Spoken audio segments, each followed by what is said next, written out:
Who did you expect? Who did you expect? Who did you expect? Who did you expect? Who did you expect?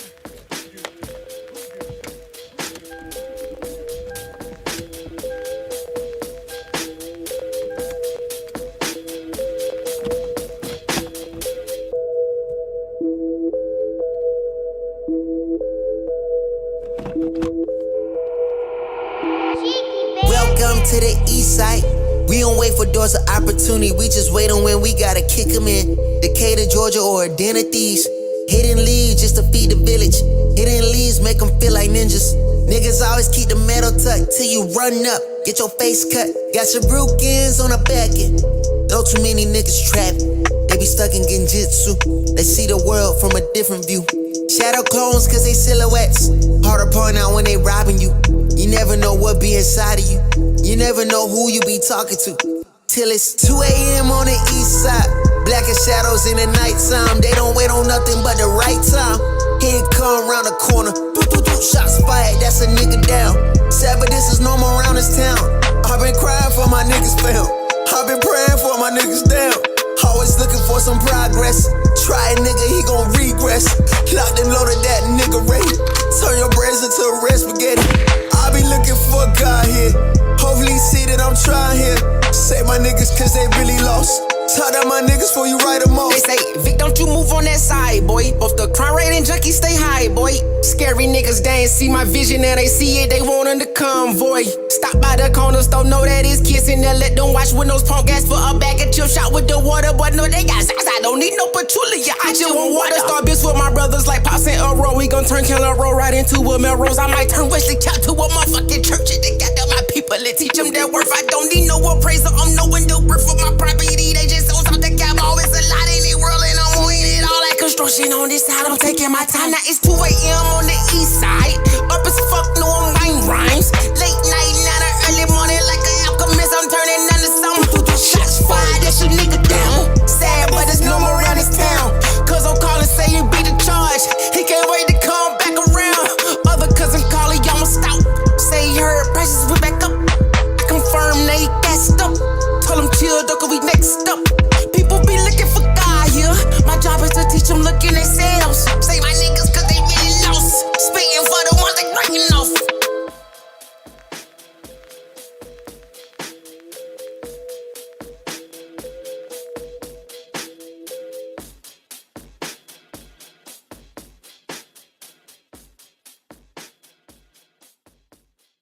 Who did you expect?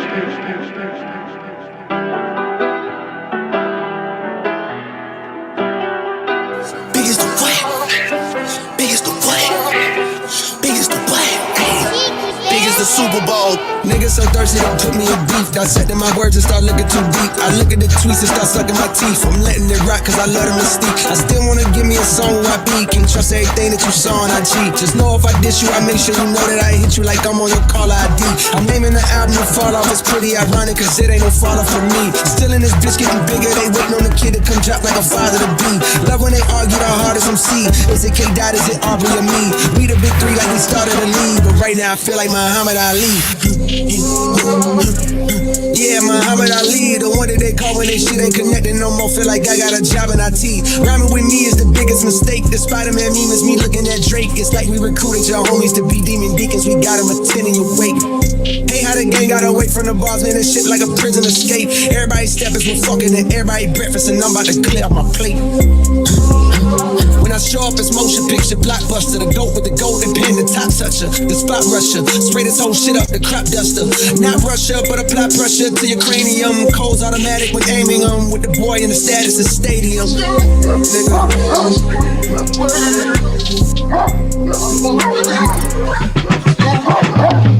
Big as the Super Bowl, but the difference is it's just two guys playing shit that they did in the studio. Niggas usually send their verses back to me and they be terrible, just like a 2-year-old. I love a dinner with some fine women. When they start debating about who the GOAT, I'm like, go ahead, say it then.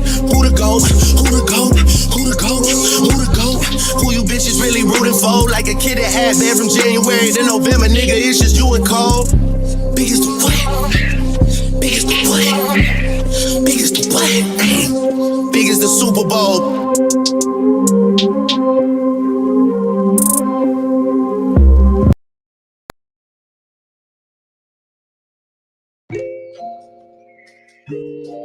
She had seen me cross the room, the universe was alive. She looked me dead into my eyes, she knew that I was a vibe.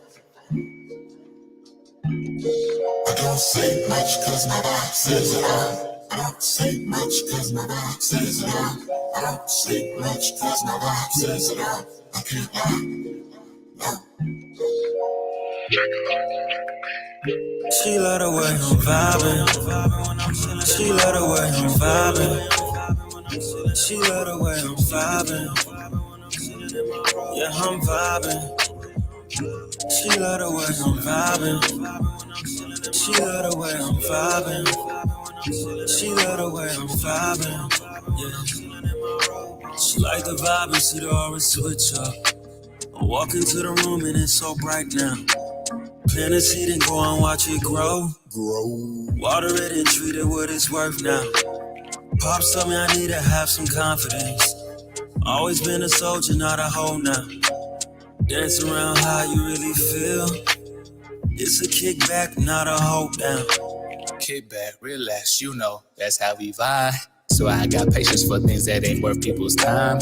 Miley Cyrus, happy aura like white diamonds. I put my light in the shadow realm because I'm shining. Blind and these demons call that an eye for an eye. Cause you thought you had me cornered, but I got perfect alignment. Yellow hair, gold stone, purple in my ice cream cone. Red rose what I be on when it's my mother zone.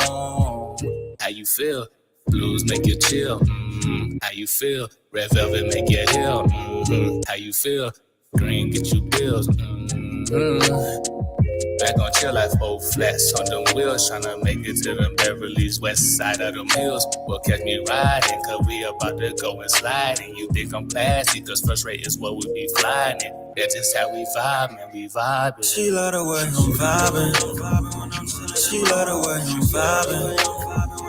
She love the way I'm vibing. Yeah, I'm vibing. She love the way I'm vibing.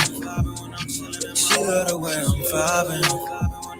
She love the way I'm vibing. Yeah.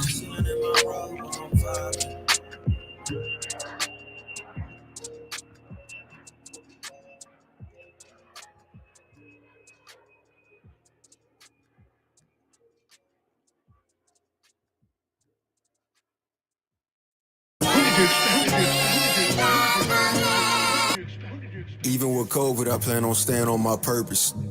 Can't be detracted from my path. I'm married to the game, whether through sickness or in health. Till death do us part. I keep my head high, my eyes dry, money in my pocket. Keep my eyes on the prize, laser focused on my purpose. Yeah, I know I had a time lapse. Dropped the tape some months ago. Questions about where I've been. People say they seeing ghosts. Always with this such and such. Talking to y'all so-and-sos. I pop out in a phantom for you. Show some signs of money growth. Used to see me in a hoodie. Still in a hoodie, bruh. I would wear a suit, but my hoodie hide my toolie better. Move with extra caution on the comeback, so my come up better. Learn how to invest in check. 50 shares in family business. Learn to build my last name. My family need a legacy. Pops held the fort down. That's the man I'm trying to be. Keep it on 100, baby. Don't you try to lie to me. It take more than your good looks. I'm rising high society. She want the status and the money. It's all part of propriety. She get accustomed to a lifestyle and this ideology. This hasn't happened yet, but I know where I'm going. I know I'll be successful. I don't have much of an option. I gotta get there. This is the greatest comeback since Billie Jean King. It's the battle of the best, but everybody average to me. I can get a late start, quarantine and lose my mind, and I still find a way to outshine and outrhyme you niggas. I don't understand you niggas, always walking around like you got big nuts to itch, but you be fudging the figures. I guess it figures, bravado only get you so far, until real life start to show you who you really are. I hope you had fun in daddy's clothes when daddy was gone, but now daddy back in town, so you can go and get gone. Go outside with the other kids where you belong before you get smacked up inside of my home.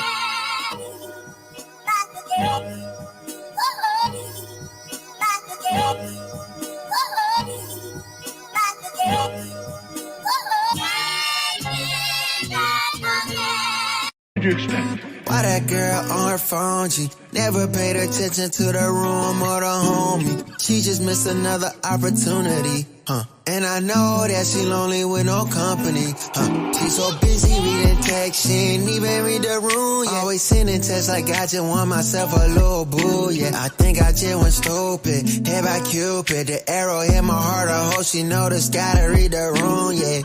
Learn to read the room, I really wish that you can read the room. I really wish that you can look inside of me, and I can tell you how I feel, little baby. Just learn to read the room, Read the room.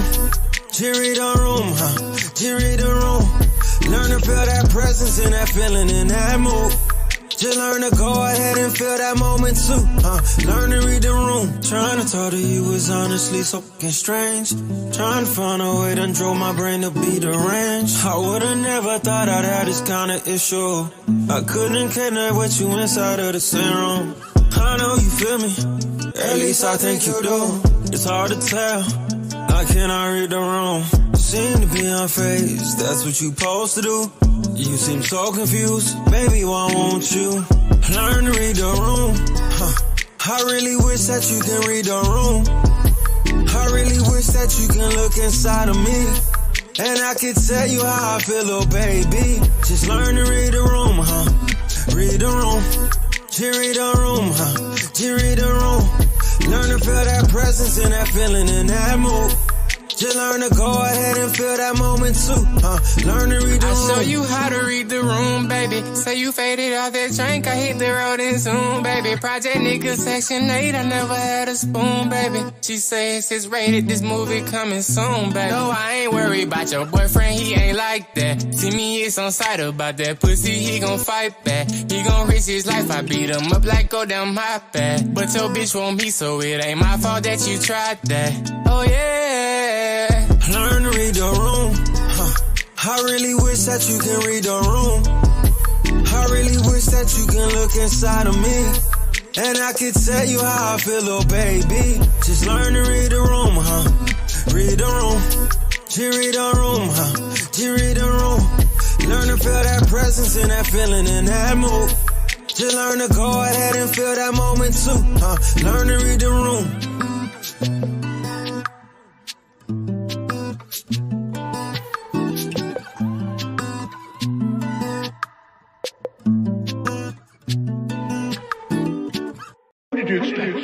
Yeah, everybody think it's a game. Yeah, everybody think it's a game. Yeah, everybody think it's a game. Boy, I ain't playing no games. No, boy, I ain't playing no games. Yeah, don't nobody know about the late night, early mornings with no sleep. Don't nobody know about the low time we ain't really had nothing to eat. Don't nobody know about the time we had to ride around without tank on E. Don't nobody know nothing but me. Don't nobody know nothing but me. Don't nobody know about the grind that it took. Don't nobody know how many times we put ourselves out there and got overlooked. Don't nobody know our pockets was low. Don't nobody know they think what they know. Don't nobody got love for a man, especially when a man hitting it low. Everybody got words of wisdom. Who putting in the work though? Everybody wanna get a trophy, but you ain't make it to the ship though. Better stick to your sailboat. I know you love to ride a wave. I see you really love to follow. Trent said it was over here though. Whoa, everything seem like a game until you get played, yeah. Everything seem like a game until you get played, yeah. Everything seem like a game until you get played, yeah. Everything seem like a game till you get played. 2K, pat me the pressure, I handle the rock. Stay on the ground till I shoot to the top. Harder than lava, I fire the op. Stay back and shoot, my heart is just hard. I don't miss nothing, my shot can't get blocked. Bust in my face like I'm Curry on God. My mentality win at all costs. Snakes in that grad, had to cut a few off. Keep my head low, my focus is people. The confidence is key, don't let haters get to you. Critics always wanna say something negative. I can't mind them, I know that I'm better than them. I just know I gotta grind for my team. Take the title on me, be MVP. Once I do, I'ma show on the king. Finger to the left, so quiet my demons. Everything seem like a game until you get played, yeah. Everything seem like a game until you get played, yeah. Everything seem like a game until you get played, yeah. Everything seem like a game till you get played, yeah. Welcome. Saturday, and welcome to the Aaron O Show. Well, we back. We've been gone, and for many reasons, but we back today, so we gonna do what we do. Hope everybody's doing well. Looks like everybody's in good spirits except for the Riz God. I guess the Riz God's been sick, so hopefully, the Riz God drinks a lot of water. Okay. And make sure that they get healthy real soon so they can get back up to Riz in these YouTube streets. All right. What do we got on the agenda today? What do we have on the agenda today? Because I have no idea what y'all been doing. I ain't gonna lie. But I know y'all been acting up. You know why? Because this is the YouTube sector where y'all act up at. So I know y'all been acting up. But the good news is the officers is on verdict today. It won't be you guys. All right. So wait. Where's my manners? Make sure I acknowledge and show some love to the sponsor of the last show, which was none other than the untouchable leader himself, Mr. Team Fatty. Shout out to you, my brother, for being a sponsor of the last show. Once again, big shouts out to Team Fatty and the Untouchables. I'm sure they've been keeping y'all real adjusting these YouTube streets while everybody else is maneuvering and whatnot. I know they have that Discord stuff. I'm not in any Discords. Don't ask. No, I'm not going to be in any Discords. I'm really not a Discord person. And part of the reason, I'm going to tell you part of the reason, accessibility. I don't want that many people to have access to me.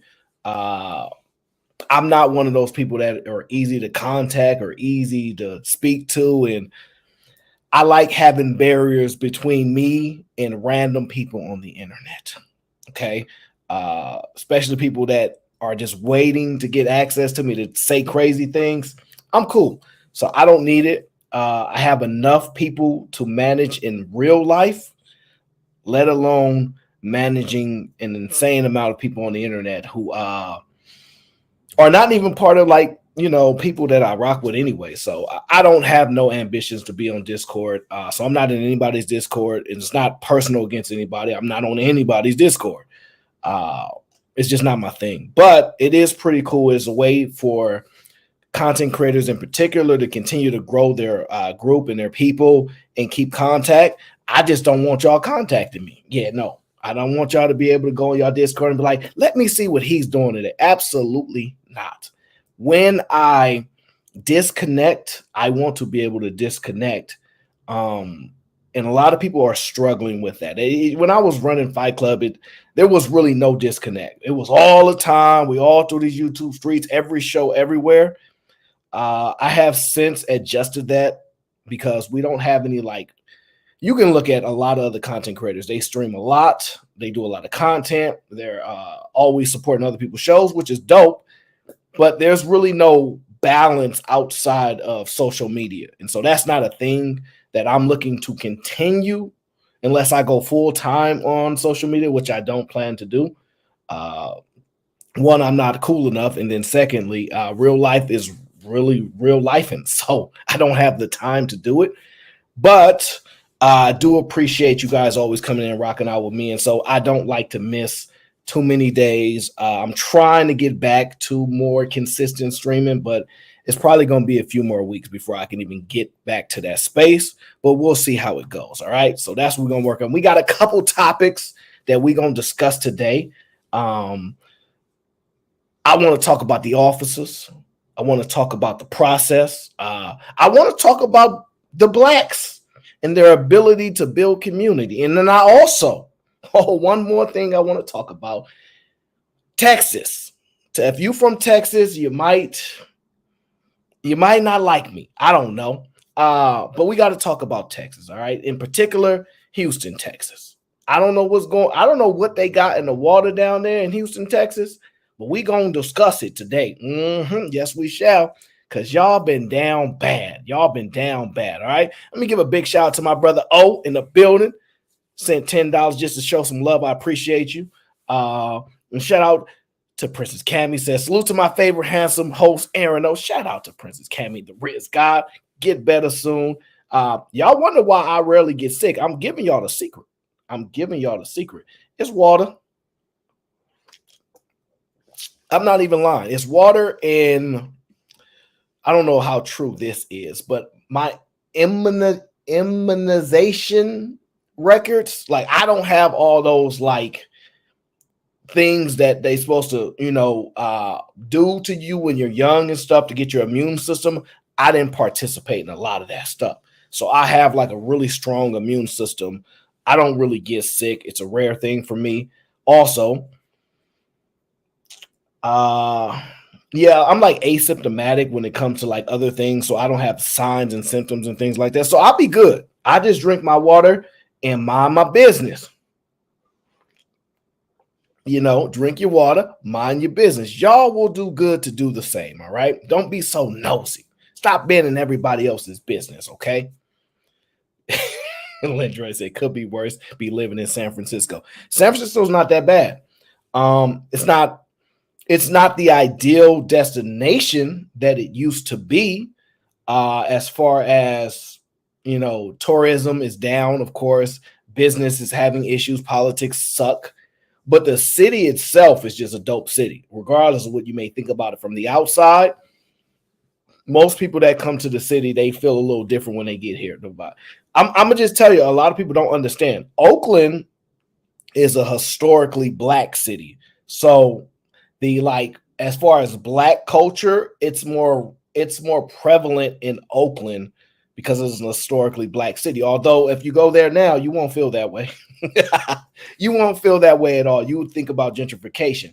San Francisco just reminds you of the gold rush, all that money going west, coming from the South. I don't know exactly. I think a lot of my ancestors are from like Mississippi and somewhere down south or somewhere, Alabama. I don't know, somewhere down there. I didn't ask them because I didn't want to go to the South, so I don't remember exactly. But somewhere around there, they all migrated up here for a better life because they freeze in the north. Okay, they freeze in the north, and that's what happened. All right, and so that's what's been going on now. Before we get into the show and the breakdown today, there's a couple videos that I just wanted to go over because I wanted y'all opinion on them. I just wanted y'all thoughts on them. You guys familiar with a basketball player named Dwayne Wade? He's a pretty recognizable athlete. He's had much success on the court. He's a owner of the Utah Jazz. He has a stake in that business as well. He has a controversial type of lifestyle or family dynamic, but he does do the 50-50 with Gabrielle Union. So that's why when all these people be talking about, I don't do no 50-50. Dwayne Wade got like 300 million. I don't want to hear nothing. He doing 50-50 with 300 M's. You going to be doing 50-50 with your 70 grand. Okay, I don't want to hear it. All right. He set the standard. The standard has been set when it comes to 50-50. It is what it is. All right. But I just wanted to cover this video because I don't really have any kids yet. I don't think. I'm not sure. But I am interested in knowing when you send your kids to school on the first day of school, because everybody got to get fresh on the first day of school. Y'all know how that goes. Some of y'all got the fresh J's. Some of y'all got the K-Swiss. What else are y'all wearing these days? I don't think y'all wearing runners like that yet. I like Asics and New Balance, but that was not much in high school. That happened after high school. I don't believe y'all rocking them Hokas like that, so I don't believe they about to take off as a dominant running shoe. And eventually we're going to get back to that because on Sunday we got to get to these money shows that I need to do because if y'all been watching, the last, 5-6 companies that I talked about been going up. Just saying, I don't know. Well, we'll discuss it another day. But I'm just interested. You have kids, you send them to school. Do you care about what they wear? Are your kids going to school for learning or are they going to school to stunt? Because I have a friend, he told me this. My kid go to school, he going to have that on. Yeah, he going to have that on. So Gville says Sunday. Yes, actually, I'm going to make sure I do a stream tomorrow. I'm going to force it.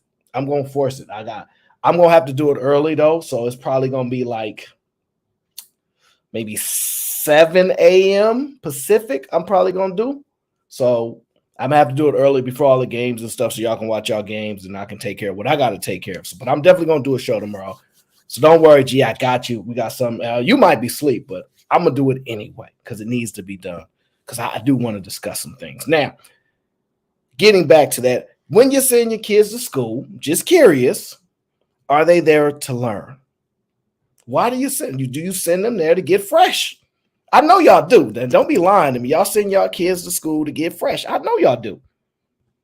I remember. Hey, look, it was some. Look, I wasn't necessarily one of them, but it was some fresh kids as I seen them kicks on their feet. Man, they did what they did. You know, so I know what y'all sending y'all kids to school for, and it ain't no education, okay? And that's the problem. But have you taught your children the proper values? Have you taught your children the proper values is the question. Aaron, we had odds this week. You know what? That's actually interesting. I don't think so. I think the Eagles gonna probably put a hurting on them New Orleans Pelicans. I'm sorry, New Orleans Saints. I don't know why I'm thinking about Pelicans, the weakest bird. But yeah, we'll see about that, GV. But let me get into this show. All right, we got some things to cook up today, okay? But I saw a parent and they sent their kids to school and their kids got bullied for wearing the Louis Vuittons. Okay, I want you to listen to what the kids have to say about it. Aiden said, I don't know. He said, that's silky Louis Vuitton. It gotta be fake. You should have said, yeah, it's fake. That's what we do. We rock it out. I said. Can I get a banana? What he said.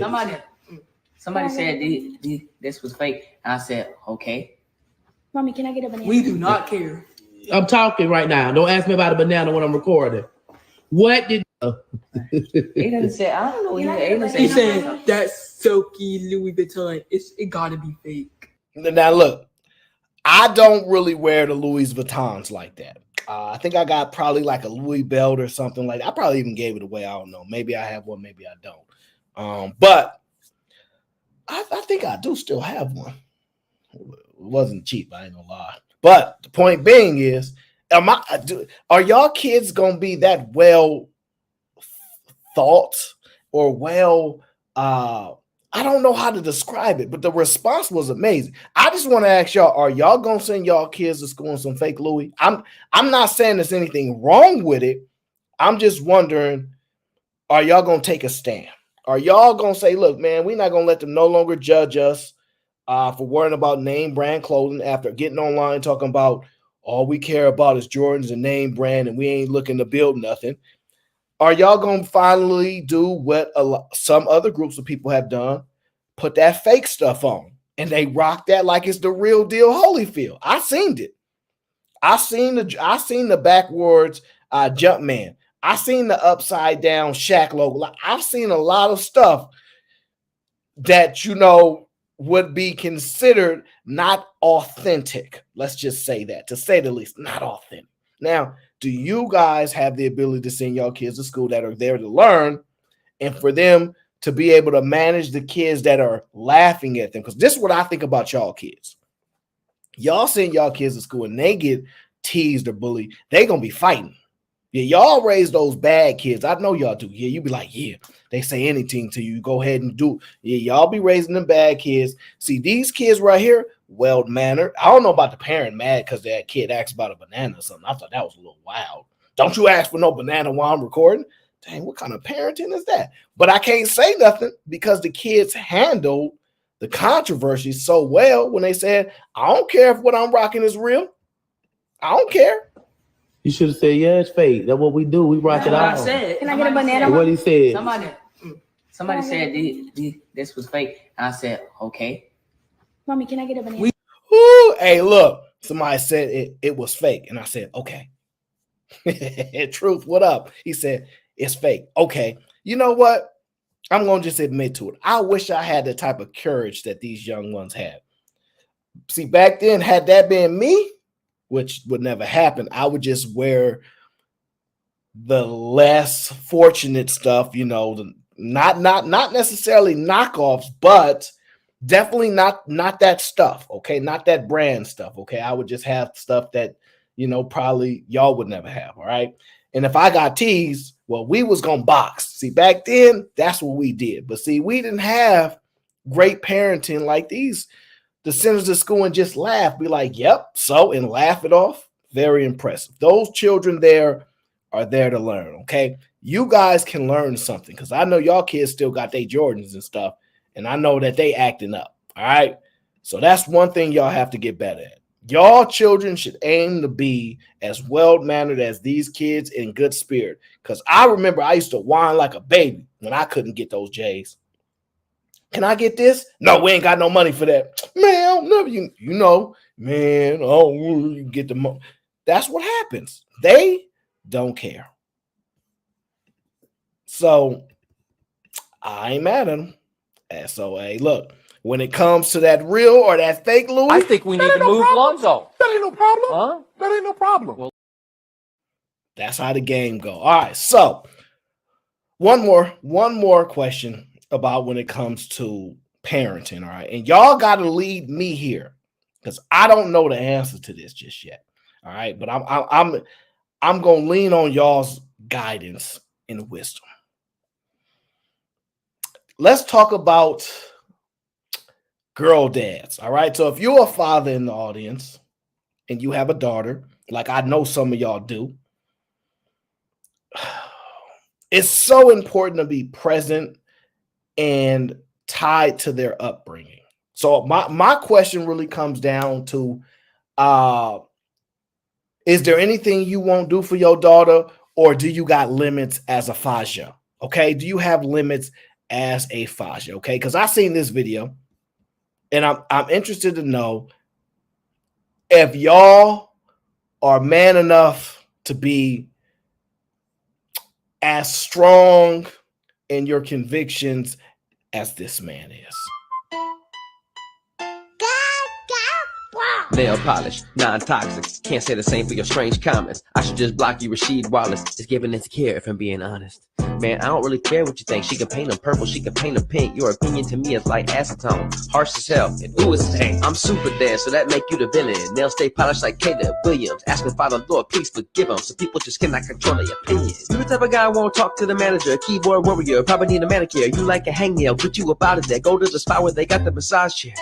And whenever you're ready, get you a mani and get you a petty. Ooh, that got bars so petty. Haters don't sleep, so I'm always ready. The internet just too dang messy, like that sweater with my spaghetti. Be a good dad, what you mean by that? I'm on the cover of the Good Dad Starter Pack. Me and my girl wear matching clothes. Preschool, we got her enrolled. I know all the words to let it go. That little girl, my heart and soul. So clapping back ain't unusual. Once you get your own girl, you can hold. You'll understand why Dad got bars and he got pink toes.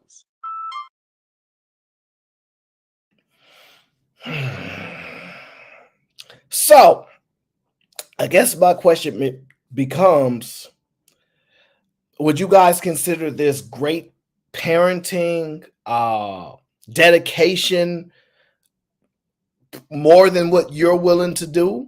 Or is this in line with what you're willing to do? That's what the question really then becomes.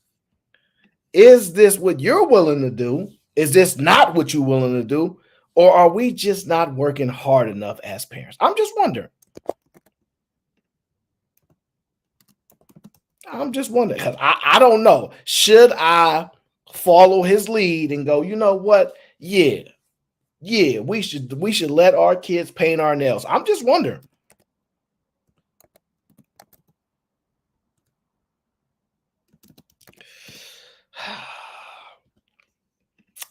Yeah, I'm not sure about this one. I seen an Olympic athlete, the one that won one of the track meets. He I don't remember his name, but he paints his nails.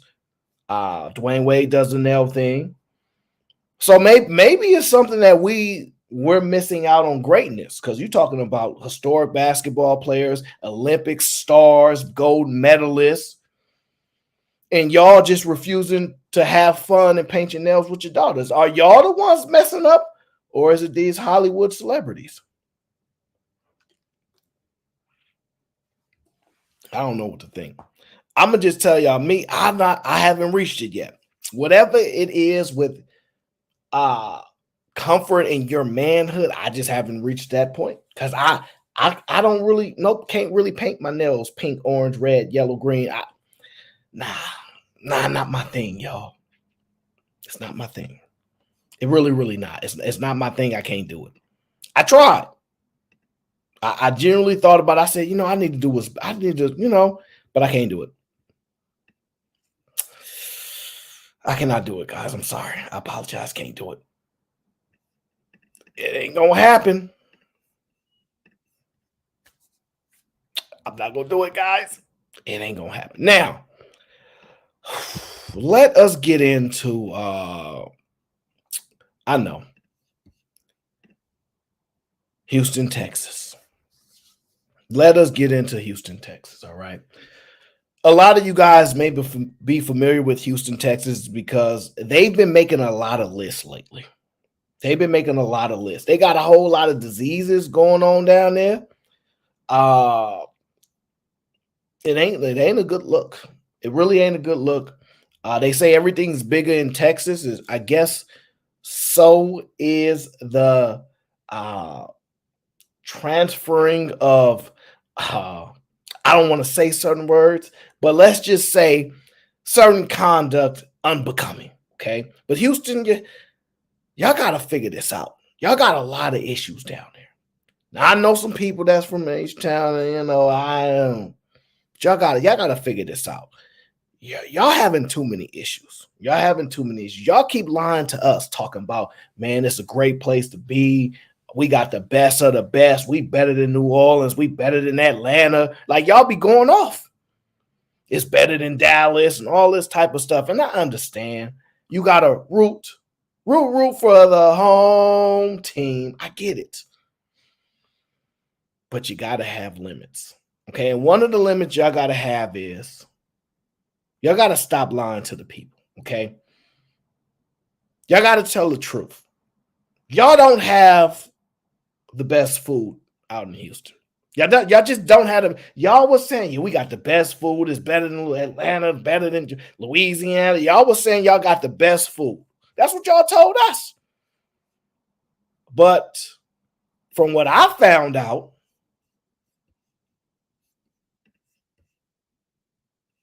that's not how it's looking. What I found out is the truth. The truth was going down in the H-Town. And y'all food ain't hitting like y'all say it's hitting. Y'all know what y'all good for? We have breaking news tonight. Houston's famous turkey leg hut shut down for nearly 3 dozen health violations. This is a story we broke on KHOU.com just in the last hour. Now, how many of y'all going to this turkey leg? How many of y'all going to the turkey leg? From what it sounds like a prevalent business. Sounds like the historic turkey leg down in H-Town. That's what y'all doing down there? 3 dozen? 3 dozen violation? Not 1, not 2, not 3, not 4, not 5, not 6, not 7, not 8, not 9, not 10, but 10 times 3 plus. That's a lot of violations, my friends. It's a lot of violations down there for y'all to be claiming that y'all got the best food, where we know y'all just covering up y'all crimes. We know y'all just be covering stuff up. And it's about time y'all be punished. And look, it's so bad. Look at this. Look at the sign. Y'all couldn't get a better sign that say, sorry, we closed like this. That's not good. That's all. Sorry, we're closed. Yeah, we know who is in the owners of this business. We know who the owners of this business is, don't we? Can we just be honest? We know who the owners of this business is. We do. The owners of this business said, we's closed. The owners of this business said, I'm sorry, we is closed. We's closed. I don't know what to tell you. It's okay, though. It's okay. We'll figure it out, Houston. We'll figure it out. Houston, we got a problem. Houston, we got a problem. Don't ask me why I'm not going to Houston, because y'all not about to feed me no turkey legs. Hour. KHU11's Matt Doherty has details on what happened.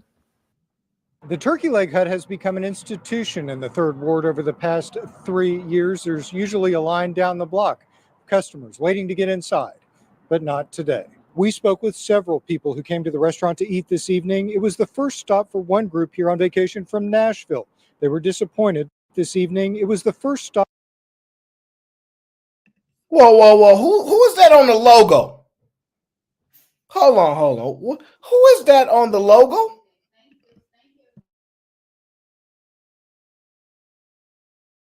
Who is that on the logo? Do y'all know who that is? Who is that?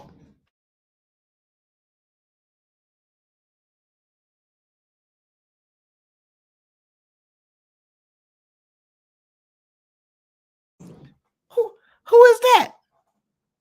Now, here's the good news. All right. They only been around since 2015.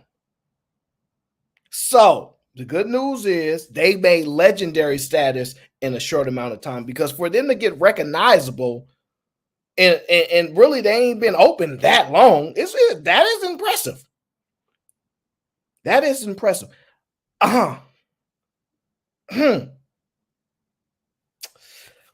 Y'all did say come to Houston. Y'all, that's what y'all told us to do.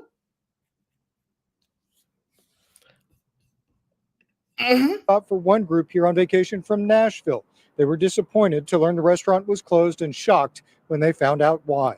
Tonight, the Houston Health Department tells us the restaurant was shut down by the agency yesterday for, quote, serious health code violations. The department says an inspection revealed 35 violations in total, including conditions that, quote, pose an imminent threat to public health. Ooh, I told you it was more than 10 times 3 plus. They gave us a number there. They said, first of all, if you're traveling from Tennessee, you might be disappointed, because we know we promised y'all the best food. We promised y'all a good time, but it turns out we be lying. It turns out we was just we just ain't got caught yet. Just ain't got caught yet. So I apologize. Maybe you could refund them for their trip. They came all the way from Tennessee. And shout out to Tennessee, Shout out to the Tennessee, I don't be hearing no complaints coming from their food down in Tennessee. I don't be hearing them. But every time we come to Houston, y'all got all kind of problems. Y'all got health problems. Y'all got food problems, water supply problems. The only thing y'all don't have a problem with right now is jobs. Jobs are doing well down in Houston. I ain't gonna hold y'all. But it don't matter if the food that y'all feeding those people is a direct conflict with their ability to sustain life. It's a direct conflict with their ability to sustain life. Now, I had Houston on the list. D, what up? I had Houston on the list. I said I might go to H-Town. You know what? I might, because I don't like the laws in California. And for those that know, they know. I just don't like it. I don't like the politics, so maybe H-Town, But every time H-Town come on the internet, it don't go well. I can't go to H-Town and hug nobody. I might catch something. Just hugging somebody, I might have to go to the doctor and my healthcare rates rise. So I can't hug nobody. I can't even enjoy no food. So, sorry, I'm going to have to scratch them off the list. I can't do it. And I can't go to Dallas because I'm an Eagles fan. All right.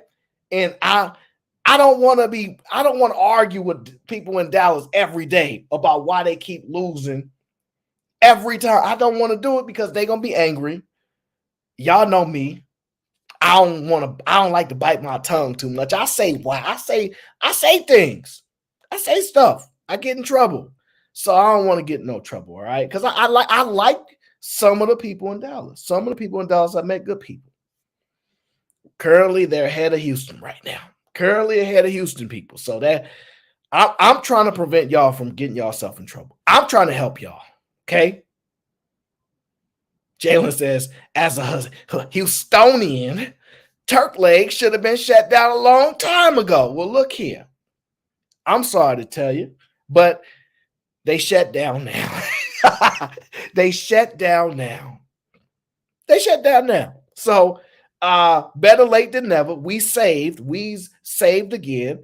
I have a feeling this won't be the last time we gonna hear from Houston. I just have a feeling that they're gonna pop up in the news again. And it ain't gonna be nothing positive. Can we get something positive coming out of Houston? I'm gonna do my best. I'm gonna put the research radar up and go, look, track everything down that's going on in H-Town. Okay. I no, not Bun B. No, not Bun B and all, not them. Not Paul Wall and all of them. No, not those guys. No, not the music. Because the music is all right. I don't like when y'all slow my music down and do the chop and screw. Don't do that to my music. Don't slow it down and chop it. Don't do that to my music. Absolutely not. My music needs to play properly. I don't want to hear that mixed and screwed crap. Okay, we don't want to do none of that. All right, leave it alone regular before we have to send Drake down there to write all y'all music. Okay, don't make me do it. Don't make me do it. All right, now I'm not trying to be tough on Houston. I'm really not. I'm just reporting the truth. Okay, what does that say? Daiquiri Hut? What does that say, y'all? Daiquiri? Is that his name? Or is that a drink? I'm confused. Is we naming our kids this? Oh, this ain't, I don't know. This I probably need to start drinking at this point because this stuff be messing my head up. This stuff make my head hurt. What is this? You know what? It's all right. What's about to happen is they about to sell this business for pennies on a dollar. A shark is going to come in, redo the business, okay? And they gonna be bankrupt basically. So either you sell out and let somebody else, and they about to win, by the way, because y'all done probably put a lot of money into that building. Because let's just be honest, Houston does down in Texas, y'all do it big. So I'm sure the restaurant looks decent. I don't know. I had to ask my Houstonian about that, but I'm sure y'all put some money into that. Well, somebody about to get some great real estate because y'all not about to. You know what? I take that back. You know what? You know what they about to do? They gonna open back up. They are going to open back up. All they gonna do is fix the violations. It's only 35 of them. It's only 35 violations. How long could it take to fix 35 violations? It shouldn't take people that long. Yeah, as a matter of fact, I take that back. They're not going nowhere. Y'all be right back there at Turkey Leg Hunt in a couple months. They probably be down for like 2 months. Heck, they might rebrand the name. But y'all be back there because y'all don't never learn y'all lesson.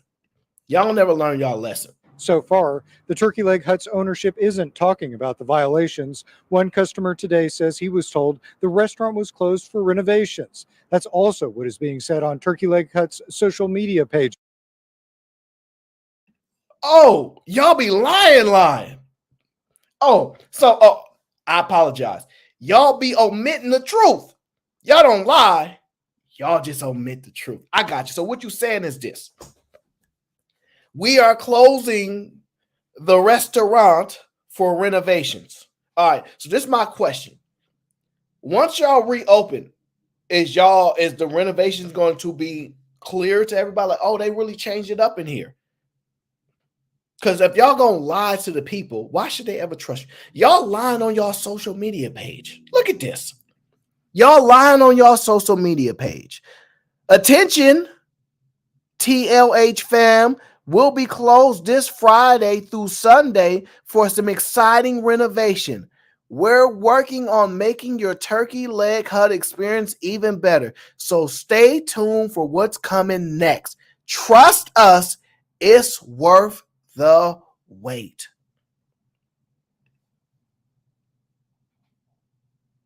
I'm gonna tell you like this.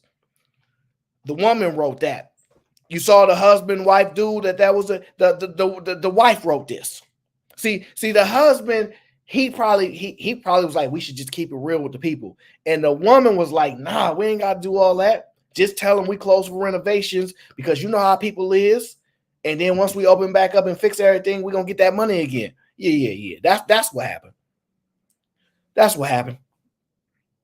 Trust us. See, y'all so bad that y'all lying on social media about why y'all close.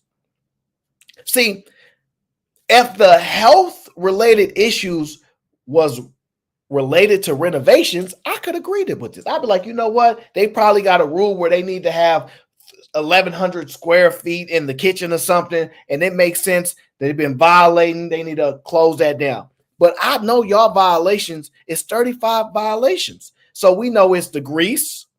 Oh, yeah. Y'all know y'all love greasy food. Oh, my God. Y'all are grease machines down there. So it's the grease machine where they probably not changing the grease as consistently as they should. Y'all know that's the truth. All right. I mean, y'all probably, I don't want to say what else is in the kitchen because I'm afraid that y'all going to get mad at me for y'all being 35 violations. It ain't my fault. I'm just reporting what they reported.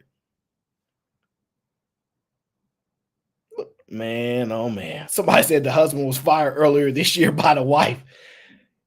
I would agree. The husband was like, yo, we need to fix this. She's like, we ain't got no money for that. We got to get a new water heater. This is sad. Man. When will we learn? When will we learn and do right? When will we learn and do right? Y'all lying on social media. See, this is the problem with lying on social media, right? It's like those people that tweet and then erase their tweet. 4 seconds after you tweet something, it is already saved somewhere. It is already saved somewhere. So this is why y'all don't see me posting on social media. I don't be tweeting nothing. I don't be writing. I don't be doing this stuff because I know once you do, it's over with. See, I had one crazy experience on the internet. I said, all right, I see how crazy this internet could be. I'm going to be extra careful now because this is just insane. All right. And I know how the beast of the internet can be. So, but you can't be poisoning the people. You just, if it's one thing that the people don't play about is their food and their money. All right, so let me tell y'all the secrets, right? Because I've been working with people for a long time, right? When you work in the food industry and in the banking industry, those are the two places you can't play with people. You can't play with people, okay? Especially if you serve what they consider an underserved community where brown and black folks and all that type is there, where they work really, really hard for their money or they don't have a lot of resources. You will be fighting tooth and nail for $3. And it be smoke about that. They will be ready to hurt you. Don't mess up nobody's food. Don't mess up their food. People don't play about their food and their money. I'm gonna just tell y'all that. Yeah. Y'all know that because y'all the exact same way. If I do anything to y'all be like, look, don't mess with my food, don't mess with my money. If you do anything outside of that, we could work this out. But y'all messing with people's food, and the food is in direct correlation to their health. And y'all playing jokes on these people. Y'all think this is a game. This is why it's sad. Y'all think this is a game. Y'all don't even respect the people enough to say, we're having some issues and we're going to correct them and we'll be open for y'all soon. You can listen. You can keep it vague. It doesn't have to be extremely like obvious or evident, but you don't have to outrightly lie to people. Look, we got some things that we need to fix in the business and we'll be open real soon. And people are like, what's going on? Yeah, they're going to have questions, but you didn't lie. People don't like liars. Now, I will acknowledge this. People do like being lied to, but people don't like liars. Those two things can exist. As crazy as that sounds. But the point being is, this is just messed up. Messed up behind. Ain't no H-Town visit for me, man. There are several posts referencing renovations, saying the restaurant would stay closed through Sunday. But that's no guarantee, per the health department. The agency says the restaurant will stay closed until all of the violations are resolved through a follow-up inspection. We're looking to find out more about the violations and speak with the restaurant's ownership. Look for updates on that on KHOU.com and tonight's newscast at 10. Man, oh man. Houston, we have a problem. Houston, we have a problem. Look, I can't do this with y'all. I can't do this with y'all. Don't be no Houston for me. All right. So just rule it out. I'll be going to Tennessee before that. And shout out to Cree in the building says, hey, Aaron, just showing some love and some support. I appreciate you, Cree. Thank you so much. You stay away from Houston now. All right. Don't watch the show and then be like, I'm gonna still get me some turkey legs. Because I'm gonna be honest with you. I bet they got some mashed potatoes there too. And I know y'all like mashed potatoes. I do. I know y'all like that stuff, okay? Sweet potato pie, pecan pie, all these things, key lime pie. Y'all like all these pies. Now, I ain't gonna lie, we got the Cheesecake Factory out here. They got a lot of those pies. But I'm just saying, protect yourself, okay? Stay your way away from them freaking turkey legs. Don't you be down there eating no turkey leg. Got to protect our people here, okay? We doing important work here, protecting the citizens of Houston, because somebody got to. Because let them do it for $1. They are willing to feed you poison. Let's just be honest. Yes, the violation is highly unlikely to have nothing to do with the food. Can we just be honest? Can we be honest? If the violation was completely if it was basically solely based on construction and square feet and things like that, or they didn't have a wheelchair access, or they didn't have a working bathroom or something like that, you know what? We could forgive them. We'd be like, man, y'all tripping. It ain't that serious. We could use the bathroom before we get there. But we know that's not what 35 violations mean. As I wish we had somebody on the health inspector in our chat right now. I pull them up right now and be like, so can y'all tell us what is the general things that y'all usually be having with? And it's usually rats. Can we just be honest? We know it's rats. We know it's rats. We got rats in New York. Y'all know it's rats in New York. They got the biggest marsupials in New York. All right, they got the rats out there. Y'all know it. Y'all know it. Let me find out. Grizz in the building says, I just came back from New York. Hey, I knew it. I figured it. You saw them rats? I know you saw them rats, okay? He said, I got to say, I was watching you slander those sweet women. My block was safer. I might have to grab a little 2K month studio. Look, first of all, you might be right. Listen, New York City alone is probably a lovely place, all right? The buildings are like gorgeous. They have some of the best real estate, some of the best architecture. I would agree. But are you telling me those women was just sweet to you? They was just the sweetest? I don't believe it for a second. They got those Ricans out there. Absolutely not. Dominicans is that? No, I don't believe it for a second. You got these people talking like you. Ain't no sweet woman talk like a man. What sweet woman you know talk like a man? Sway, I'm not talking about how women look, because I would agree. You could look at a woman and she ain't said nothing and be like, you know what? Once she opened her mouth, it's over with. I didn't see them. I've seen some New York women like, don't look half bad. She opened her mouth and be like, hey, yo, son, what up? What the? Did she just call me son? Say what up, though? What the? Nah, absolutely not, fam. Absolutely not. I refuse. I refuse to be engaged in such conversation.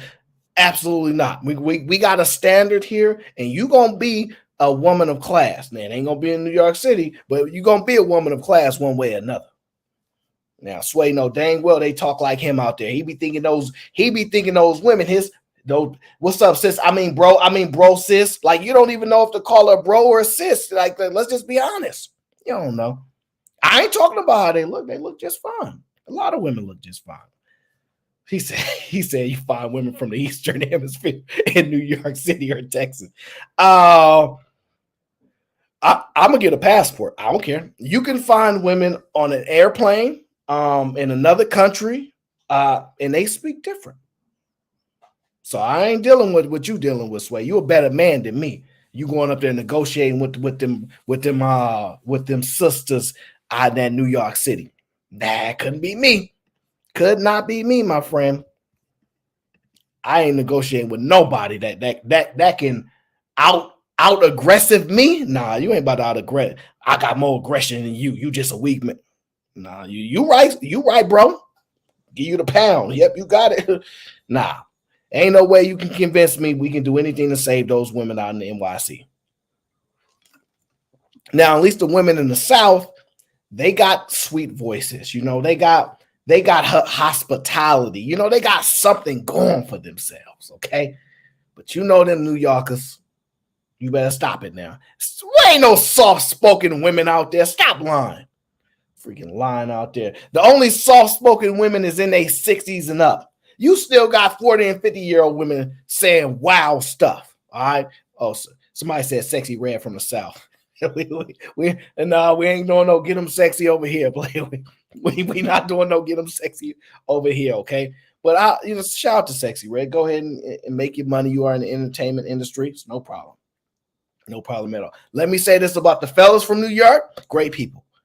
Shout out to the didn't you see didn't I show you the gangs in New York the last show I did, Sway? Didn't you see that? You got chicks, they doing drill music. Nah, bro. I ain't trying to, I'm escaping Chicago, so I don't have to deal with no drill. Now I go to New York and you got drill rappers.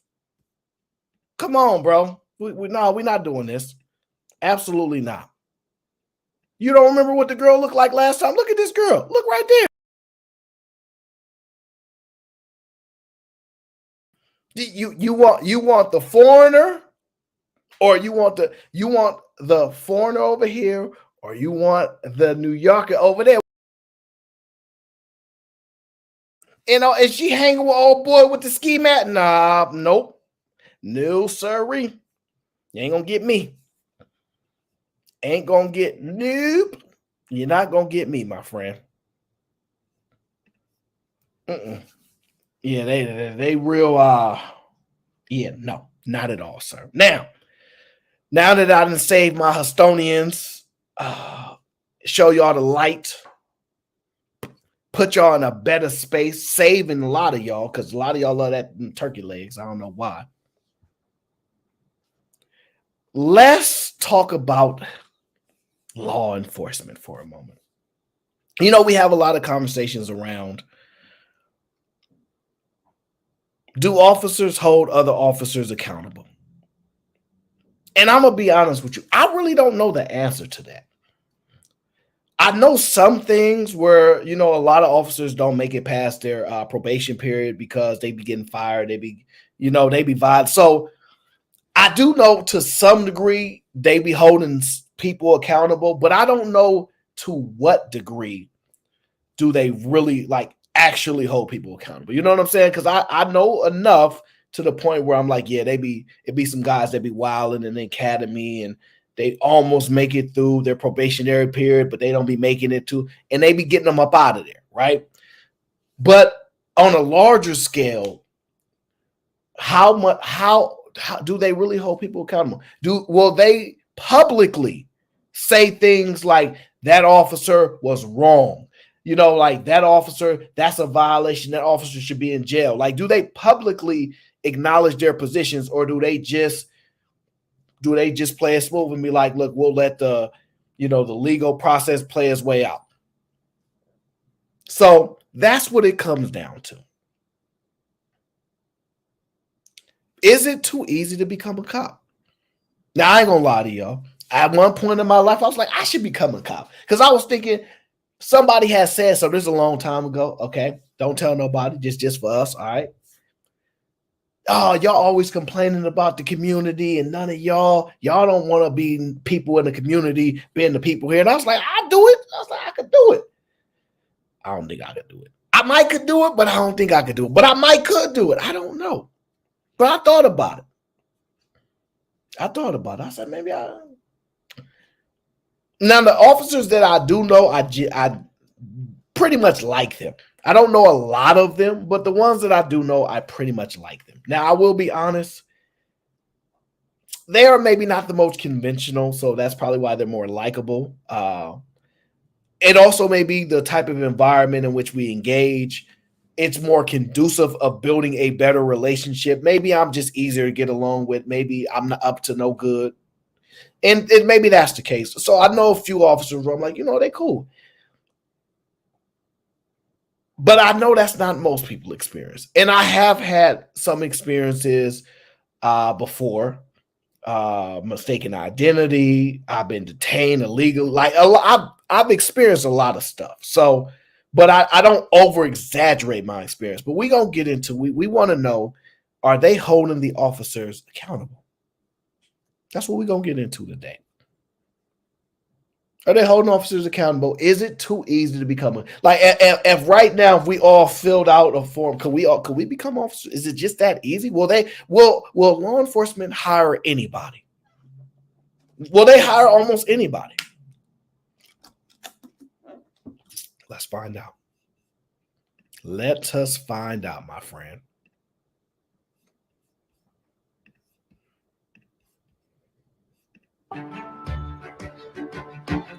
Sheriff's deputies who work inside the Wayne County Jail have always had dangerous jobs. And their decisions can mean the difference between life and death. Just last year, one inmate was brutally murdered by his cellmate after a sheriff's deputy went missing from his assignment. He later resigned. Well, today, the sheriff's office is struggling with severe understaffing with the jail. I just want to point out, something happened to somebody when somebody wasn't on their post. Sounds very similar to a guy that owned an island.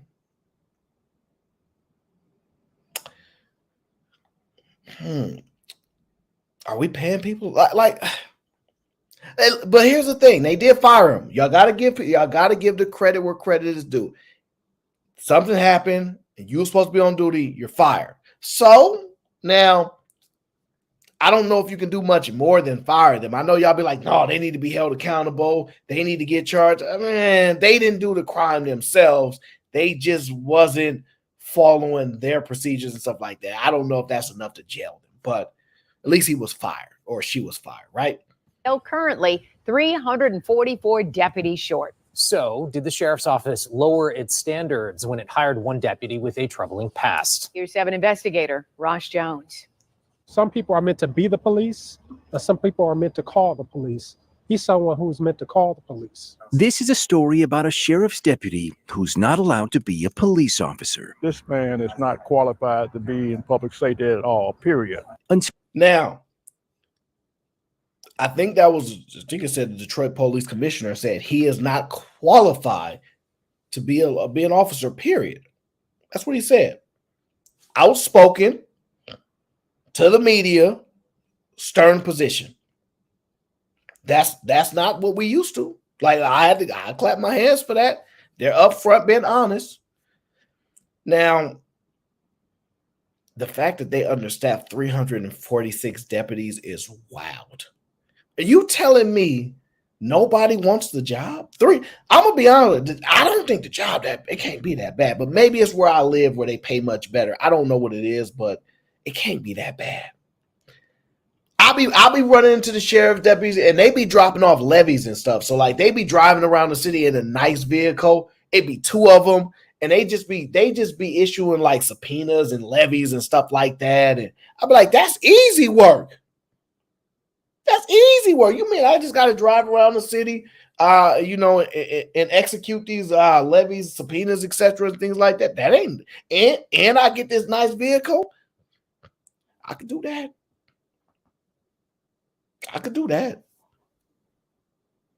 That ain't bad at all.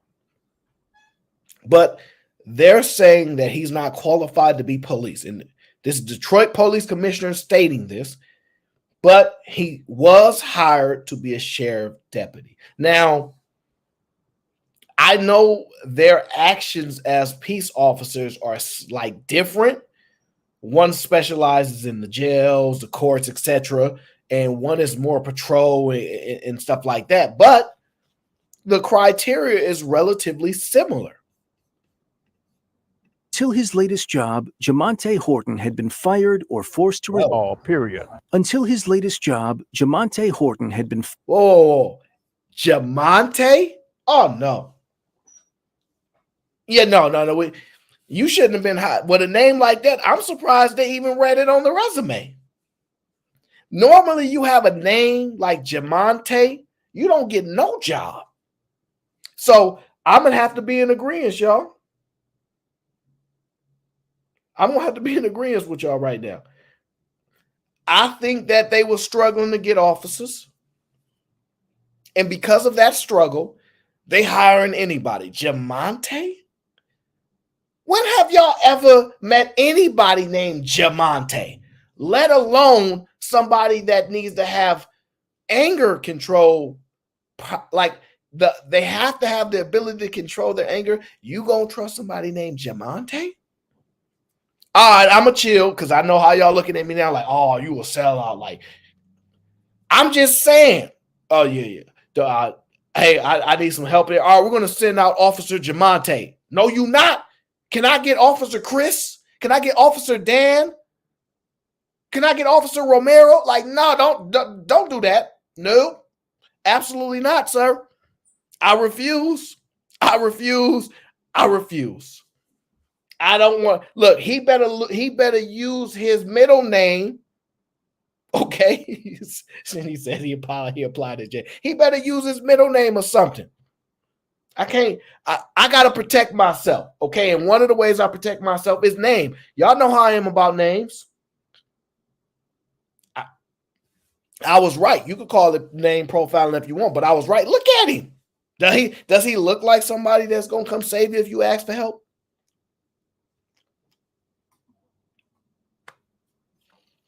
Peter, what up? Peter, what up? What's going on, brother? Shout out to you. Peter sent me a cash app, said, of course, for the Water Gang. Shout out to Peter. And shout out to Kyla. Thank you, Kyla. I appreciate you.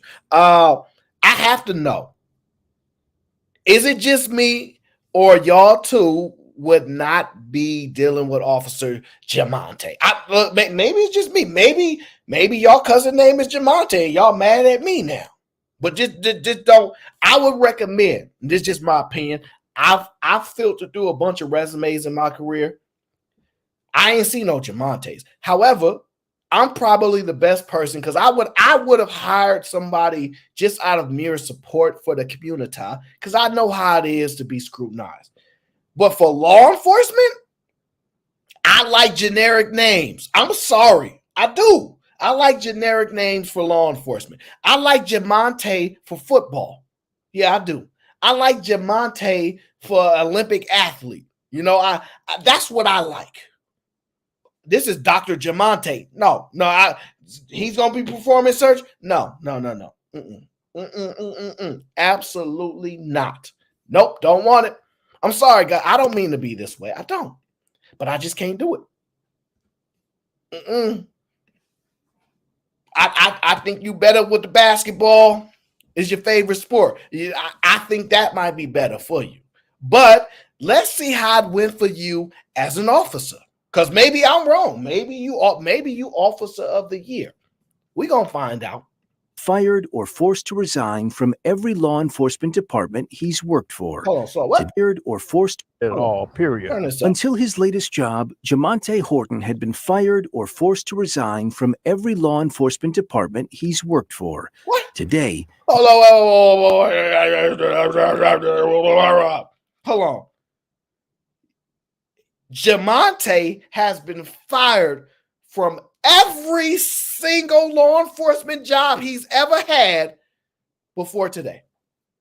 So every time he tried to be a law enforcement, they call them peace officers, by the way, okay? He got fired. Not one time, not two, probably like 3 or 4 times. Every time he got the job, he was out the door. That's crazy. He got fired more times than he had jobs. I know that sounds crazy. That means he got fired before he got the job. That's how many times he got fired. Oh, man. Protect your peace. Protect your peace. And I mean protect your peace, officers, because this is crazy, okay? And shout out to Sharon Bracey, okay, the leader, okay, of the asylum is here, all right? We over here just discussing on how we got to protect ourselves from Officer Jamonte and people like him.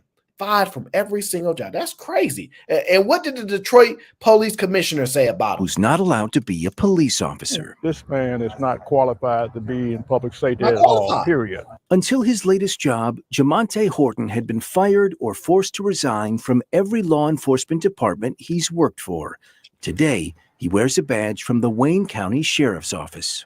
Jamonte Horton was hired less than 2 years ago by the Sheriff's Office. He came there after being rejected by the Detroit Police Department and the Macomb County Sheriff's Office, and failing the background checks with Farmington Hills Police and Waterford Police. Oh man.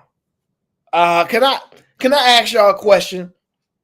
That's 4 different departments, sir.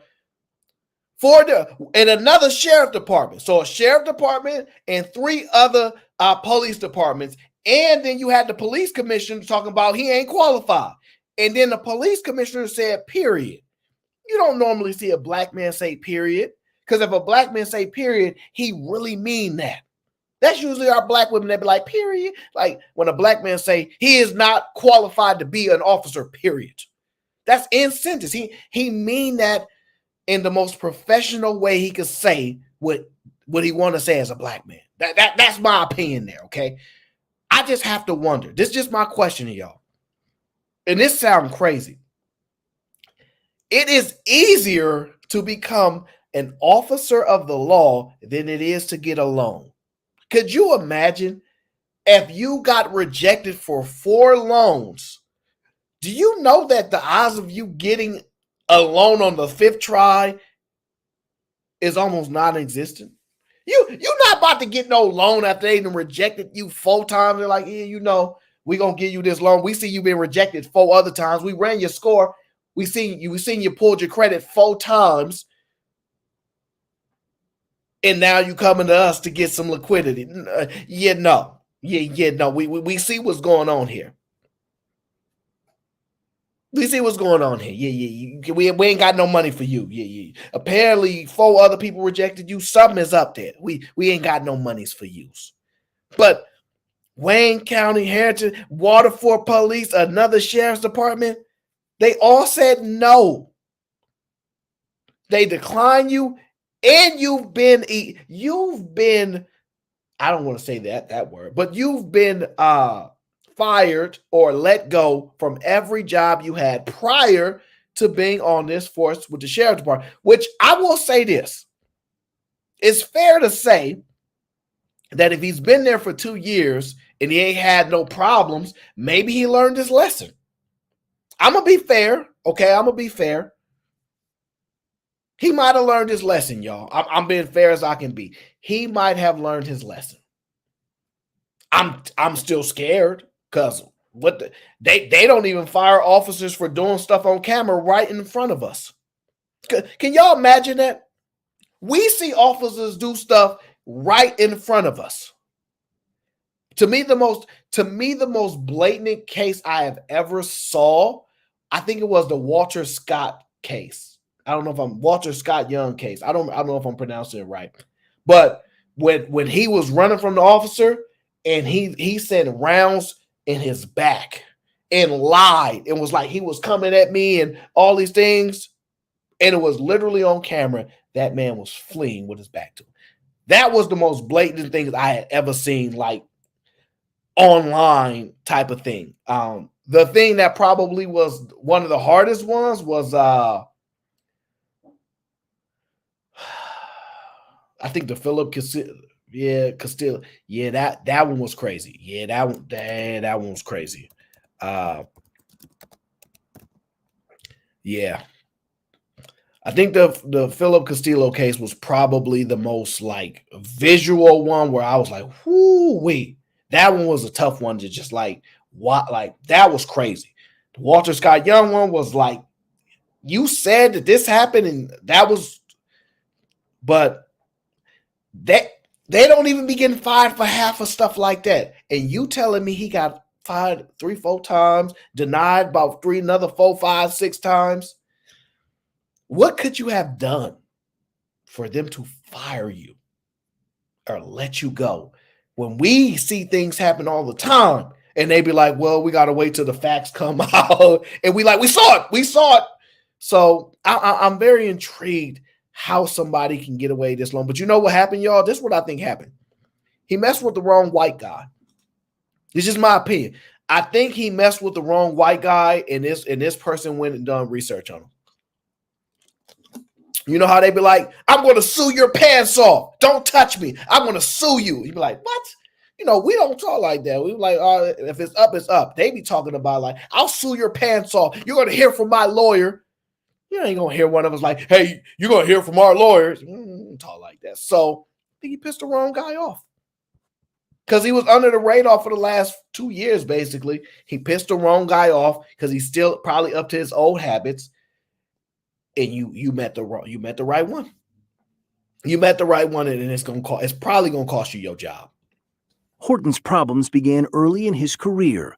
While only a cadet with Wayne State Police, he showed up to a party with a loaded gun. After a fight broke out, Horton was shot and returned fire.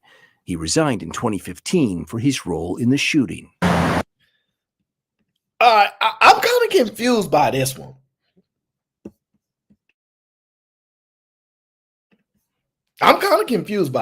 So they said he was a cadet. Wait, did they say he was a cadet? I think they said cadet, right? And he showed up to a party with a firearm. So this is my assumption. I don't know exactly where Wayne County is, but I don't know if he was in Detroit. But I don't find any issue with anybody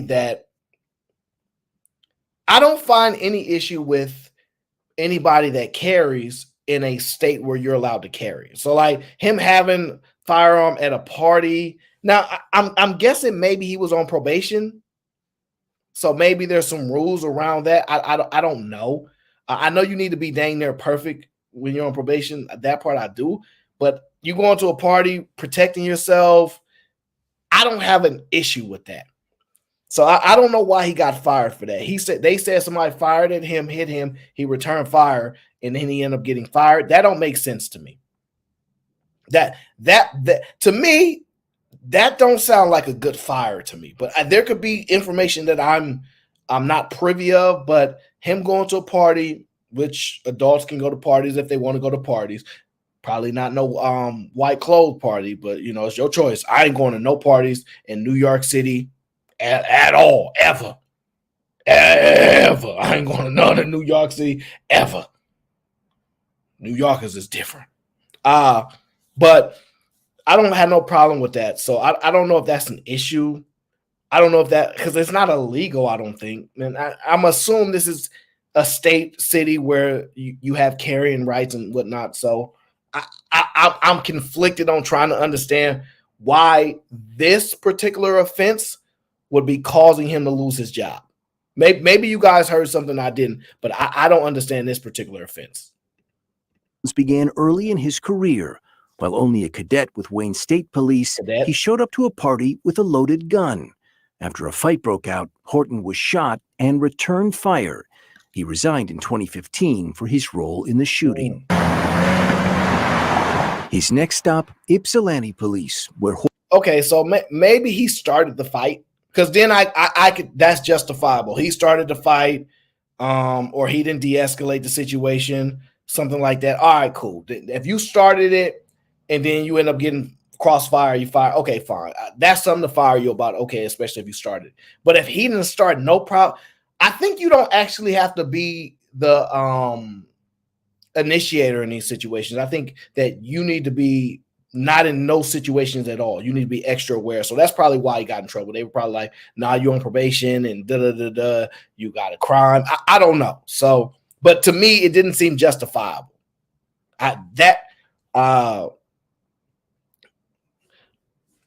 Alex says he wasn't fired, he resigned. Yeah, same thing. I'm gonna just tell you, what fired is worse as an officer, because the resign is to allow you to go to another police force. Right. So the reason he resigned, in my estimation, is because he just was going to go to another police force and he didn't want the firing on his record per se. Because I would assume a firing on your record has negative connotations. It's probably a negative, it's a blame on you, something like that. But that's why I don't see the difference between fired or resigned, because he resigned because he was going to go to another police department, which he subsequently did. His next stop, Ypsilanti Police, where Horton was written up for missing shifts, found sleeping in his patrol vehicle, and caught playing a homemade pornographic video featuring himself. Oh man, you can't make this stuff up. You missing shifts, homie?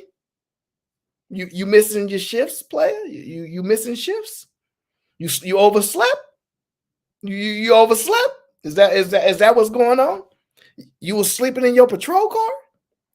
First of all, look, I'm gonna just tell y'all a little bit about politics, okay? Corporate politics. When you work for a corporation, a well-capitalized, a large market capitalization, a large profit-generating corporation, there's politics of it. You have mid-level and you have C-suites, upper level, and all those damn people, right? There's politics involved everywhere. See, the problem that he has is nobody like him. And see, this is something you guys have to understand is when you guys are trying to navigate the business world, you need to be liked. You can't be on your Dame and Dash stuff, all right? Because now Dame is suffering the consequence of thinking he don't need nobody and he can do everything himself. See, people that are like uber successful, y'all never hear them talk. When the last time y'all heard Mark Zuckerberg talk? When the last time y'all heard the CEO from Louis Vuitton talk? When the last time y'all heard the CEO from Estee Lauderdale, Elf, Maybelline? When the last time y'all heard them speak? The only time y'all hear them speak is going to be on a call, celebrating their business and their accomplishments. We did really well last quarter. I think we have really good momentum going into the fourth quarter. Stuff like that. You see what I'm saying? See, he just not very well liked. You getting written up for sleeping in your patrol car means people don't like you. Have you ever worked somewhere and y'all getting away with stuff because y'all probably shouldn't get away with, because if it was a different coworker, they would have gotten in trouble? But y'all like, me and the manager like this, so I'm cool. I ain't gonna get in trouble for doing the same thing you did, unless I get caught with a bunch of other people watching. Of course, you can't set your play up like that. But in general, who gets in trouble for sleeping in a patrol vehicle when you really close or you cool with somebody in the department? You ain't get in trouble for that. You're just not well liked. So not only is he bad, horribly bad at his job, he's not even well liked. One of the ways you can sustain being in a job for a long period of time, even if you're not good at your job, is being well liked. That's one of the ways you can navigate corporate America, is just be well liked. Now, cop playing certain homemade things, that's just not smart, but that probably happens in the locker room type of atmosphere with a bunch of guys and y'all talking mess. Yeah, I had this once. That's probably true.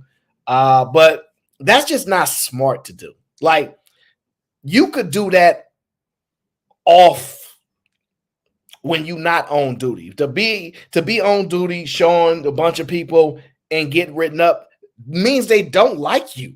Do y'all understand that? Like, how could you be showing off, playing some stuff with your friends and laughing and stuff, your so-called friends, and get written up? They just don't like you. Somebody snitched on you. Somebody else was around that didn't like you and was like, hey, what are you doing? So he's not smart. He's clearly not good at his job. I don't know. Maybe his name is Jamonte. I don't know. And people don't like him. Those are the things that stand out right now. To his fellow officers while on duty. He was also written up for putting those officers at risk, leaving a sergeant alone during a traffic stop and missing a knife during a search of a domestic violence suspect. All right. So you left your sergeant alone That's just dumb. Like, you got to understand pecking order. How do you leave your commanding officer alone and they the ones that can write you up, basically? They the ones that got control over a lot of your movement in the department. That's just not smart. He's not smart. He's not good at his job, and he's not well liked. Okay, these things are clear and evident. Now, he let. First of all, he said domestic violence. He let somebody have a knife. How do you miss that on a search? These officers be touching everywhere and anything on everybody, and you miss that on a search? You're not very good at your job. You're not well liked, sir. It's just clear as day. You getting written up for all of the things that a lot of other people would get a slap on the wrist for. Oh, don't worry about that. Hey, look, don't do it again, though. Like, these are situations where they say, don't do that again. I'm going to let this slide, though, if you're well liked. If you don't believe me, just ask somebody that's in the.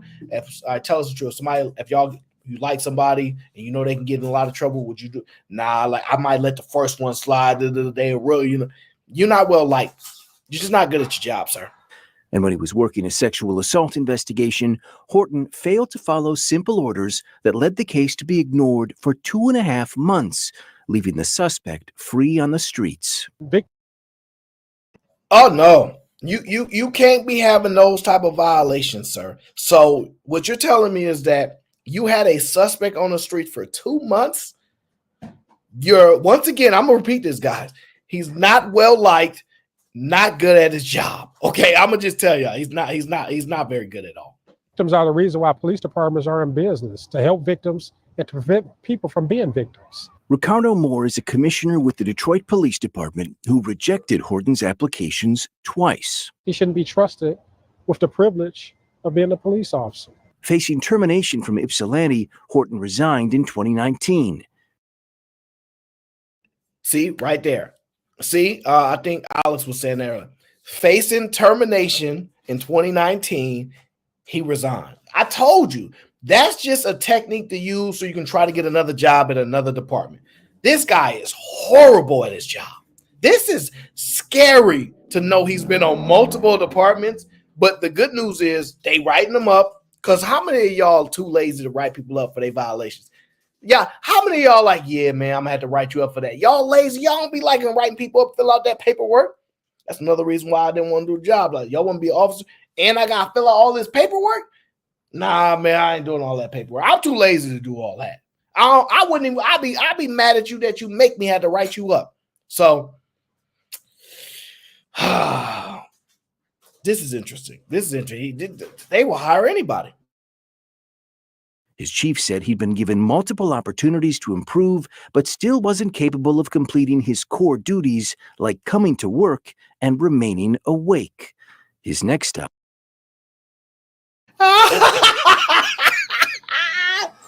Stay off the way.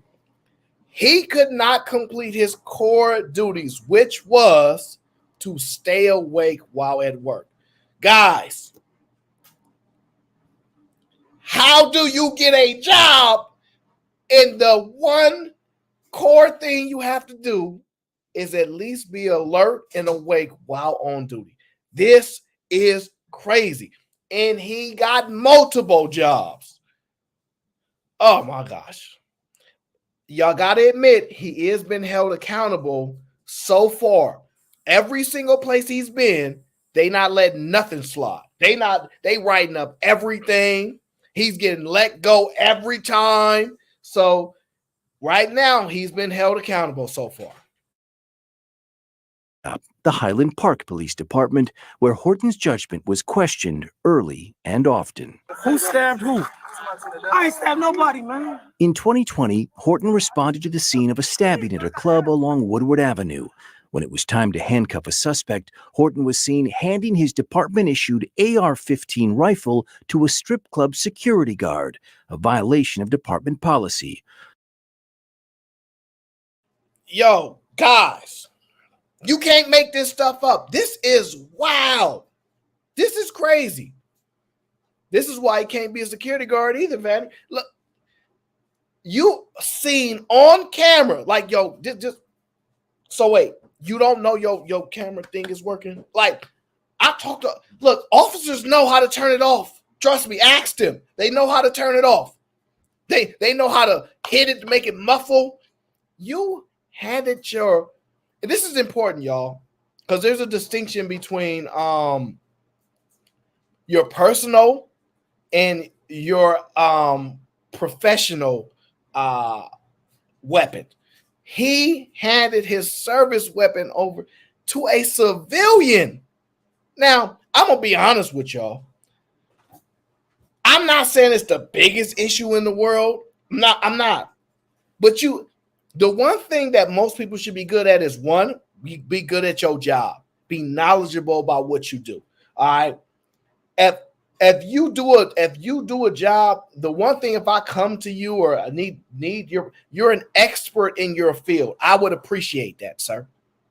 All right. I would appreciate you have some expertise in your field to a degree. At least know what y'all rules are. You telling me you didn't know you couldn't hand that to him? Even I know that. Even I know, with all those other officers around, I wouldn't take mine and hand it to a civilian. The best chance he got is they was off-duty officer. But you don't even know the rules if you have to treat an off-duty officer like a civilian, even though the rules is even when you off-duty, you still an officer, right? You know what I'm saying? Like, I don't know that specifics, but come on, man. This is pathetic. This is why you stick to football. This is why you play basketball. This is why you should rap, bro. I'm sorry. You can't be in charge of protecting people's lives, sir. Get to playing tennis or something. Play golf or something. Play one of those solo sports, because you're not a good team player. Man, you are horrible. Why can't you be like Udonis Haslem? They love Udonis Haslem so much, they played him to be a player while he was never going to play. That's how you know you love. When they like, yo, just take this check, show up to the job. We don't even care if you do no work here or not. This is sad. I'm sorry I got to report this to y'all, but I have to give respect and credit to the departments. These departments are getting rid of him. Now, it's not their job to follow him from department to department to make sure, but they could call every department and say, don't hire him. They probably could have done that.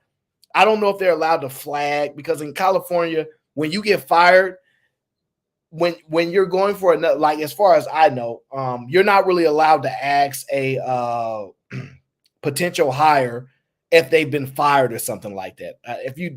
I don't believe we're allowed to do that anymore.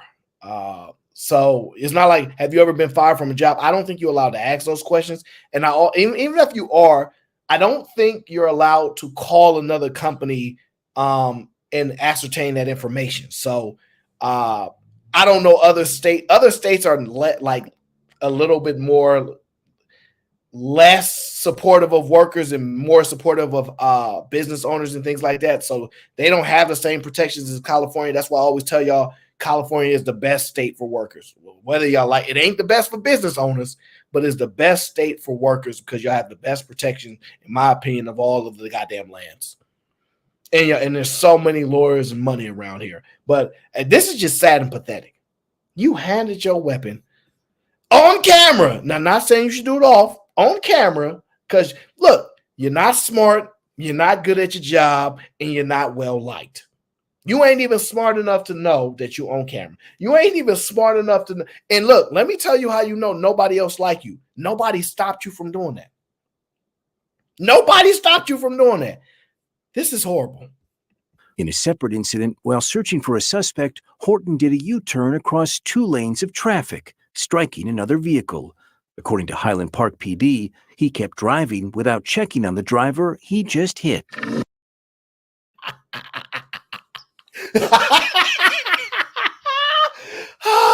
Look, now this one, I'm going to cut him some slack on. All right, look. I've been hard on him. I'm going to cut him some slack on this one.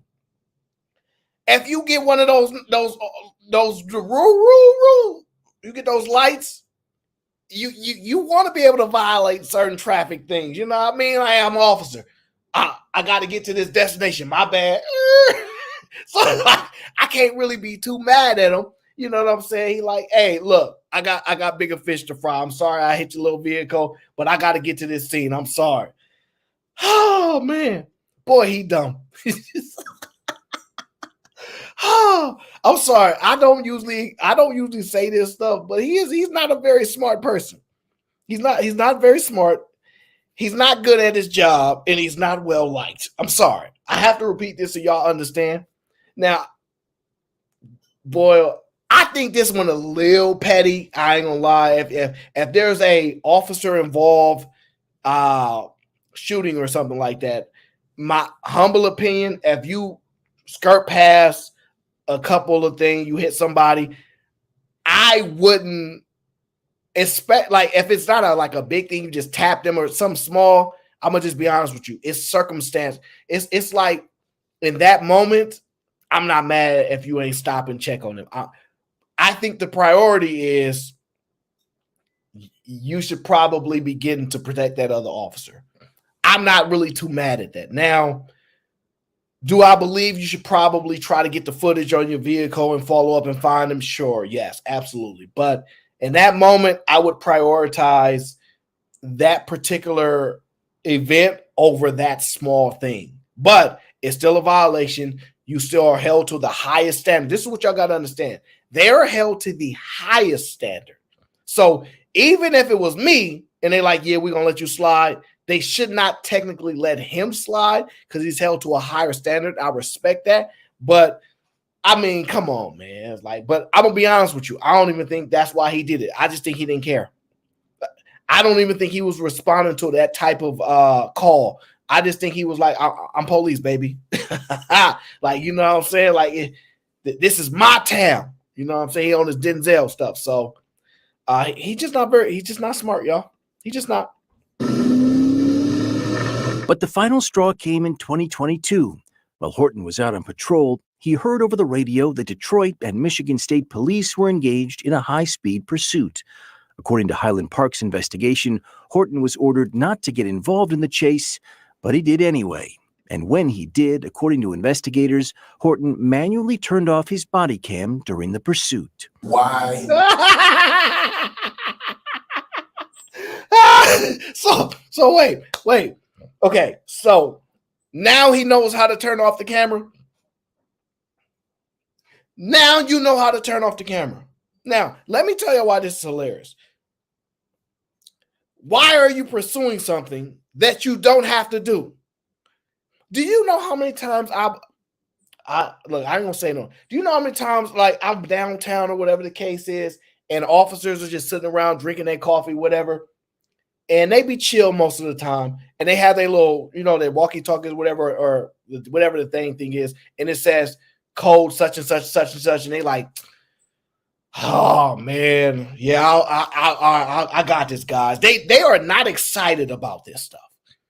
You telling me they told you, hey, fall back, you ain't gotta do nothing, and you said, no, but I want to. So you wanted to go out and do stuff when they told you you ain't got to do nothing. We got this check for you at the end of your shift. Do you know how many people right now, if I say, yo, look, I want to hire y'all ain't got to do that much work, and I'm going to give y'all a check at the end of y'all shift. You know how many people would take that job? Most people.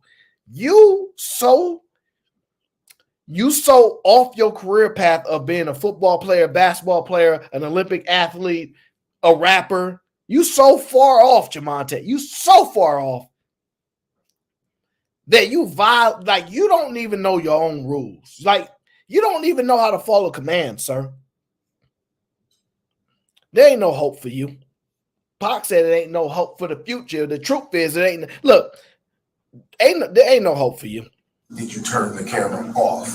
When questioned by Internal Affairs, Horton said the camera malfunctioned. I didn't engage in no chase. I wasn't involved in the chase or anything. But GPS data confirmed he was involved in the chase, and according to Internal Affairs, Horton made several false statements during the investigation.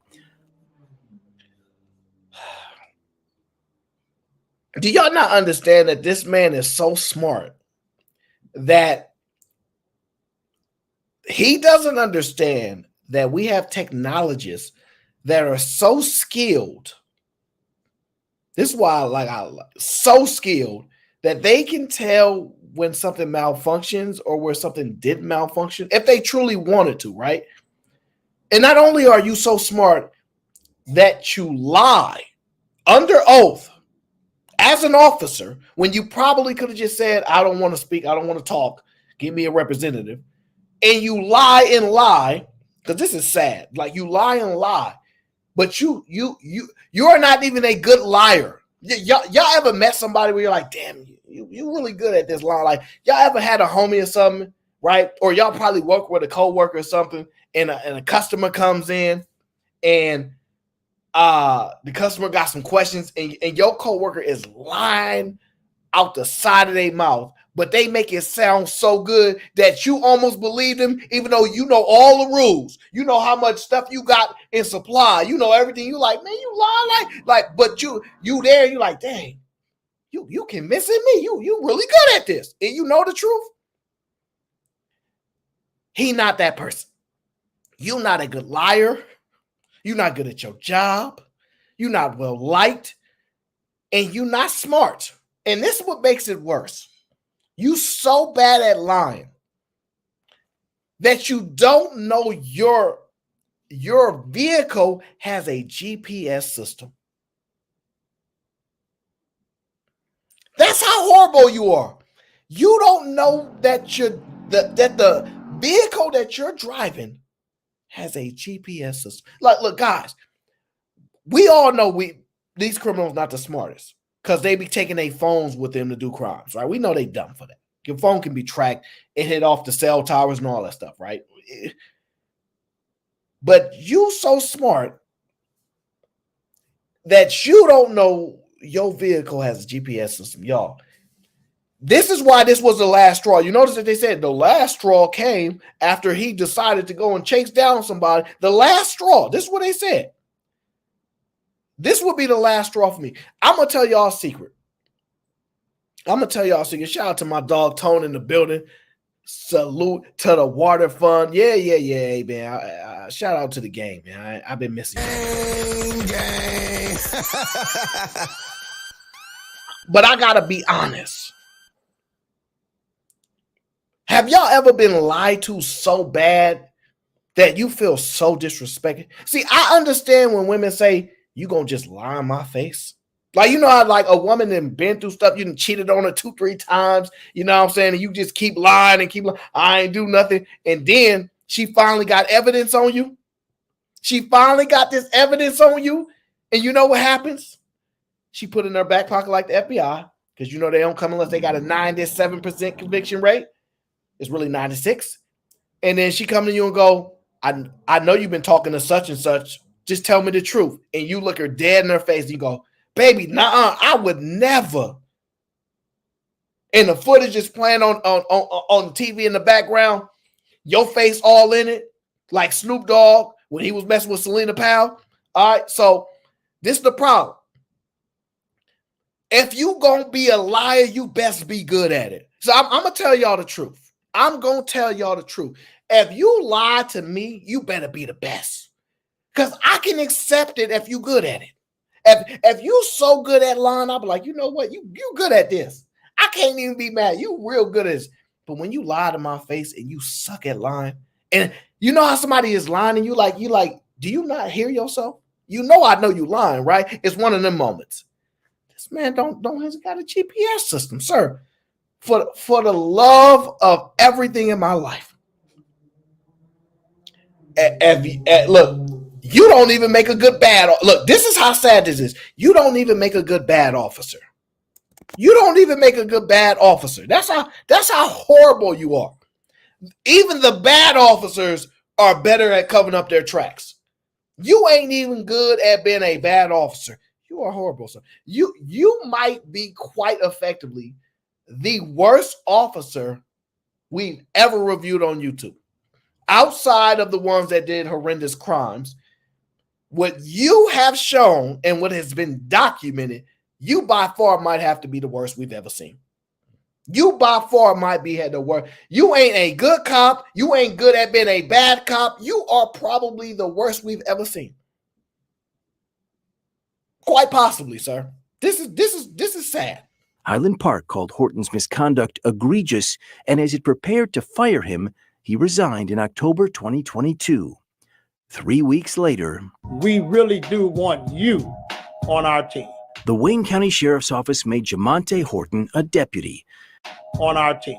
The Wayne County Sheriff's Office made Jamonte Horton a deputy. Jamonte Horton. If you not playing basketball, if you not playing no sports, sir, if you not running track, listen, you get no job, player. You get no job. Absolutely not, sir. There is at no way in nobody's right mind do they hire you to be a peace officer. Peace officer, maybe your name is Officer Wong. Okay, we can get with that. Officer Eric. This is Officer Michael. Okay. Officer Jeff. Officer Chris. Officer Matt. Yeah, all right, we good. Officer Jamonte, no. You shouldn't have got the job solely based on the name. But at this point, like Alex said, you are the king of resignations. Look, somebody said earlier, you can't fire me, I quit. You can't fire me because I quit. You can't fire me. Man, listen, it just shows there is a loophole when it comes to navigating the hiring between departments and departments, but the segregation of departments between city lines and state lines and things like that, it shows there's a huge gap and an issue there. This singular person's actions are so egregious. The fact that he was able to navigate multiple jobs and multiple terminations is beyond me. I'm sorry. But I will give credit where credit is due. To me, every time he gets the job, I will agree, it's best to not even give people an opportunity. But every time he get the job, he get fired. They getting him up out of there ASAP. They not hanging out with him. They not letting him stagger around. They getting him up out of there. So I will give them credit. I don't think they hiding him behind the shield. I'm gonna say that. Since he resigned in Highland Park 2 years ago, Horton's law enforcement license was deactivated by the state, meaning he can't serve as a police officer until it's turned back on. But it turns out you don't need an active law enforcement license to work as a deputy inside a jail where Horton works today. Now, okay, all right. So I'm going to take back one statement. He's not the dumbest man on the planet. He ain't smart, but he's not the dumbest man on the planet. He's smart enough to know that I ain't got no licenses. So, like, you remember, I think, was it Sway? I think Sway was arguing with somebody. I forget. I don't remember. Maybe I was watching a playback. I don't know. Something about a difference between an electrician and a actual electrician or a certified electrician, something like that, right? So you can be an officer, but you ain't certified officer. Like, you know what I'm saying? Like, this is crazy. But it also tells y'all why it be so many wild people that be working inside them jails. Y'all ever wonder why I never understood why women, especially attractive women, want to work in the jails. I mean, I know now. I know now. I know why they want to now. I know why they want to now. But yeah, this actually is smart, guys. So we're gonna step on them when it's time to step on them. We're gonna give them credit due when it's time to give them credit due. And to be fair, the only thing that scares me more than somebody that believes it's in their blood to be an officer, where look, if you fire me from a job or something, I ain't really coming back. I'm gonna just tell y'all the truth. If somebody fired me from a job, I'm like, man, I ain't coming back to work for y'all. Forget y'all. I get a new job somewhere else. This man said, I ain't doing nothing else but law enforcement. I ain't doing nothing else but being an officer. He won't do nothing else unless they lock him up. Now, apparently, guys, if y'all want a job, y'all can go to this sheriff department and they will hire almost anybody, even people that should be rapping. We want to hire individuals committed to serving our citizens with honor and integrity. Would you say that honor and integrity are words that apply to that deputy? I would say definitely not. Glenn Anderson is a Wayne County commissioner. It's very surprising that with a record like that we would have him working in the sheriff's department. We wanted to ask Sheriff Washington why his office hired Horton after so many other departments took a pass, but he declined. So we caught up with him at a budget hearing earlier this month. Did the sheriff? Look, hey, talking about bringing another brother down. Look, I'm going to just tell y'all the truth. And it is what it is. We're going to talk about the black community real soon. All right. But we got to talk about the truth right now. Every time a brother give another brother a job, see what happened when you be trying to help a brother out? See, I think, I'm like, how you keep getting a job with that name on the resume? You ran into a brother that like me that will understand, look, mom's probably dropped you on your head. Your mom name is probably Champagne or Alexis, because they are Mercedes, one of them car names. And, you just got a raw deal maybe. Now, because I try to help a brother out, y'all know the HBO special, Help a Brother Out. Now it's going to cost you some attention, sir. So now you pissed off the wrong reporter, and now this reporter going to pull up on me at your job at a hearing where you can't hide. And he going to ask you a question. Because y'all know how they be at those hearings where those weird people get to go on the microphone and say anything. I think y'all all should be fired. Y'all are horrible private citizens. And I can't, they be going off at those events. You know what I'm saying? Like, and we don't have no funding for the community. And they give them that microphone and they give them like 30 seconds to cry and stuff. They probably at one of them events right now. And you messed up and that reporter pulled up on you. And you didn't know that reporter probably had 1 million people that watched that television station and you're going to get this work. Now, I'm going to say this too. He's bald-headed with glasses. Y'all know how that go. So you're bald-headed with he got the glasses. You know he pissed off about you bringing this problem to him while he trying to get his bag, right? Because this man getting money, he's in a nice high position. He's doing quite well where he's at. And now you got this man with a microphone coming up here, messing up why you coming up messing up all the business? This is what's happening right now. But he declined. So we caught up with him at a budget hearing earlier this month. Did the sheriff's office lower its standards to hire Jamonte Horton? We never lower standards. Never. How troubled are you that he was found to have been untruthful? I'm troubled that happened. If that is indeed a fact, I don't know that to be a fact. Somebody that's talked to me about that part of it. Well, you hired him, sir. Is that a concern? Our agency hired him. Washington told us he had nothing to do with Horton's hiring, but that's his signature on a document asking the state. Now, guys, it's about to get real right now. It's about to get real. Yeah, let me get myself on a big screen. All right, we got to keep it a beam right now. I'm big on honor. I'm big on integrity, right?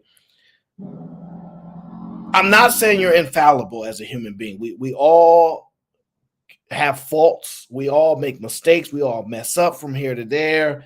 We have a right to be wrong as human beings, right? Now, you should fix those wrongdoings and correct them, right? That's the right thing to do, right? You shouldn't continue in this behavior. Here's the problem that I have with this particular person that is dodging questions. I'm gonna just tell y'all.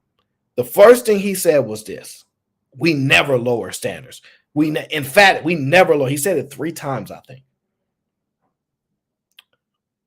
Sir, if you're a leader and you have some sort of honor, integrity, etc., you don't throw your team under the bus. That's an uncommon characteristic of a leader. Leaders don't tend to throw their team under the bus, even when the team is wrong.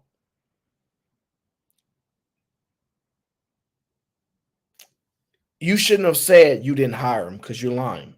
If you have any power, if you have any influence over the hiring process, the only thing you should have said, see, you need a public rep. What you should have said, I have to review this, to be honest with you, because we do have a lot of employees and I want to review what happened with this situation because this is very important to us. That's what I would have said. I wouldn't have went into all those other details and I didn't hire them and the department did. Sir, you are the department. Have you guys ever worked somewhere and they told you, you represent this company? Your actions will be perceived as actions by the company, okay? Sometimes they call you representative, ambassador, etc., etc. When you work somewhere, even us at the smallest levels, we are a representation of the company. I just don't like it. This is unbecoming of somebody that's in that position, power, and leadership to talk about standards, integrity, and all these things and conduct himself that way. I think it was a bad look, in my opinion. There's just certain ways you should conduct yourself. You probably shouldn't have done that. This is my opinion. Just as a small criticism from that, because he's in a leadership position. You probably don't get a lot of brothers that have that type of power in these. And it just wasn't a good look, buddy. I'm just be honest with you. The guy that's reporting is legitimately asking real, fair questions. And you're supposed to know almost all the officers in your department. I don't care who you are. I understand you could be busy, and I understand if you're the chief, the deputy commissioner, whatever the case is, you can't know everybody. But I'm just gonna be candid with y'all. We all went to school. I went to a high school that had less than maybe 500 people in the school. Less than 500 people. I think it was like 400 something. I knew everybody in the school. Everybody. Every single person. I knew all their names. Every last one. We all knew each other. I have a horrible memory. And I do mean horrible memory. All right. You know who has a good memory? Brittany B has a good memory. G-Ville has a good memory. Fatty has a good memory. Well, lately, podcast said his memory's been a little shaky, but he typically has a good. Anton has a really good memory as well. There are a couple people in our space where their ability to recall things that happened a long time ago, almost verbatim, to the moment, to me is really good. This is why I also don't bother nobody, because I ain't gonna remember that we had a problem 9 months ago and something happened and you still mad, because I ain't gonna be mad at you. I approach you, we discuss it, and I move on. I don't really bother nobody because I got so much stuff to deal with in real life. I can't be remembering what happened. I don't have the best memory, but I know the people that do. You should be able to know the people that you're hiring to your department when you get put in these positions. And if you have less than 400 people, it ain't no excuse. I know you guys thinking like, no, he's busy, he's doing all this thing. Ain't no excuse. When you have that type of power and influence, you need to start knowing the people that you're hiring, sir. You need to know the people that you're hiring. So I think it's more than fair to say, did you drop the ball, lower the standard? Now, you answered professionally, we never lower the standard. All right, you the company man, that's the company answer. But I just think you need to conduct yourself a certain way, and you don't throw your team under the bus like that. But that's just my critique of that. I thought that was a bad look, especially when they got your name on documentation. That part of it. Well, you hired him, sir. Is that a concern? Our agency hired him. Washington told us he had nothing to do with Horton's hiring, but that's his signature on a document asking the state to reactivate his law enforcement license, allowing him to police the streets. Wow. That is so bad. It's one thing. This is really bad. Dang, that they really hired Jamonte. All right, look. Oh, that's horrible. So this is so bad. Not only did you lie. Well, I'll take it back. Maybe you're not lying. Well, no, because technically this allows him to be hired, but technically you did not hire him, but you did the most important action kind of to allow him to be hired by establishing his license. I mean, to me, this is worse than hiring him. Think about this. All the other departments fired him. Get him up out of here. His license, you ain't getting no license. You gave him his license back, basically. I would argue you are probably the most important person to this man getting hired in your agency, sir. But I will agree, the agency did hire him because it says Wayne County Sheriff's Agency. And your name is not agency, but you are represented. You are, you know what? This is what we can get you on, okay? Chirax is in the building. Shout out. Appreciate the super sticker. This is important. This is what I think we can get this guy on. There's a thing, right? So in the banking industry, right? Because I can speak to some expertise here, right? We have what we call authorized signers, right? And what authorized signers are people that have authority to make transactional, to do transactions on accounts, right? So that means like, even if they are not the tax responsible person on the particular bank account, etc., they have the authority to move funds, wire funds, take out funds, add funds, etc., write checks, things like that, right? It might not even be your business, your company, but you can authorize people to execute on behalf of the company. You are somebody that is authorized to execute on behalf of the company. Not everybody that works at the company is an authorized signer. And I'm just using like normal terminology. Some places may call it a different name, but that is like industry standard. That is horrible, sir. You are in fact somebody that is very responsible for the hiring of this person. I'm sorry. It just is. All right. And you're going to have to take some accountability, sir. You are a representation of the highest order, sir. Last week, the state said no, issuing an intent to deny the county's request, saying Horton did not meet the character fitness standard to be an officer. He was hired by several agencies. He was fired by you a snitch. Oh, he's snitching. Oh, yo, he really, I can't believe this. I was not expecting him to go out this bad. Oh, this is embarrassing. So not only do you push responsibility off on other people, right?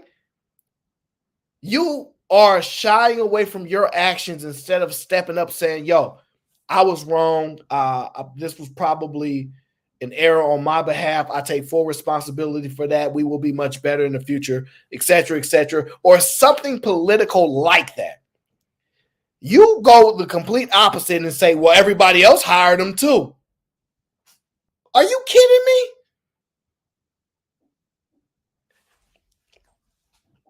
That's worse than when I hear, well, men do it too. Y'all know I hate that stuff. Like, this is sad and embarrassing. But you know what? What should you expect from some of these people? But shout out to the people that denied him his license. Salute to them. They said you are not fit and you do not meet the standard. So shout out to them. So this is a level of accountability that we're witnessing right now. I don't see no blue shield. I don't see people hiding behind this. I do see it's easy to become a peace officer, though. I ain't gonna lie. At least easy. Were they in Detroit area somewhere around there, Michigan? I don't know. I don't know that area very well. They know, but I would say this though.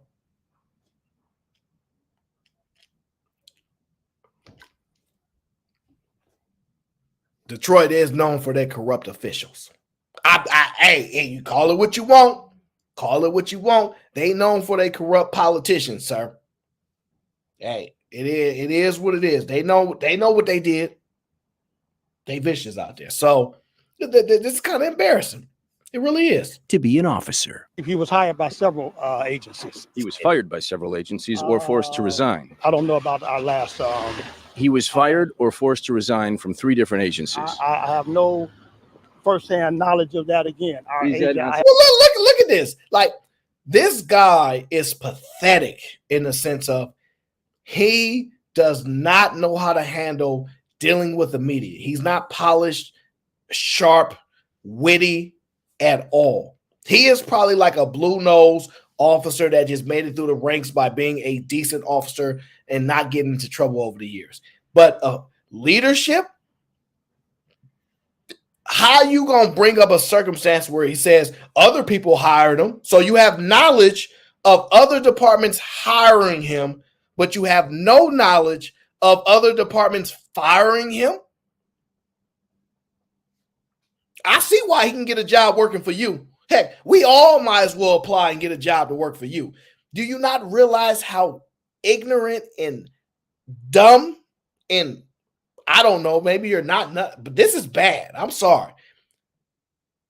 A lot of departments hired him. Well, they also fired him. Well, I don't know nothing about no firings. What is you doing? Why would you bring up a circumstance and tie yourself into a predicament and then try to play dumb to get out of it? This is really bad, man. It's really bad. Forced to resign. I don't know about our last. He was fired or forced to resign from 3 different agencies. I have no firsthand knowledge of that. Again, Is that not something you should know about? I'm going to know about it, and when I know about it, we'll address it. We left voicemails, texts, and emails for Deputy Horton. He did not respond. If he chooses to, he can appeal the state's decision not to reactivate his law enforcement license. Even without it, though, he is still allowed to remain a deputy inside the jail. Sheriff Washington told me Horton has a stellar record since joining the county.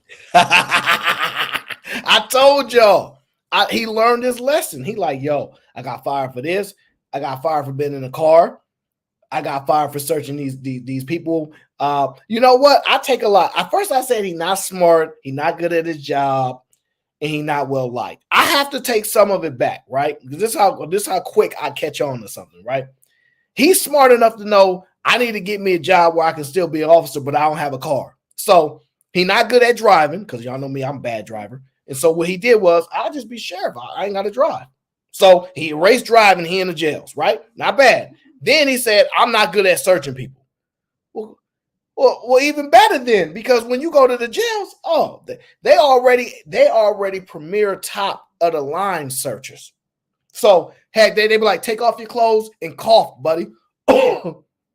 So you ain't gonna be able to sneak no knife past him in there, most likely. So this guy is smart enough to minimize his bad driving, minimize his ability to search people. Like this is not bad at all. And he got around or circumvented the need for a certificate or a license to be the peace officer. I gotta tell y'all, this is interesting. This is very interesting, y'all. I ain't gonna hold y'all. I will say in this segment, we found out a couple things, guys. One, don't hire nobody named Jamonte. All right, can we all agree to that? If Jamonte ain't applying to be no rapper, no Olympic athlete, football player, basketball player, he gets no job because it's dangerous having him on the workforce. However, in the jails, those are usually convicted people anyway, or at least waiting trial. So I guess we at least the relatively good citizens is protected. I don't know. At least the relatively good citizens are protected. I don't know. I'm not sure. All right. Let's get to the next segment. All right. We got the last segment here that I'm going to cover today. And we'll go from there. I want to discuss this. Do blacks build community anymore? That's a good question. Do the blacks build community anymore? Okay.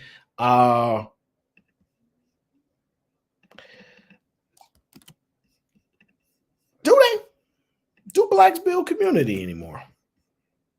You know, this is a real actual tough question to answer. But we gonna try it anyway, y'all. We's gonna try it anyway. Do the blacks build community anymore? Okay. Because they keep saying we don't love each other. We don't care about each other. We like Michael Jordan sneakers. And I will admit, I seen some Michael Jordan sneakers and I said, those ain't half bad. I didn't buy them though, because I can't afford them. But do we build community? Well, if you listen to the YouTube streets, we build it on the internet. We build it here to a degree. But they say we don't trust each other. They say we don't build business together. They say we don't work with each other. Is that true? Oakland has been dismantled, so we're losing a huge Black community out there. It's almost non-existent in San Francisco, probably 4% at this point. It's tough. But I think there's a glimmer of hope. I think if we get off the computers and stop being insulated by the back and forth arguments and relationships that we do online and get out in the real world, we possibly can build some progress. We possibly have a chance to do something that people don't normally do. Okay. But before we get to that, before we get to the community building, I do want to play one more video before I even get to that, because I saw this video and I think it's actually fair. I think this is an actual fair question. All right. Let me get to this video that I'm going to play for y'all. You guys listen up and tell me what you guys think. Okay. I'm 28, male. I found out 2 months ago my fiance, 31 female, cheated consistently with a friend of mine, and it's still happening. We were together for 5 years, but 2 years ago, her father died. He was so wealthy, and his wealth was split between her and her sibling. Damn. Our wedding is in early July. Fool me once, you'll be the fool. I know I won't get 50%, but I'll do my best to get as much as I can. I'd be fairly happy with 20%. Using her wealth to buy assets as a married couple becomes marital wealth rather than prior to marital wealth. You know how calculated he is. That's some shit I do. Now, my question to y'all is,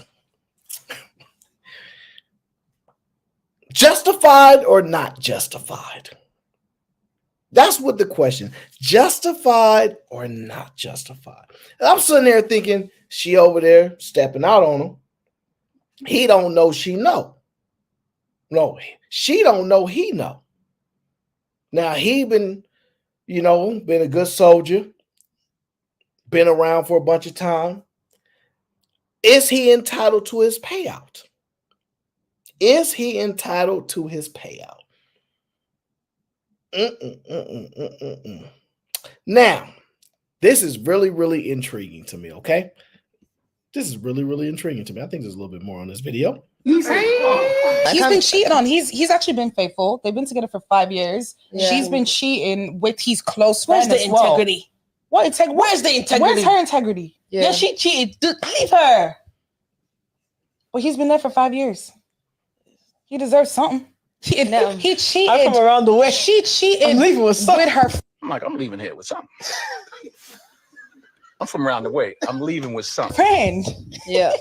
Like, she cheated with his friend. She didn't even find someone far away or try hide it. But the thing is like, when you actually deep it, they've been together for so long. He's invested a lot of time. Like, if roles were reversed, you would be saying she deserves this. She deserves it. Yeah. I wouldn't say that either. I would just be like, everyone should be. I'm here for his pettiness. Yeah, be petty. But you know what marriage is? But marriage, they just treat marriage like it's a piece of paper. Well, she's getting into a marriage treating it like that as well. Yeah. Because she's like, is she gonna She's stop the one that's the lying affair? and fooling. Money will always heal your wounds.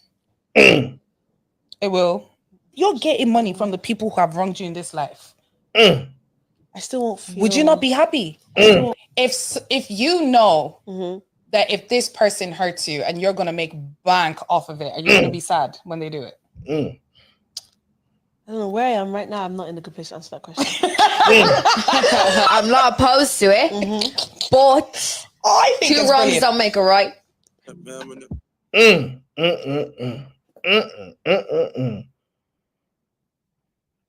I have to say, this is really interesting to me. I'm going to just say this. Had it been me,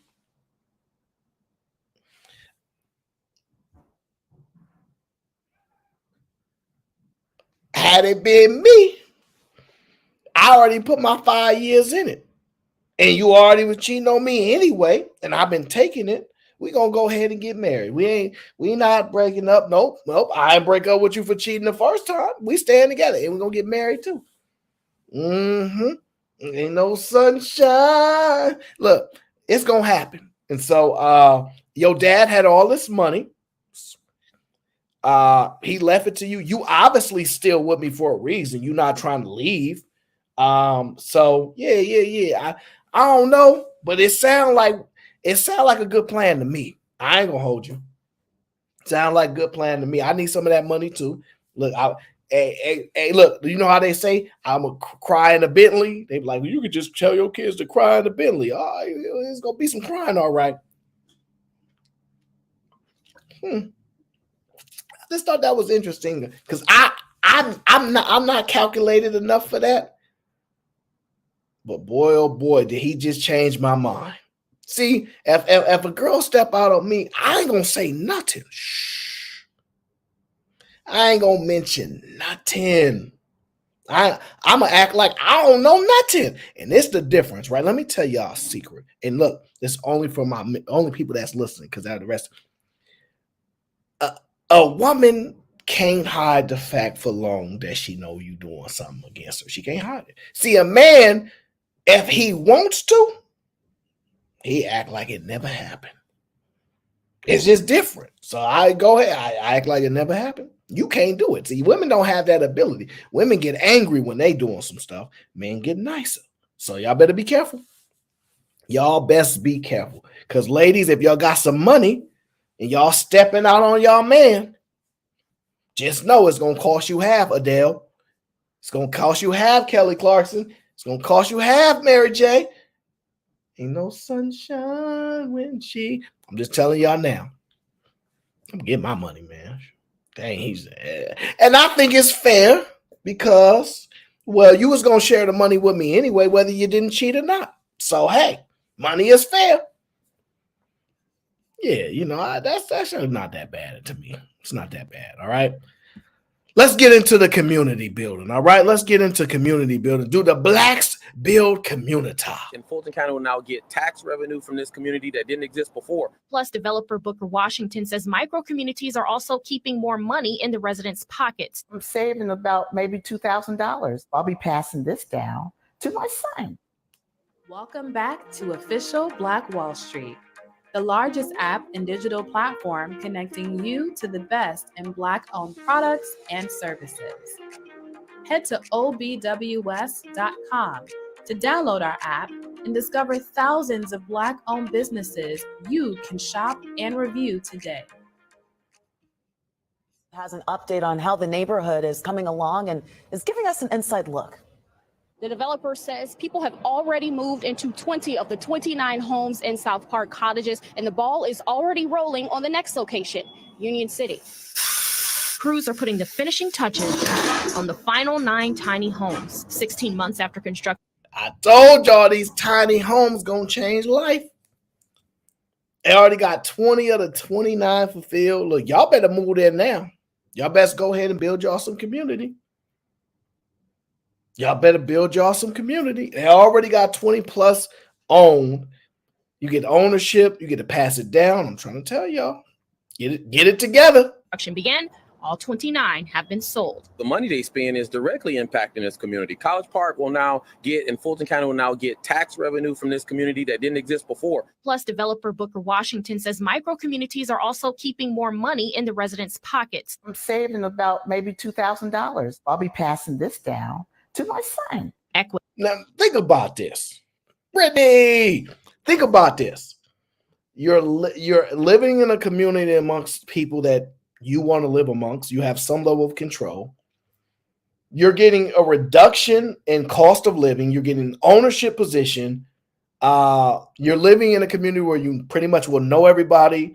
This is really old school. Y'all, most of us are old enough where we grew up with our uncles and aunties around the corner, close by.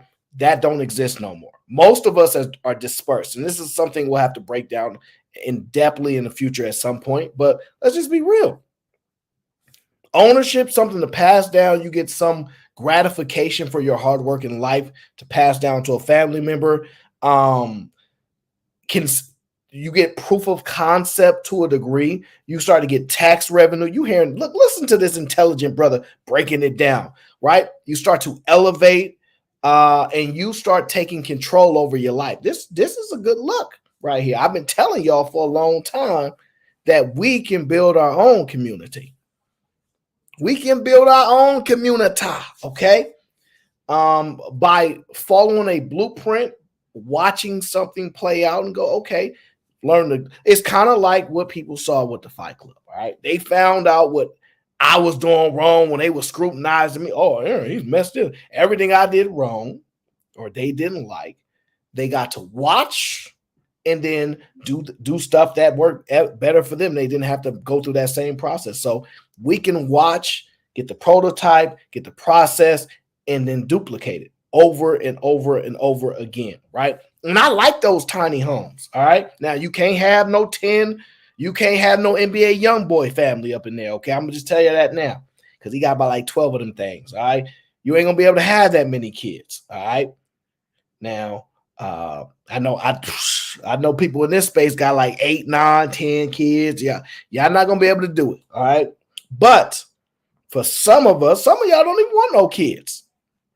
This is interesting. It builds ownership, a whole lot of stuff right there. So, can the blacks build community? I say they can. With rent continuously on the rise across Metro Atlanta, Janice Williams chose to buy for the same size space. I was considering getting an apartment because I'm downsizing from a 5-bedroom house on the south side, and it was just too much. My son moved out.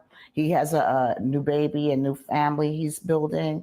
And my mother is elderly. She couldn't go up and down the 16 flights of steps to her bedroom. It just makes more sense. Williams has been in the neighborhood for 3 weeks. Washington says there are several other residents like her, singles, single parents, couples, and retirees. The residents. That shower look better than mine. There are several other residents like her. Oh, look at that shower.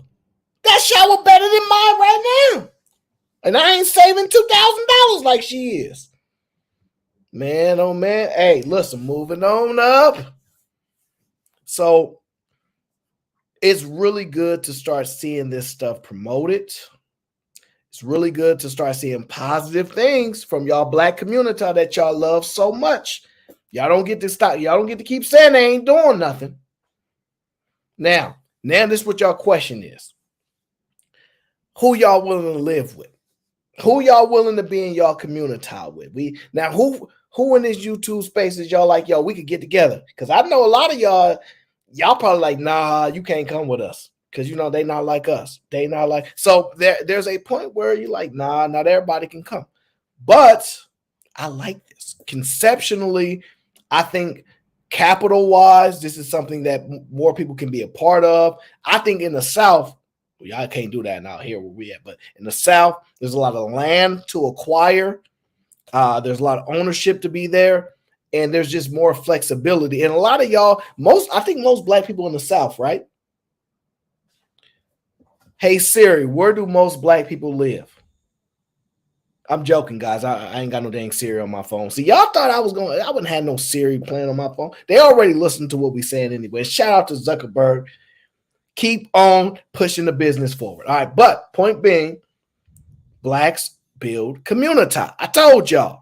Singles, single parents, couples, and retirees. The residents of South Park are diverse. They range from 40,000 upwards to millionaires that live here. The average rent in Metro Atlanta is about $2,000 a month.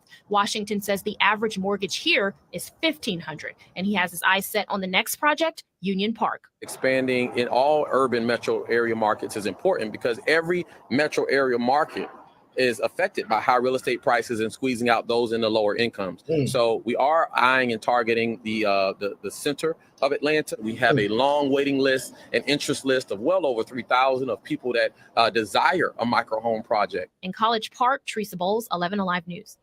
Wow. That brother's sharp right there. He done found a way to get this money. Yeah. Okay. I ain't mad at all. I'm not mad at all. I was not, boy, oh boy. Not mad at all. Community has been built, y'all. So I just want you guys to know that there are people on the ground level, people that are out there actually doing stuff that are not online pretend like we don't do this stuff. If you search for it, you look for it, you'll find it.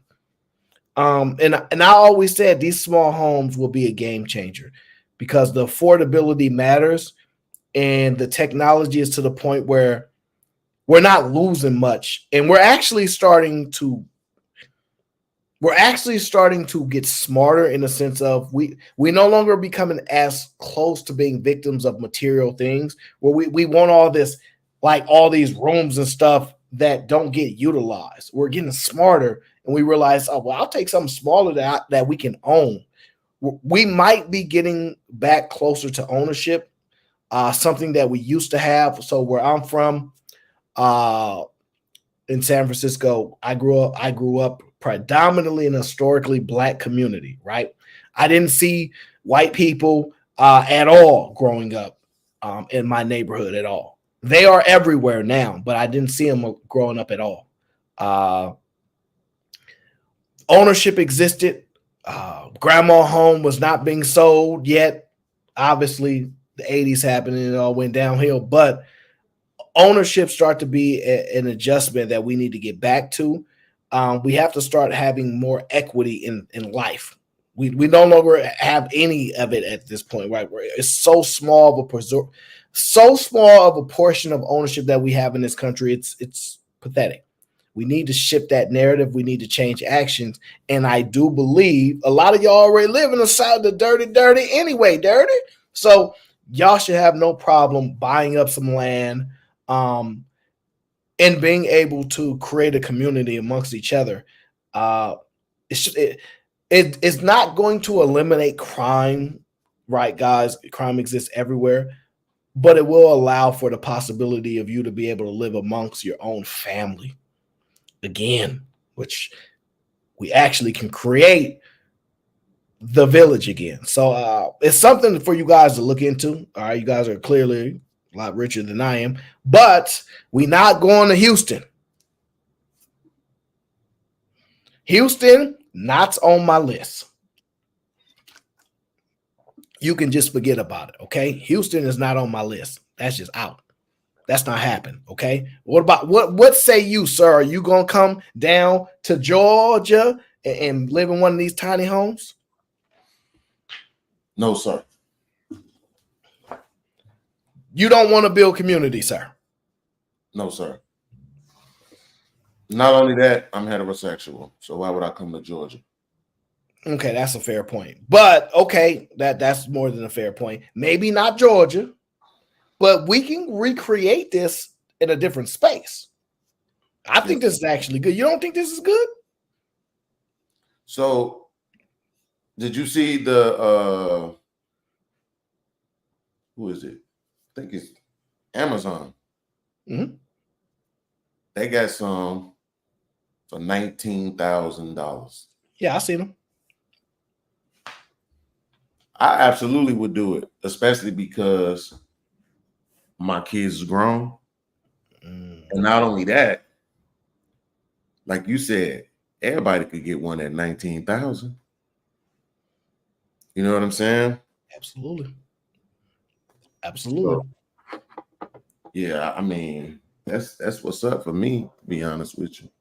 Yeah, I think they're game changers. I think that it wasn't intentional, but I think that we build technology and then human beings do things that it wasn't originally designed for because we're always looking to gain an advantage. And I think that these tiny homes, I don't think they were necessarily designed to create community, but it just warped into that. And I think this, like you got somebody get with $100,000, they be like, yo, we get the land. And look, land, I don't know. I'm not from the South. Land could be pretty cheap down there. I'm gonna say that now.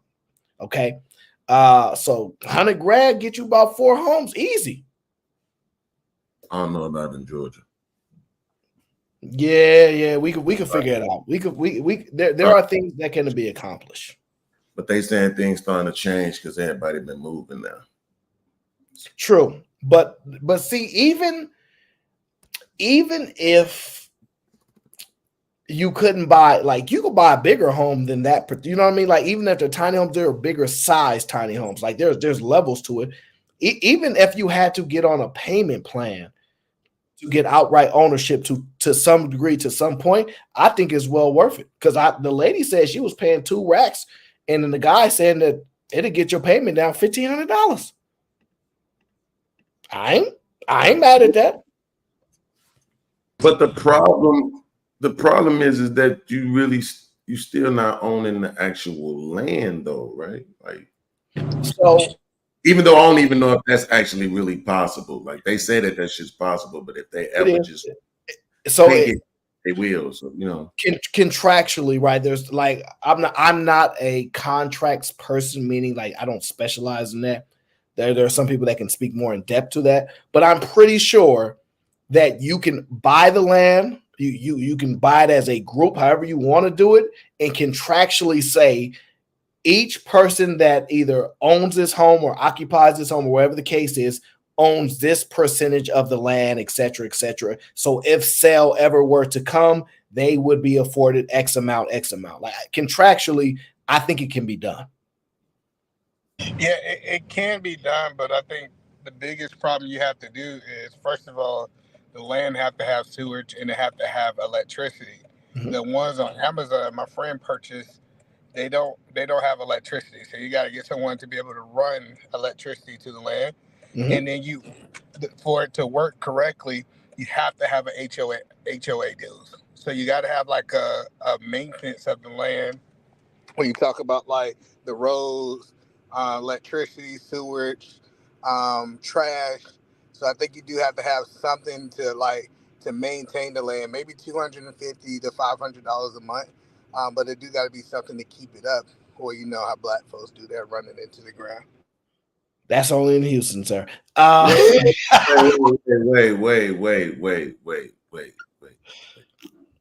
Aaron, because I don't trust the other guy to answer this question sincerely. What about solar?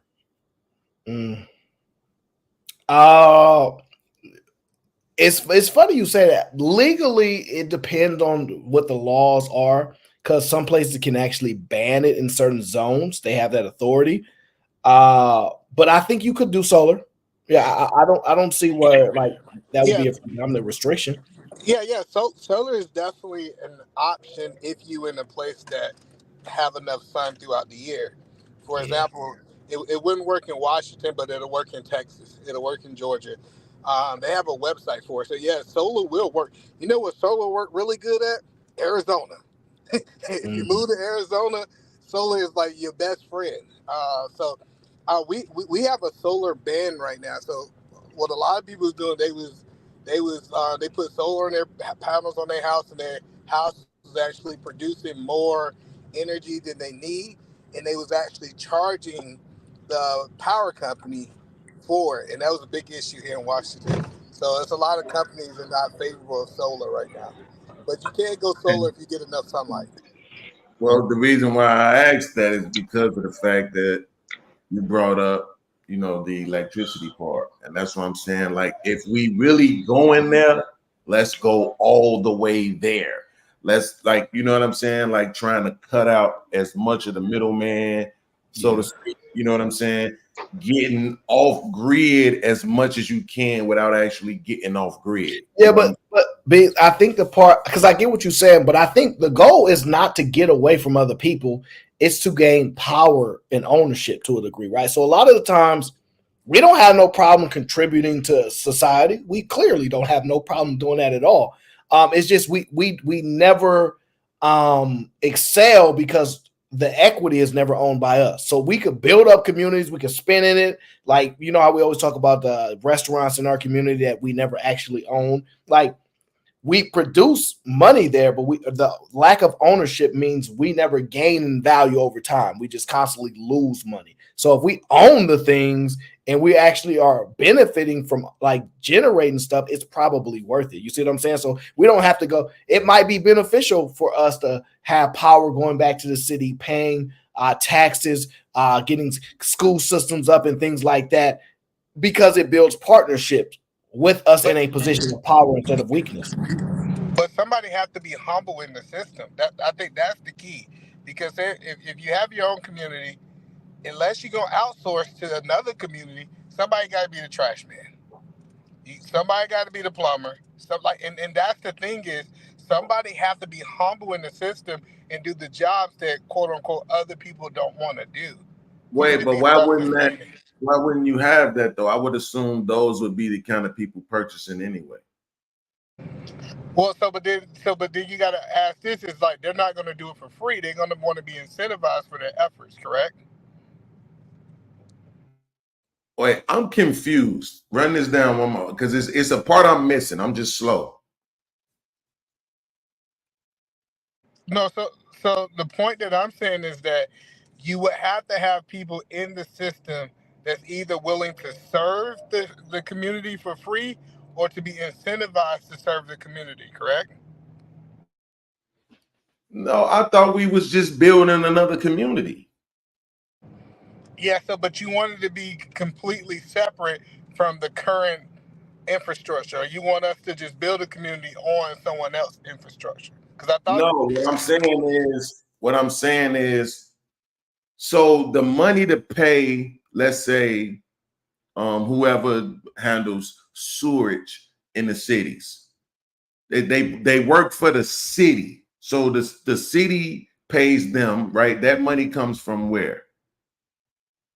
From the people who usually using the sewage. So the taxpayers? No, so it's usually the bill payer. So typically the people who get paid for the electric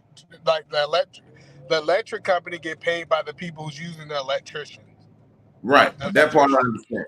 But that's what I'm saying. So like, we moving away from that. We going solar, right? So I'm trying to use something that we might still need because we will still need sewerage, right? Yeah, so that's the point that I'm telling you. So sewer it's a bill for homeowners. We pay it. So like apartments don't pay it because typically whoever's the owner fronts that bill or they include that bill in your rent. Okay, I got you. Okay, so that's my thing, right? So why wouldn't we still have that setup is what I'm saying.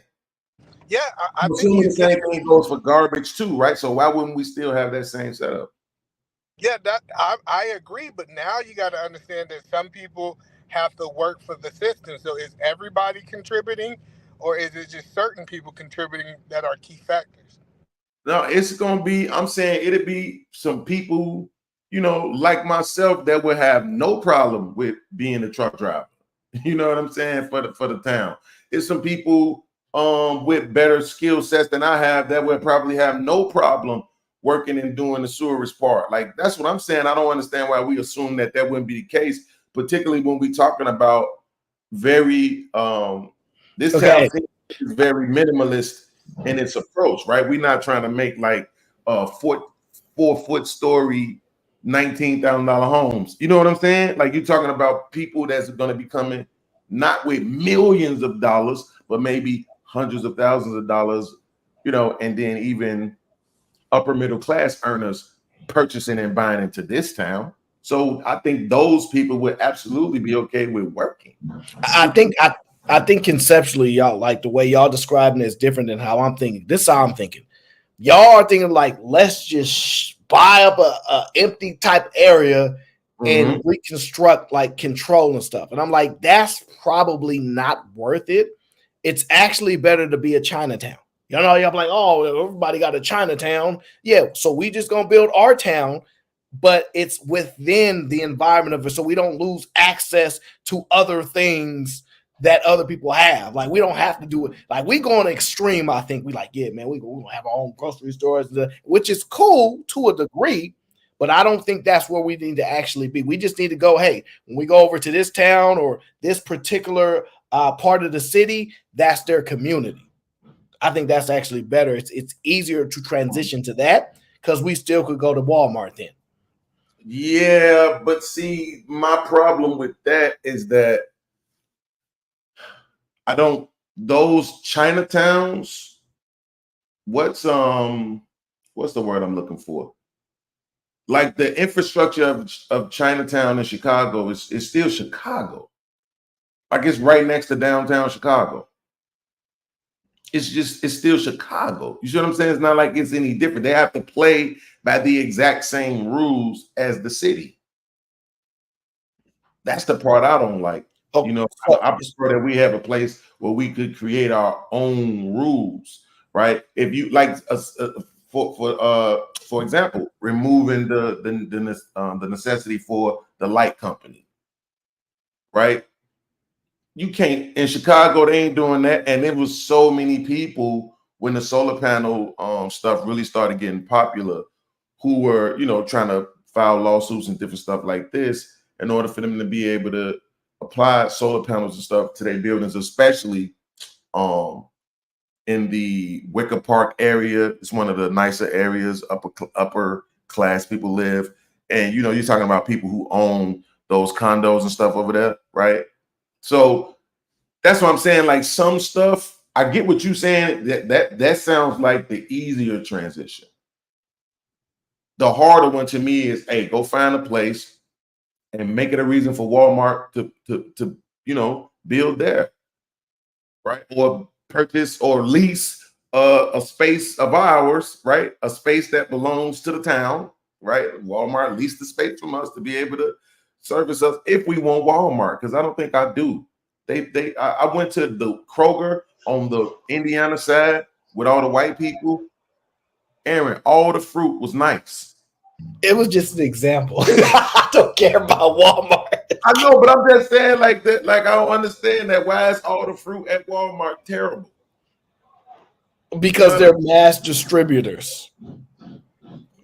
So when you're dealing with a mass distributor, right? It's not like you go out to market and you go and look at it and goes, oh, this one is so ripe, and you take 10 minutes examining and decided to take it. No, like they are mass distributors. They like, hey, moving it in, moving it out. So obviously, I don't think that's the case of it's just all of their stuff is just bad. But I'm just saying. But do you in this idea that you having in your vision, do you care about the health of people? So I don't want to remove people's current desires already that is in existence. So I'm willing to add. So like I'm gonna just sound a little selfish here, right? I'm usually willing to suffer for other people's gain, but I want one of those rivers that's in the back of my tank. You know, you look at the river, you go back to back, you see a little river flowing. I want at least one of those. Okay, I want land with the river in the back. Okay, but the health part, it's like, shoot, yeah, we can create an area where we can grow things.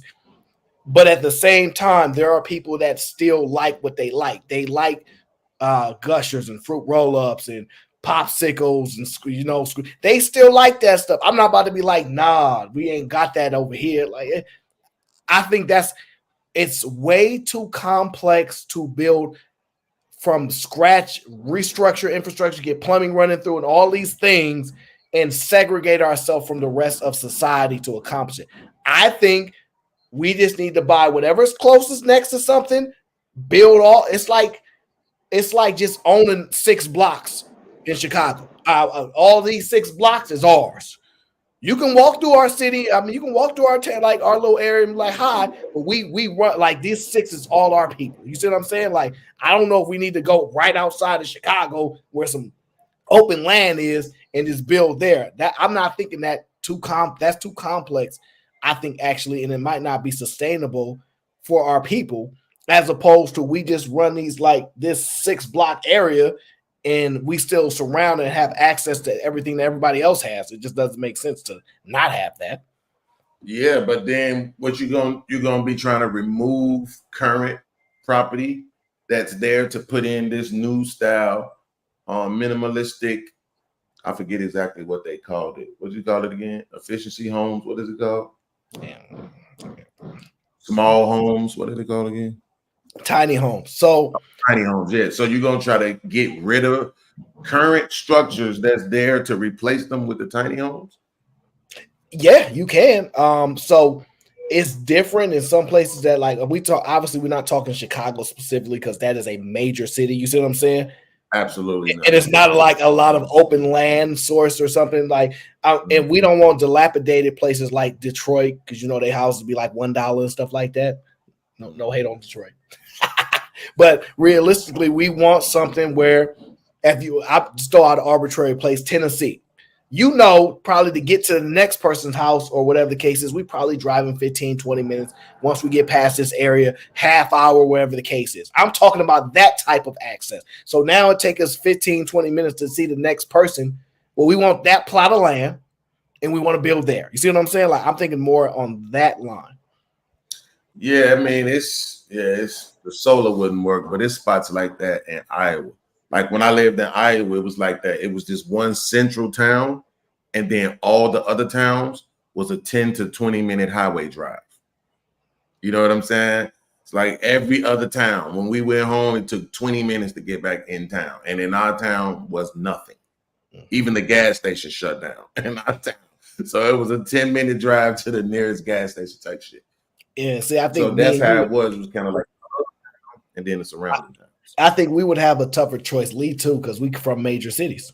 Like the transition for us is way harder than people that are already used to driving a lot. So in Texas, man, to get to the other side of town, man, it might take them the whole day. You know what I'm saying? Like, I ain't used to that. You know what I'm saying? So it's a harder transition. Their public transportation is terrible. Oh, There's terrible. so many different things you would have to add. Damn, like, yo, y'all gonna have a gas station there? Hold Not on, if we go all electric. Yeah, no, that's a good question. I don't know if people would want to own a gas station at the rate we going, but I don't think gas cars are going out of play. Well, then California is already starting that BS, so technically they are. But I think that stuff is solvable eventually. I think it's okay to figure out problems after we start. You know, some people don't want to solve everything. I don't want to start until we solve everything. Nah, we figure it out as we go. That's solar powered vehicles. No. We're not doing no solar power vehicle. No. So, yo, would it be like a sovereign citizen? Like, would you not be a part of America if you was inside of this place? Is it like that deep? Yeah, I don't think we need to go that far. Okay. So I think that's why we don't do nothing, because that's like we trying to be like we separate from the states, but we within the states. Like, no, that's not really gonna work. I'm just like, because the concept is already there. They showed it in the video. Like, they're already in, I think, Atlanta or somewhere around there. It already exists. So we don't have to redo it and buy somewhere in Delaware where it's 100%. The next closest power plant is 2 days away. No, like, we just need to be the next closest resources to the closest part of town, et cetera, and we can figure out public transportation. Like, it shouldn't be that hard if we have 30 people intelligent enough to figure out how to get it done. It ain't that hard to master. All right, I will. Somebody in the town, they work for us. Somebody is the transportation person. So Beans, look, I'm about to buy us this bus. This bus stops here, and goes into town and runs this X amount of time. And you don't work for nobody else but our community. We pay you to do that service. You see what I'm saying? Like, we can solve that for the most part. Like, we can solve that. We can buy a bus that's, you know what I mean? I think that's solvable. Yeah, how far does the bus go out from the city though? 2024, you shouldn't even need it, really. Like, especially for what we're talking about doing. It's the town where my son just moved to Georgia. The town where he at, they ain't got no public transportation. That's crazy, bro. I can never live in no area like that. Jesus Christ, what?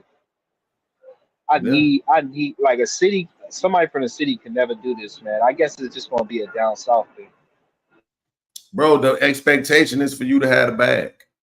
You know what I'm saying? Like, that's the expectation of the town. It's like, look, you got the bag, you got a car, you good. You know what I'm saying? No, if you don't, then you need to move to the city. I don't think that's the case. I think it's mindset. I think that there are certain people that conduct themselves or think a certain way would only be interested in doing it. So I don't even think it's a money component is the main reason. It's like, no, like, it would it be easier if you got a little bit more money? Sure. Most people feel more comfortable having money before they move somewhere. But at the same time, I don't think it would be a requirement. I think those people would probably care about each other more than most. And they would be like, oh, don't worry about that. We solve it with this. So I think this is very reasonable things that can be done, but I just like the fact that there's a starting point visually in a place where people are familiar from, and it can be duplicated. It can be duplicated. We literally can build next to them. But without the public, I see the lack of the public transportation as a good thing, actually, though, because that increases the usefulness of, I don't want to use their name, man, but the Uber Lyft, but not Uber Lyft, right? Like the town can have its own car service. And as somebody that owns a livery company, that's exciting for me. You know what I'm saying? To be able to provide service to my entire community. I mean, that's how you. But we don't want to be relying on one individual to manage. No, not one individual, but that's what I'm saying, because I own the service. You see what I'm saying? So I own the service. I can contract the other drivers. You see what I'm saying? But now we keeping the money literally inside the community. And it's not going towards any governing officials or none of that type of shit. It's literally just us. You know what I'm saying? Supporting each other. I think that's a great idea. I think the reason why I bring up public transportation is because that's a main factor to creating community and neighborhood, right? When everybody's getting on that same bus, even as kids, like y'all remember getting on the bus to school, and not the yellow bus, but the actual the bus in the neighborhood. And just like I think of this community, and I just think of them having nice electric buses that's going through the neighborhood, maybe building a light rail, like how Hoboken in New Jersey has a light rail that kind of goes like up and down throughout that part of the island of New Jersey. So I think it would be dope. And Doral actually has done this already. Doral, Florida, which is west of me. They basically built a bunch of communities back there with pools and big ass buildings. It kind of don't even look like Florida back there when you go back there. So it's definitely doable. And then I think doing it in the area where you already have like things being built, because Doral is a perfect example, because they built a bunch of shit over there.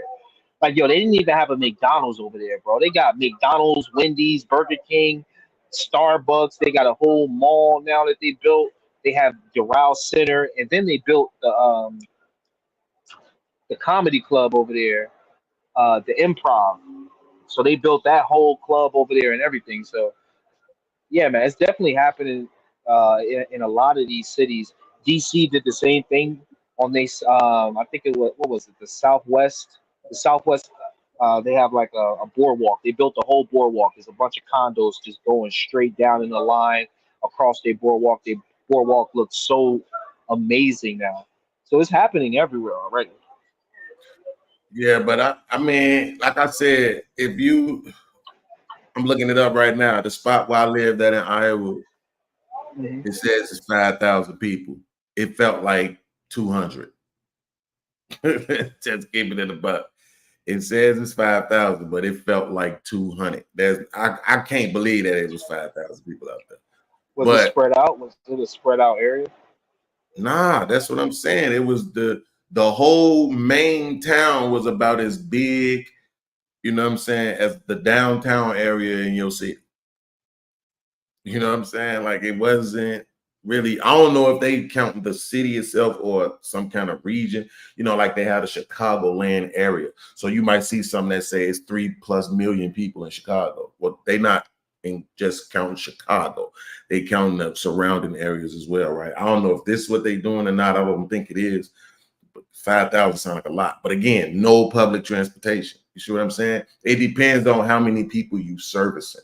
And that's the point, especially if the idea is to push ownership, right? Which is what I came in on the show with Aaron talking about, right? If the idea is to push ownership, that's what I'm saying. The least amount of government necessary, the least amount of quote unquote public services necessary, right? And everybody else really pulling together and living out that whole "it takes a village" mantra. But the crazy thing is, while you saying that, me thinking, I'm like, you don't even have to own it. You can rent there. If you like, nah, I don't want to own, I just want to rent. And we like, yeah, okay, we got a couple units here. They just for rent. People were like, you might be in and out of the community. Maybe 10 people actually own all the stuff outright or whatever the case is. And people move in and out, or they stay longer, they don't stay. Like you, like, I don't want to own, I just want to rent. Like, I think there's levels for flexibility there, right? Because I think the concept. I wouldn't do that unless I was. Go ahead. Go ahead. I was a bit delayed. Oh, go ahead. I was saying I would like that sound like if I was doing like a college kind of town. Mm-hmm. But if I really want to promote ownership and I want people to be there for the longevity, I want them to own. That's the whole point of it being so inexpensive, right? Is for you to own it pretty fast, right? And that once we build it up, whatever we do. But see, I don't know what you need the regular businesses in the community, right, to kind of make it circulate. But it's like, even with the spot I'm talking about in Iowa, they had 3 major businesses.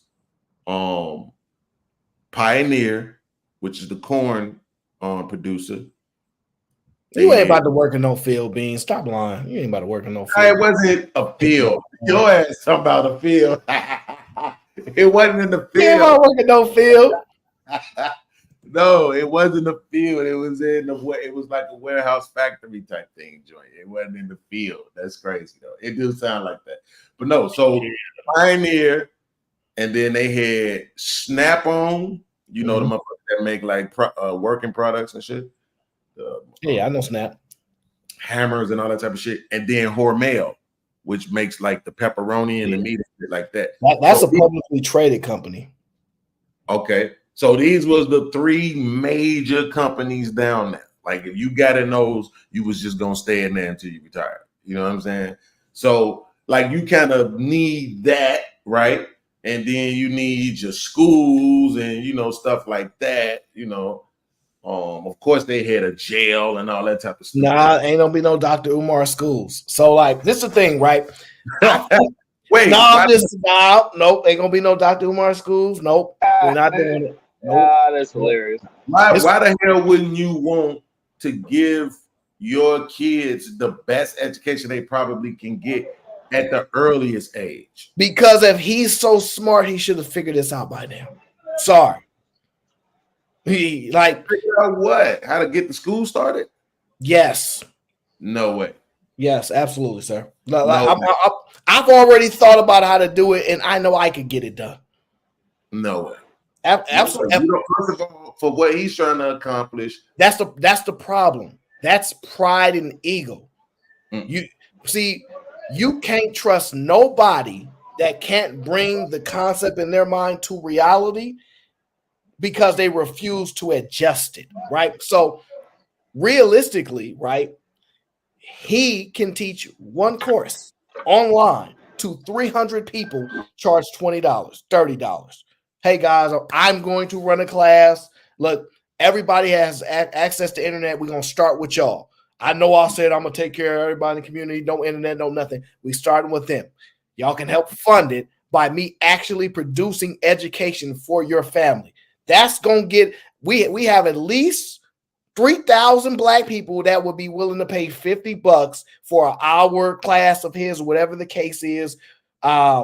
Once a week, once every 2 weeks, whatever the case is, conceptually, it can be done. And then after he's built money up, because he's going to get money instead of just asking for donations, you actually supply something, right? You attach some level of attainment from somebody to a dollar sign. Okay, so I will do this for this X amount of dollars. All right, so now I'm giving you something instead of just saying, hit the Cash App, dollars, whatever. You know what I'm saying? And people who think he's as smart as you believe he is, and even I believe he is to a degree, it can be done, sir. He can get the money. The money is not the problem. It's his process, it's his thought process, his inability to shift, adjust, etc., bro. He's the problem. He really is. That thing that you just gave an example of him doing wouldn't even generate enough money in 5 years for him to get done what he's trying to get done.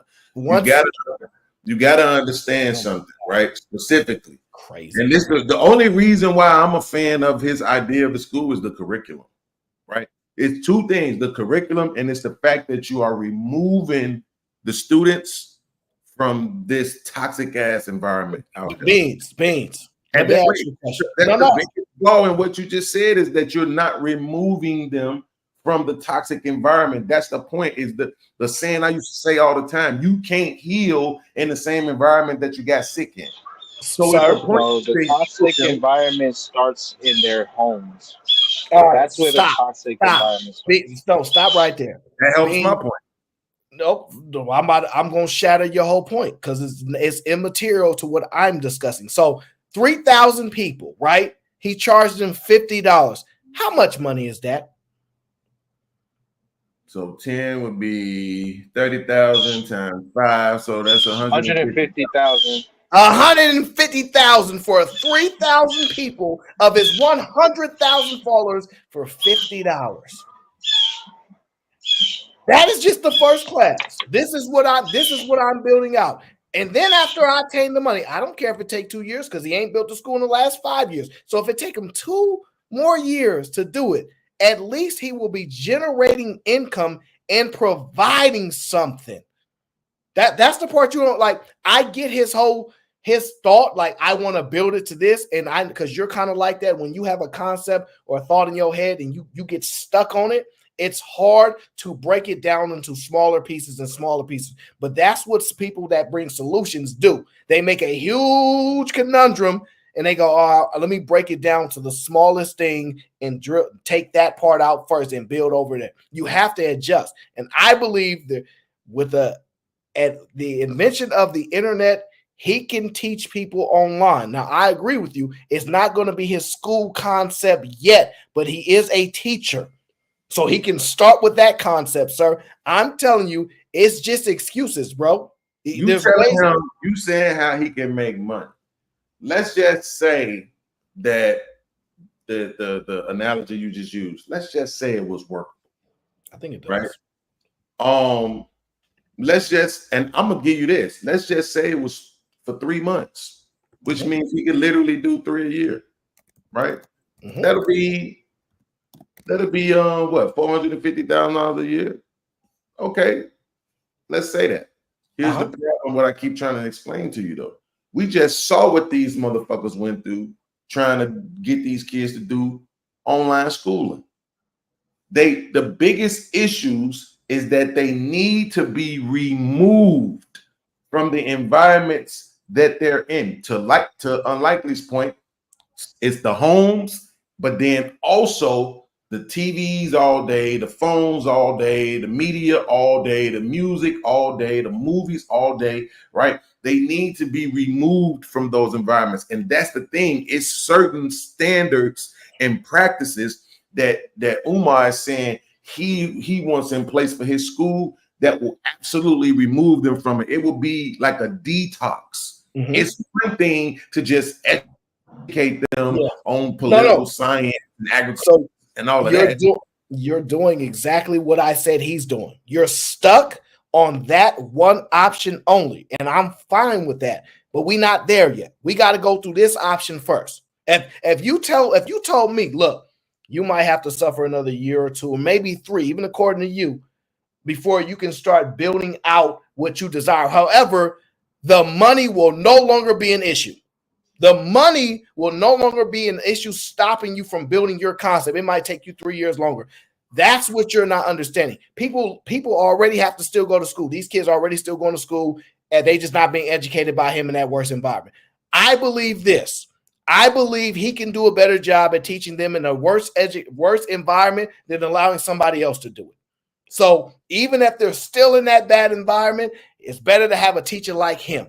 So yes, but look at this is what I'm saying. You saying this because you're saying that you can eliminate the money component as being an issue, but it doesn't eliminate necessarily the credit part being an issue. He ain't never really ran a business like this, right? This is completely different. I understand what people think, like, oh, it's if the people are facilitating it, then it is what it is. Hell no. This nigga still gonna need computers. Unless y'all want him to go get 1998 Windows, goddamn it, media. Okay, he gonna need brand new ass computers and shit for every classroom, all that type of shit. All the Wi-Fi and electrical shit that's gonna need to be in place, right? It's a lot of other different components. Food, who gonna be there cooking? Chefs, you know, and that motherfucker, like when I went to Lincoln's Challenge and shit, they had old ass black men back there hooking that shit up every day, right? You going all over the board right now. All right, I'm saying it's a lot of fucking money. Is my point. 150K is a few. Is some? My mama retired damn near making that, bro. Okay, that's one person's salary. Okay, all right. So let me try. No. Acknowledge it first before you move forward. Well, I'm not sure what you're talking about because I'm not sure how it conflicts on what I'm saying. So that's why I'm trying to. Because I think you're saying, wait, let me tell you how. Because you're saying that he can remove the money component. I'm saying he can't because it's gonna take some credit. He gonna have to get some kind of loan to be able to have enough money to facilitate all of the features and the needs of the school. If he wouldn't, then why the fuck is all these conservatives running around talking about Trump gave HBCU so much money, even though he only gave them 80 million and gave Hispanic facilities 100 million? But that's neither here nor there. The fact of the matter is, if they need 80 million, okay, that's what I'm saying. He still is so much more money that he's going to need to be able to facilitate the school. I don't think people are considering this. It's not like it's just going to be him teaching every class, right? This means he has to get paid teachers. He needs to have cooks. He needs to have janitors. No, we get what you mean. You see what I'm saying? It's like a lot of fucking people who have to be hired on. I understand what you're saying. That's what I'm saying. 150K. My mama retired making that, bro. As a teacher. but the 150K was just a small example of just how much money he actually could make. Because if a million people paid, because he only said out of 3,000 out of his 100,000 followers, right? So let's say if 100,000 people paid $50, what would that number be? See, that's what I'm saying. Now we're being realistic. That's the point. No, we don't need to be. No, but he did. No, but he did say if only 3,000 of his 100,000 followers, and I think he got more than that, were to pay through this course that Aaron spoke of, then that would just be 150,000. So imagine if it was this. That was basically the example that I kind of heard him make. Yeah, but it wouldn't be, and that's the point. We can see this historically, right? Because but that's not true. Because if 1 million people paid that, he would be up to $50 million. But and now that's the point. But see, now you're talking about something else, though. But now you just moved the goalposts. Wait, though. Anybody moving the goalposts? You're being disingenuous. Okay, look, I don't want to use trigger words. I'm sorry I used the trigger word. Right. Okay, so what I'm saying is, if there's a way to get to 50 million, and we just spoke of it, and then you said they won't, then whose fault is it at that point? It's not, though. That's the point. That's what I'm saying. Aaron is not somebody who's facetious or hyperbolic. The reason why he used that example is because it's more rational, right? So even if you just look at the live he's doing right now, Aaron has 3.88 thousand subscribers. Right now, his likes is at 89. 10% would be 389. No, he has 3,880 subscribers, not 380. Well, on my end, no, that's another 8. On my end, it says 3.88. So if he has 3.8, right, this video ain't gonna see 3.88 views, right? And even if it did, it still wouldn't even see 3.88 likes. Okay, but that's not a reason to not do. Okay, but let's say if it doesn't hit 1 million, the thing is this: even if he try, that's not a reason to not try it. It's still a great idea, and it would have made him more money than not doing it. Let's say if it wasn't 1 million people, but it was 500,000 people. That's still $25 million right there. So with that, you speak of credit. with money, you can then leverage the credit to be able to get the type of finances you need. So at some point, we gotta put the blame on him, because I know he had the ideas, and throughout the years, he's been making the money, getting the funds, right? But it seems like he just hasn't made the right moves, i.e., credit, like you spoke of, or like Aaron spoke of, being able to take that money and build his own little online course. And he's Dr. Umar. Shit, I probably would have fucking paid for this shit. I ain't gonna hold you. I probably would have paid for it if he did that. $50, Dr. Umar. How much money has he gotten to date donated for the school? What was it, even $1 million? I don't know. I think over 10 years, yes. I was trying to over 10 years. So all right, stop, guys, stop. I just want to say this one thing. Yeah. Okay, maybe I'm too loud. Say this, and then if you don't understand, I'm gonna be through. The point of me bringing this up is that he been trying to raise money for the school for almost a decade, and he still ain't hit $1 million. I can solve that.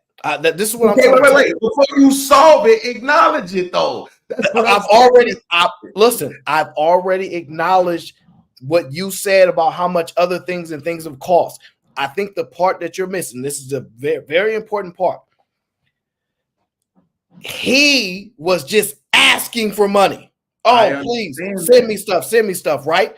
Yep. I said, Ty, you producing something to people to the money. So they actually gain something from the money spent. People feel better spending money when they get a return for an action, right? If I wanted to make you fall in the pool of water, right? And you were like, I don't mind getting splashed on. I hate it though, but $5 to throw that ball to make me fall into the water. They get something out of it. He was just asking for money. So if he said, I am going to actually give a Black History course, it's going to be a 1 month class or whatever the case is, once a week for 1 month. I am going to break down the Black History the way it should be done to y'all. And it's going to cost y'all only $100. You just meet me online. Right. So I promise you, people would rather hear the way history is done from him and learn things they probably never knew and pay for that information. He has not been producing that. He's been doing other little subtle things, saying some things, clipping it up, saying some good talks here and there. He hasn't monetized it effectively, sir. That's all I'm saying. And there's no way you can tell me that they would just give him money just to give it, as opposed to them. He's saying, this is what you're going to get when you give me the money now. Right. So this is what I'm trying to get you to realize, right? You're saying what you're saying. The reason why it's false is because you're saying that he wasn't giving anything. That's not true. He just wasn't giving the thing that you're suggesting that he should give. Right? What did he give? Anytime this man is doing documentaries, anytime this man is going on shows, anytime this man is doing speaking engagements all across the country, right? You usually get paid for those. You didn't listen to what I said. It's not the point. It's not the point, right? The point is that Aaron is saying that they need to get something. He been giving something. No, you're not listening. You're not listening. I heard what you said, Aaron. This me. Yeah, I'm not the other niggas. I heard exactly what you said. And you're tying it incorrectly because all I'm doing is acknowledging that he did things and gave people things. It just wasn't what you're saying. I'm acknowledging that what you're saying he should give. What are you saying, Aaron? That would facilitate the exact money that you said it would. I'm going to repeat again. I'm the only one here who's. I'm going to repeat again what I said. Right when he's asking for money, it's donations. So he's not giving them anything when he's asking for donations. There's nothing been given. Now, when he does university things and things like that, he gives people a lot of things, but he probably getting compensated for that. I'm saying instead of just asking for donations, if he tied it to an action, right, he would generate money from that specifically. See, this is what I'm saying. So this is what I'm talking about. I've been to a Dr. Umar speaking engagement when he was in Chicago. You know how much I paid to get in? Not a fucking dollar. Huh? How Not much? a single dollar. Thank you. Not $1. Yes. Hold on. See, this is what I'm saying. Again, I'm acknowledging that he's not doing what you're suggesting he could do. What I'm saying is, don't try to undermine and take away from the things he have done, though. When I'm at speaking engagements and I'm asking people to donate, that's me giving them something. When I'm explaining to them what's going on with the medical system and how that shit, they're using that shit to pump their kids full of drugs and this and that and blase skippy, I'm giving them something. When I'm explaining to them what's been going on in Black history and how this thing has been going on with us for such a long time and where we actually come from and don't believe in these lies, I have been giving them things in person and otherwise. I have written books. I have done a lot of things. And you can't say that those things don't count or make the argument that it was a speaking engagement, he was getting paid for it, when you're literally saying that they could pay him to do the thing you're saying he do. So him getting paid to be in those facilities means absolutely fucking nothing. He asks for the donations everywhere he's at all the fucking time for the last 10 years, and he ain't hit $1 million. Okay. With all of the things that he's done outside of teaching the class that you saying he could do, with all of the things that he has done. Fair enough, sir. He still ain't hit $1 million. Okay, fair enough. I'm going to repeat my point again because what you're saying is I'm going to try to explain the difference one more time, okay? Oh, in the building says, Aaron, taking the money will lead to giving up freedom of curriculum. If you open, I might get you on the phone with him. I don't know about a panel, but I think I can get him on the phone if it's a serious inquiry.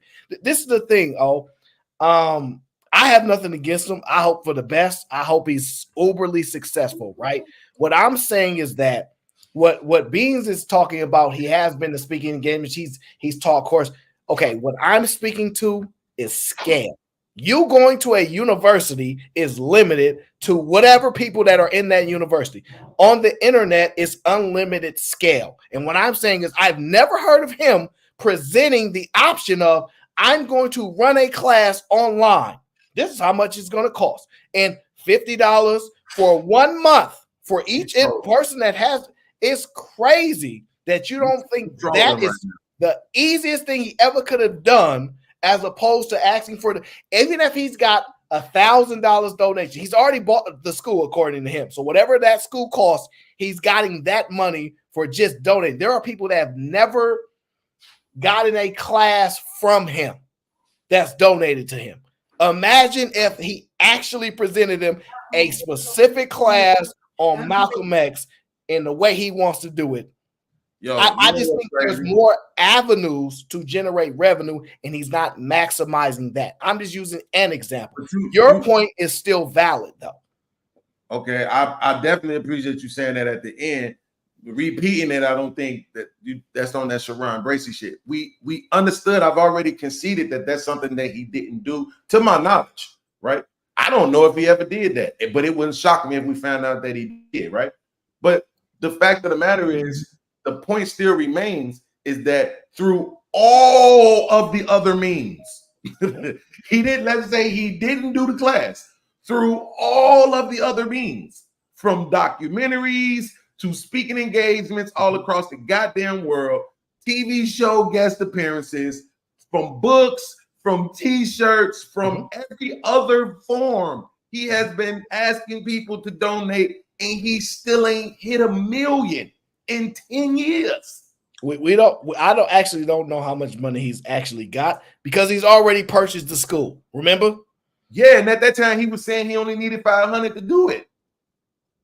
Right? So because the school was closed, this and that, blah, blah, blah, blah, blah. But yes, now you got the school. Now guess what? There's modifications that need to be made. There's this, that's that, blah, blah, blah, blah, blah, right? It goes on and on and on and on and on. But that's neither here nor there. What we're talking about right now is, like I said, I will concede that if you say he did the online thing, that it would generate the money. I'm saying it still wouldn't be enough in quite enough time. If you're looking at what teachers make on a salary, look at the curriculum that he's talking about producing: agricultural science, military science, all these different types of things.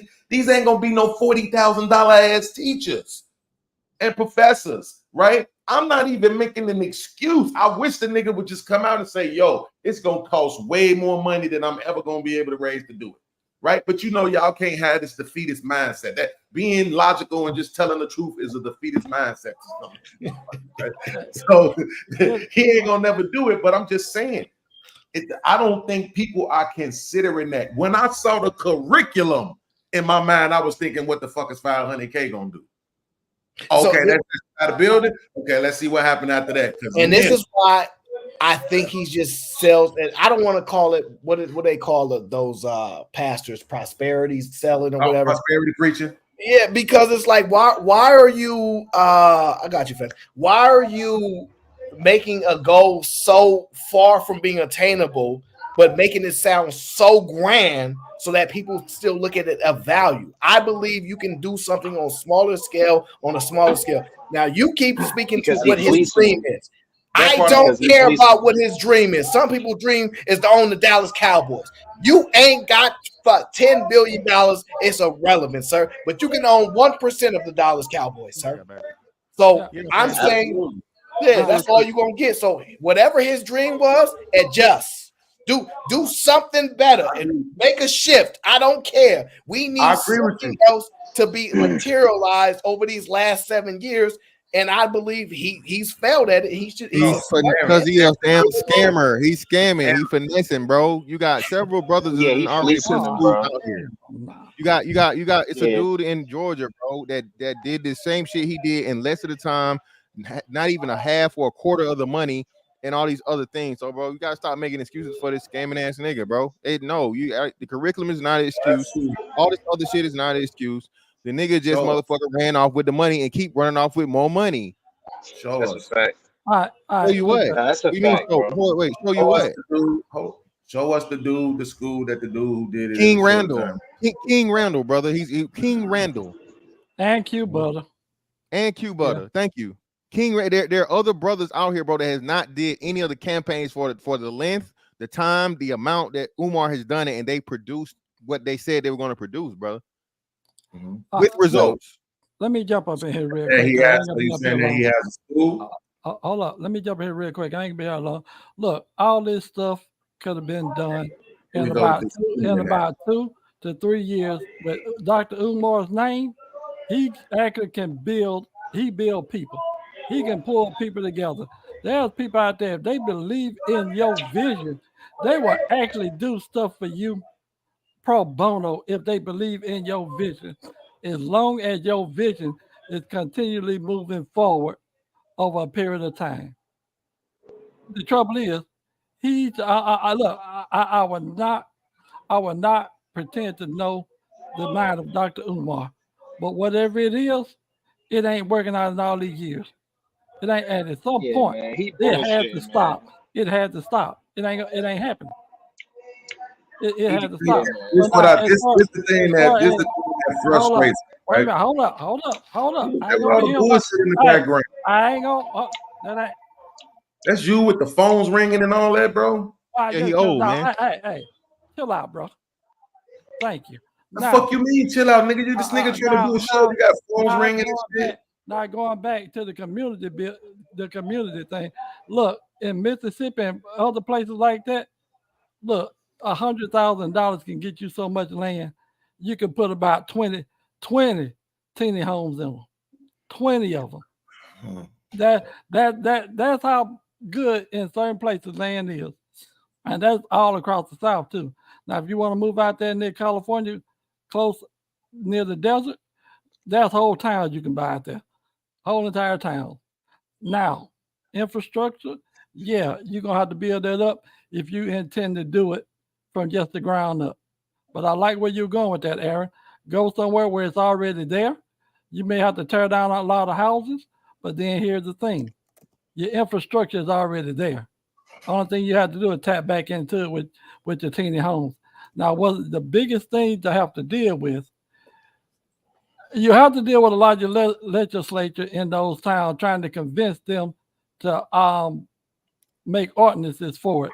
That's one of the biggest issues that a lot of these places have had. But over time, a lot of people have accomplished it and has made it much easier for other people to do it now.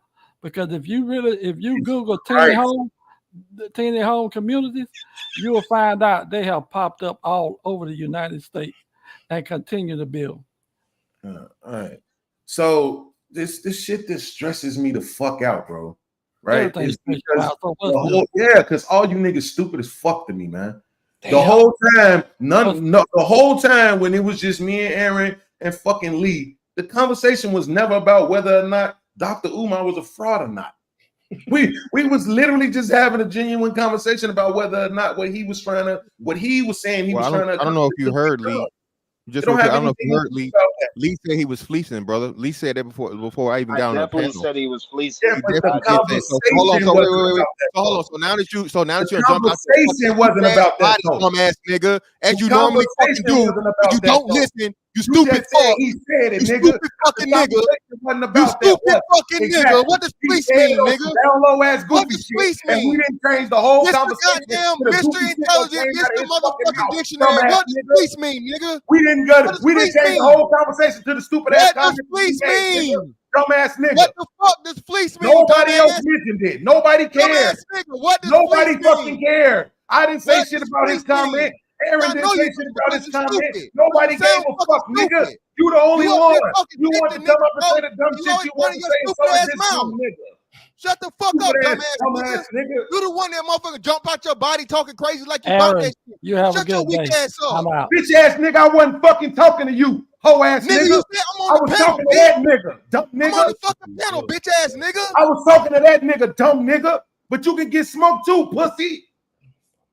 Bro, I'm not even worried about that, nigga. Nigga, you 5'2", you shut fat the as fuck fuck, up, you bitch. poor. Get the fuck out of my face, nigga. You ain't want no smoke, nigga. Shut your hoe ass up, nigga. Stop, nigga. Black love, y'all. Black love. Give me 5 minutes, y'all. Black love. Start popping all that shit and you dead Goofy ass out of here, pussy nigga. Catch a flight. Nigga, you the pussy nigga. That's why you motherfucker always talking loud and not doing bitch, that. nigga. Catch a fucking flight and shut the fuck up. Don't you got some diabetes medicine to take, fat ass every nigga? Fucking thing is about you, dumbass nigga. Don't you got some motherfucker? I was talking to the motherfucker I was talking about, dumb nigga. Gentlemen. You are tall, fat fuck. All right, gentlemen, y'all got it out. I know you ain't calling nobody fat, nigga. Listen. Oh, I'm definitely not. We saw you, nigga. Show me what? Oh my gosh, man. Show me what? Oh, so really? We want to do this for real, bro? Yes, nigga. Yes, you fat, nigga. Yes, absolutely, No, nigga. You fat. I'm not, nigga. No, yeah, you are, nigga. Fat would be you. Ugly would be you. Ugly would be you. That is you. Ugly would be you. I got some love handles. Yeah, I ain't got no ugliness, I ain't got no motherfucking two stomachs. I ain't got no ugliness, though. Let's not do this, brother. I don't look like a gremlin in the face, nigga. That's you. It's not. Oh, and we definitely not gonna talk about faces, nigga. Come on. I know, because you're gonna lose that battle. We already did this ugly, dance. Blind. We already did this dance, You nigga. gotta put so much shit on your head We to cover up already your did face. this How dance, ugly you are. nigga. Nigga, you a bald nigga that wear do-rags and you got on glasses. Stop playing with me. You ain't seen me in the fucking do-rag in 3 years, nigga. You so ugly, you know it. You so ugly, you know it, nigga. You think you shit because you grow hair? It ain't helping your face, nigga. You try to hide most of your head, nigga, and you ugly. You what the still fuck look like a dumbass. What are you talking about, bro? Nobody's choosing you. still You look- ugly and you poor. You ugly, poor, That's why short, you and got fat. your finger over your face in that picture. That's why you got your finger over your face in that picture, because you ugly as fuck, nigga. Your whole life is fucked. You short, poor, fat, Nigga, and ugly. I'm doing better than you.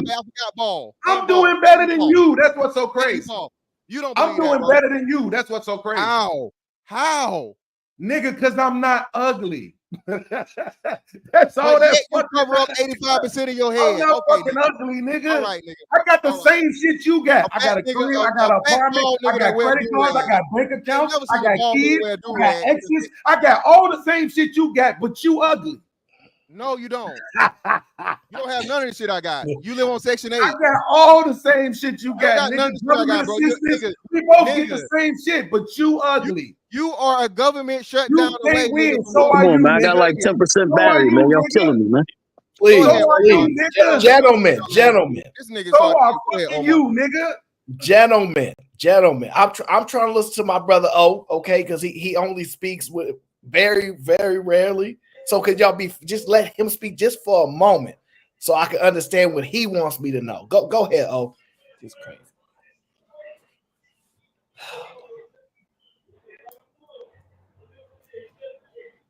Look at God. His phone must have died. Damn. He said 10%. I don't think it went down to 0 that much. StreamYard do kill your battery, but Omar, you there, bro? Omar. StreamYard. Paige and Omar. Hear me? Yeah, yes, sir. All right, I was in the garage doing some work on the car, but so those schools like King Randall they don't even have staff. That's another cost that podcast is talking about that y'all don't understand about school. So fantastic. Right when I first pulled up on you on that block where my Airbnb was at, where I had everybody staying, right 2 blocks away is a school with 700 students that I got.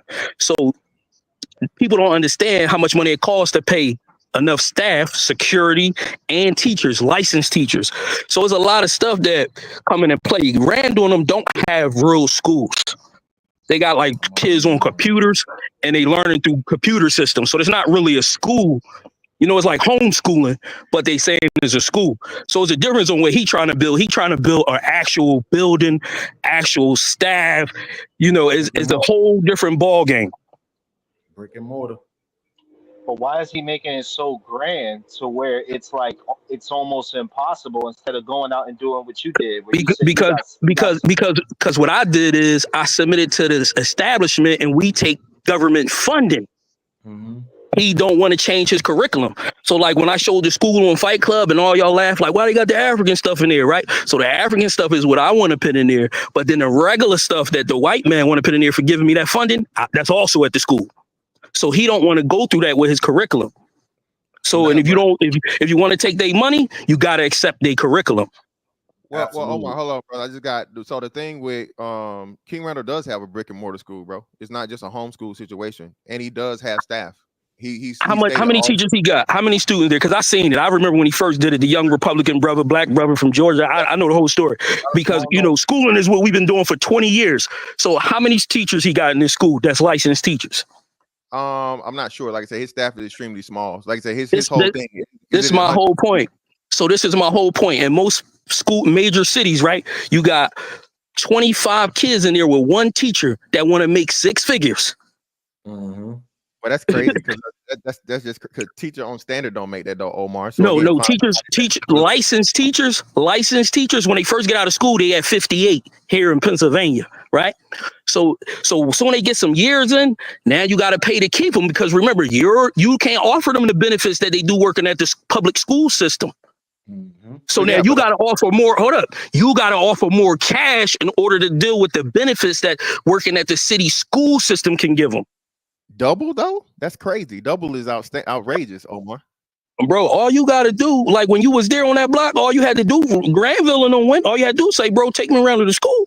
Well, and I'm not doubting. Listen, Omar, I'm not doubting what you're doing and what you're saying. What I'm saying is this, though, right? And to the point, I know stuff costs more up north.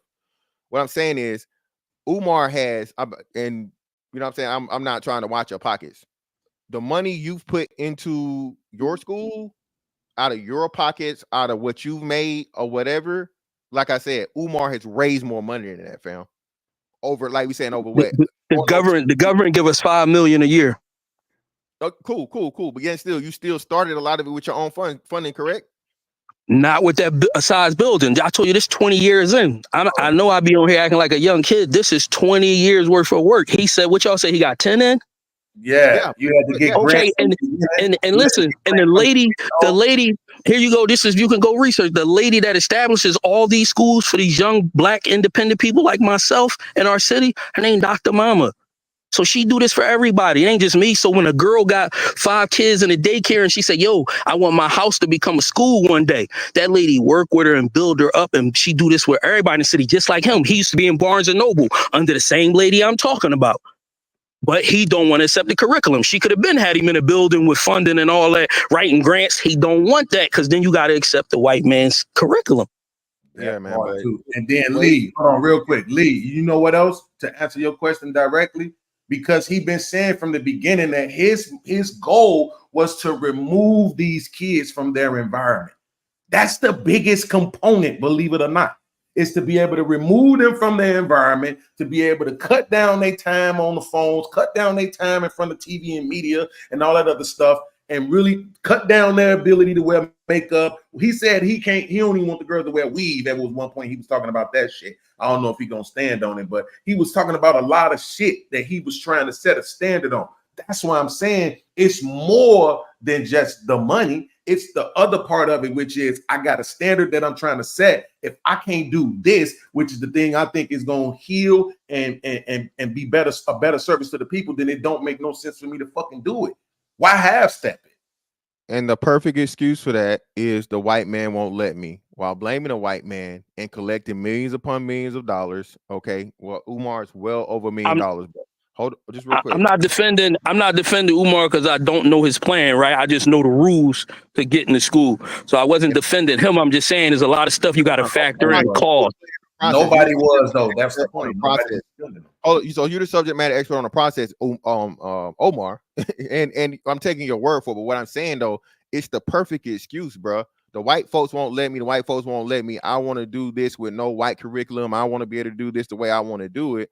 Cool, fine. In the process of that, though, you collected enough money to get the ball rolling and something started. Not to mention, y'all are forgetting the fact this man has had at least 3 hard dates that he gave. He didn't have to give, he didn't have to say or whatever, and it didn't come to fruition. It was supposed to happen again this September. The school was supposed to open this September, just like it was supposed to open last September. So how do you keep making promises over people that gave you money for over fucking, like you said, 7, 8 years, how many years it is, years upon years, and people just tracking it? Okay, you millions of dollars, and there's nothing for you to fucking show for it, bro, other than the building.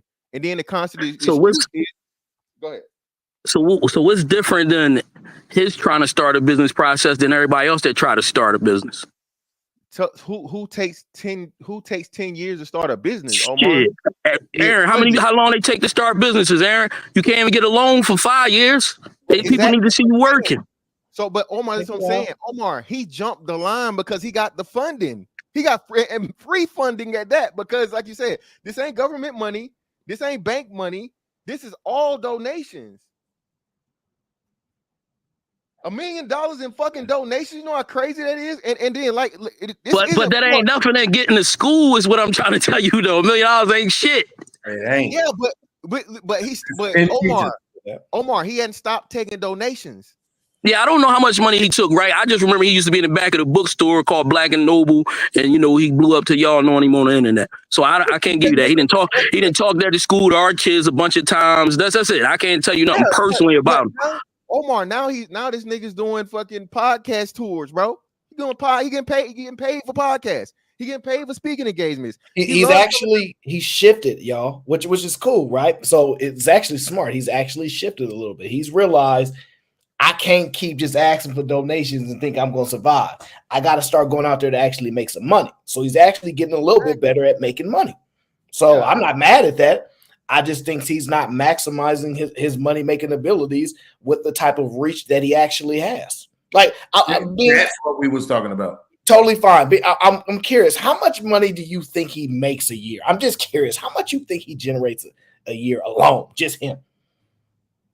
Okay, so I'm gonna answer your question, and I want you to answer mine. Sure. I'm gonna say $500K. Okay. I'm gonna say $500K. Now here's mine though.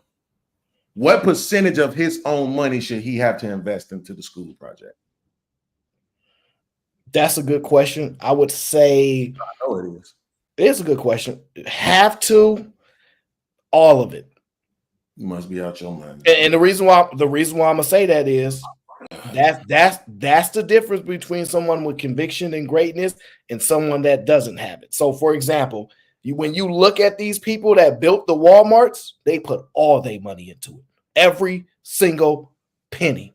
They put everything. They if they couldn't get a loan, they don't care. All my money goes into this business. Most people put all their money back into their business, and their personal money, they funded their business with it as well. Now, I'm not saying that everybody does that, because when you have enough of a name, you have enough of a brand, you have enough of a reach, you You could get a school like LeBron James to get open and not have to put your own money up because you have an ability to do so. Had you not, those people tend to put all their money behind something. So it's circumstantial, but I think his problem is this, and this is a big problem. He don't have nobody riding with him. I never see him with his homies. I never see him in a group filled with people that get money around him. Well, if you broke, 5 of your homies is broke with you, or they getting money with you. You see what I'm saying? So it's like he has nobody else to believe. Most people have friends that believe in their dreams. Yes, and most people also is capitulating to the system. And that's the point, is that he's not. This is why I was going to ask Fantastic, or I was trying to ask him before the other goofy who I was really talking shit about came up and started talking, which is, yo, when he brought up the other dude, the King Randall cat, yo, what's the school? What's the curriculum? Right? Because the shit, yeah. Well, I looked it up now, but I'm just saying the reason why I'm asking that, because I'm saying look at what he was trying to do. Don't tell me he was trying to do A, B, C, D, E, F, G, and then say, well, this nigga over here did A, B. How come he could get it done? Well, because he wasn't trying to do C, D, E, F, G, nigga. That's the point. If he was only trying to do A and B, he could have had this shit done too. Yeah, but that's the problem though, because you can go from B to Z. You don't have to fucking be able to go do the whole alphabet at front. Eric can tell you this. Anybody can tell you this with business. What's the biggest part of fucking business, Aaron? Expansion. Okay, you have to start though. You have to fucking start, and you can't have a constant excuse of, oh, they won't let me. They won't let me. I want to just and it's not working. Furthermore, again, if you promise a product, which he's done several times, I'm only going by what Umar has done. This isn't my speculation. This isn't what's in. Dr. Umar said the school was going to open at this date. It didn't open. He said it's going to open at this date. It didn't open. He just said it's supposed to just open again this year. It did not open. In the meantime, between time, what is he doing? Now he's motherfucking doing podcasts and speaking engagements and all this other shit. So while he's still collecting money, okay? Me as a person, as a black person, he's supposed to be doing the kids, all this other shit. Well, my nigga, you stealing from the fucking kids because people taking money out of their hard-earned pockets and giving to you in hopes of you delivering for the kids, but you still haven't done it. So that's a major issue and problem, bro. And like I said, the fact of the matter that we can't keep giving this dudes fucking excuses. If it's that, okay, cool. But look, bro, I am not putting any more support behind you and trying to motivate you when there's people that may be doing it on a lesser scale, but they're doing it. King Randall has expanded a whole lot from what he was. Like you said, he started out like in a apartment they rented and so on and so forth. Now he has his own actual school building, and he's trying to do other things. But like you said, because he's the same way. He's not teaching no state curriculum or whatever. So the board and the school board goes against him, and they're knocking down a lot of shit he tries to do because he does just that. King Randall does everything from regular basic arithmetic and shit like that, but he's bringing stuff back, practical stuff, working on cars, handling firearms, all the stuff you cannot do in a fucking you know what I'm saying? That shit'll never get approved, bro. Right. Ain't no. See? Well, wait, see, this is what I'm saying though. So pay attention to this. Fantastic.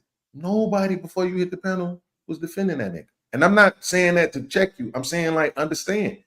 I literally said before you came up, I wish this nigga would just admit that he can't get it done. Right? Like, it's gonna cost way too much, way more that he can raise, galvanize, way more that he can get credit for, way more that he can do for what it is that he's saying. I'm not the smartest fucking nigga by far in the world. There's no way that I know, I'm talking about fantastic. When I saw the curriculum the first time, those 5 things that he highlighted, I'm like, why the fuck is this nigga asking for $500,000? What the fuck is that finna do? My mom is a teacher. So I'm knowing my mom is already making 6 figures, teaching grammar school. So how the fuck is this nigga? I mean, I'm not grammar school, high school. So I'm like, how the fuck is he finna get this shit done? This nigga's talking about military science, agricultural science, all this other shit, all these different sciences and shit. You're gonna need the space for people to be able to work with this shit fields. Like, I'm just knowing this shit ain't no dropping a bucket. And so I'm not making no excuse for him, but right now I am gonna say I ain't sent his ass $1. Well, I'm ready to go back working on his car. Hey, Aaron, I just went and got the numbers from who know the numbers. I ain't got to do all that. But she said 10 million a year, the 5 we get from the government, the other 5 we fundraise, and we still be fucked up at the end of the year, scraping and scrambling for bonuses and shit for the next year for the teachers. Yeah, no, it makes I sense. wish this motherfucker would just admit that he can't get it done. But he just like Aaron. It's this non-defeated shit. Y'all act like if a motherfucker use the word can't or unable to won't happen. Like, oh, you have a defeatist mindset. No, I'm just being realistic, nigga. I can't get this shit done. Period. Point fucking blank. And until Fantastic just said that about the other guy, I ain't never heard no other person say they was going to a school built by no black people, learning military science, firearms, agriculture. I've never heard that in my life. I take his word for it because I don't perceive him as a liar, right? He bullshit a lot, but I don't think he lies, right? No, you can look it up. Everything I'm saying, bro, just confirm. You can look on King Randall's page. He's gone viral a couple of times for some of the things he's doing, controversial stuff about just regular life experiences, stuff with law enforcement, actual firearms handling, working on cars. All this stuff's on his page, bro. So you ain't gotta take my word for shit. Wait, go look at it. let me ask you this: how many students would you say he has? I think he's no more than like 10 students. It is extremely small. And you got to think too. That's one part I'll give Omar in this aspect. Albany is not a fucking major city. No, in nowhere, shape, form, or fashion. We're talking about a Philadelphia. So I understand that too. That the cost of everything is going to go up because of your location. And what I'm saying, what you're trying to do, where it is, and the number of students, the scaling. I understand that. What I'm saying though is still, like other people have done, you can start somewhere and then expand. Like I said, when you having people on all sides, right, from regular people like your King Randalls, your Q Butters, to like what Aaron said as far as like the I Promise thing with LeBron, right? And LeBron got all that money funded through funding in Nike and whatever, so on and so forth. And I think it's actually a state school too. So that's some what people don't know and don't talk about is once that fucking what's the name is up, now all that fucking shit drops on the taxpayers for that community. But hey, that's another thing for another day.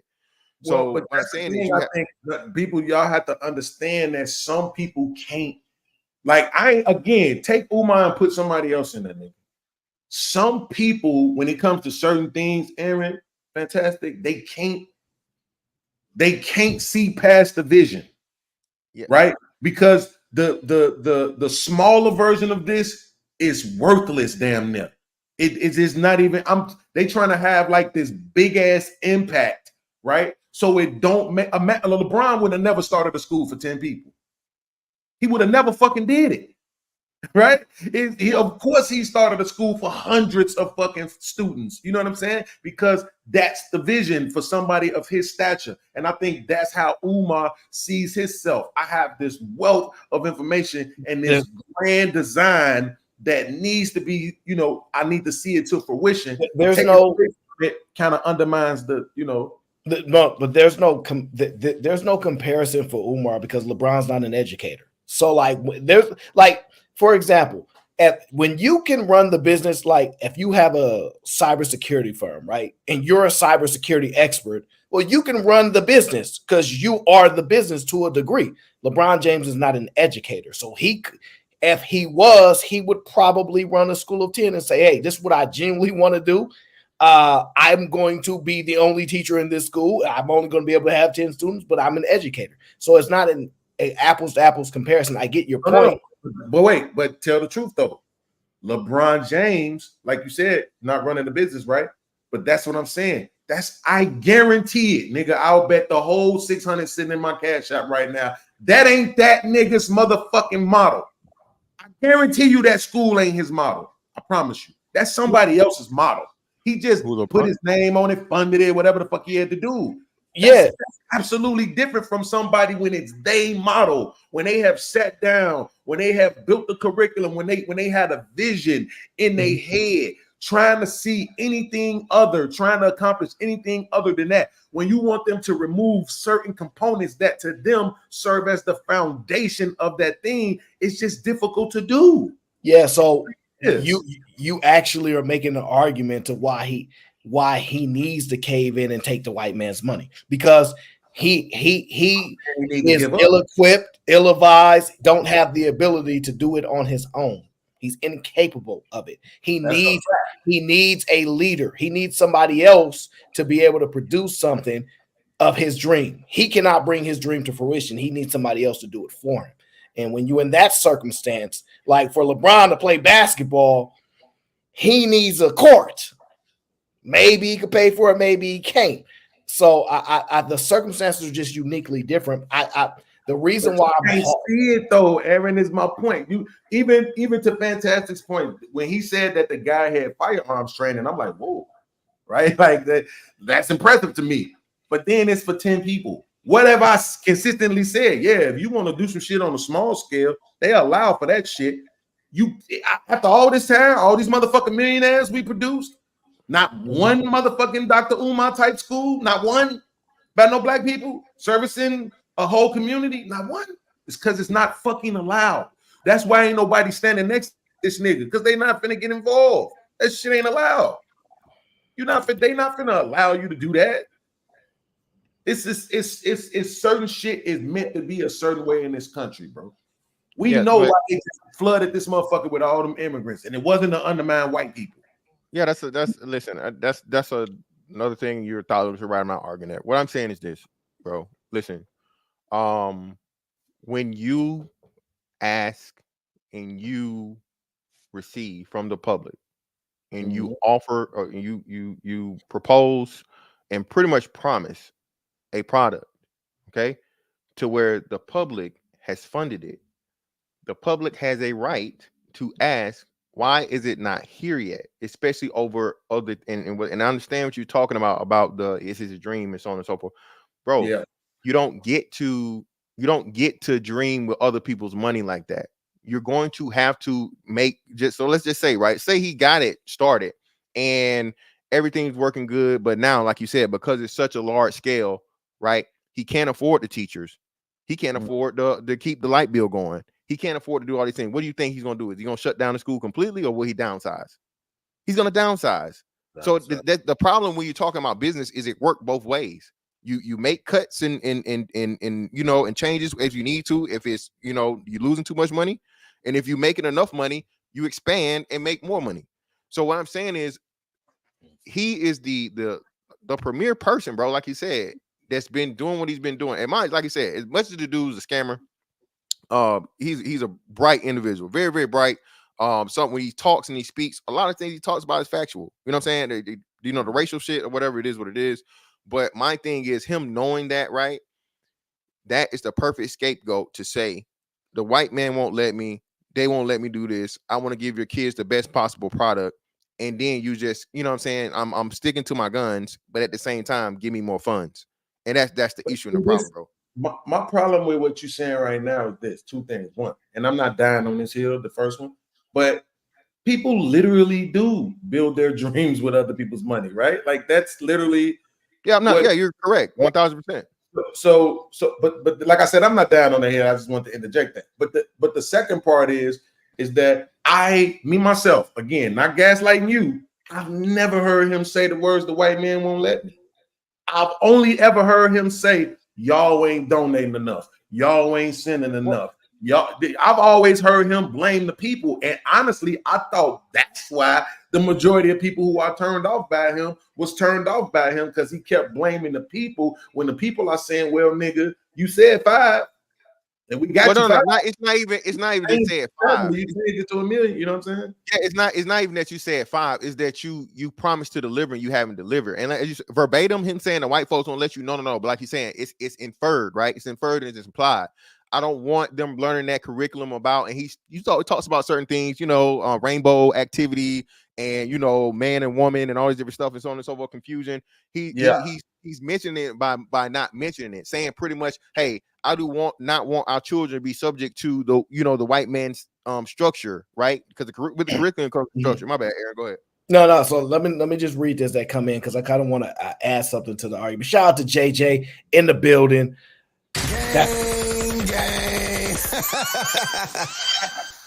Ed Unchained says, ugly people. Well, he said us ugly people, which I gotta get rid of us. I don't know if it's us involved. And it says, us ugly people gotta stick together. He was talking to Beans, by the way. Doris Miller in the building. GBG. And Dr. O is not done. He says, Razone admin staff sometimes have to play multiple roles, 2 roles. We give bonuses. Sometimes the security guard have to drive a bus. We just a black community who stick together. Hard to believe, but we're Muslim. Look at Muhammad schools. So I agree with just like Beans, like when you start bringing up how much it really, really costs to fund and operate a school. I was like, yeah, you know, that make, and then, oh, of course, you know, oh, he hates like stupidity. Like, yo, let's get to the real numbers and the truth of something that's actually happened instead of all these hypothetical, illogical stuff. The thing that you have to understand that why Omar is the worst person right now for this type of thing is all of the people that you make comparisons with, I'm just going to tell you, they have some other skill outside of their main skill, and he doesn't. So what I mean by that is you typically take your best skill and you fund other things through that enterprise. So like you have Amazon, he took all that money with Amazon and he made Blue Origin. He went and created another business. Elon took that Tesla money and went into SpaceX. You see what I'm saying? Like they take their money from their main engine and then they start to fund other ventures. He only know how to talk about a school. You see what I'm like? He don't know how to make money to fund ventures. So he's not a businessman. School is a business. He is not in a position to run, own, operate a school. He's not that person. He's a teacher. He needs to stay in a teacher's position. And it sounds mean, offensive, and rude, but he's not a businessman. No, it sounds accurate. That's what I'm saying. That don't sound mean to me. That sound like, okay, like you said, he's not a businessman, right? The problem is, okay, Aaron, you saw what my issue was when everybody was trying to tell me that I needed to look at YouTube like a business. Okay. You see how I was unable to do that?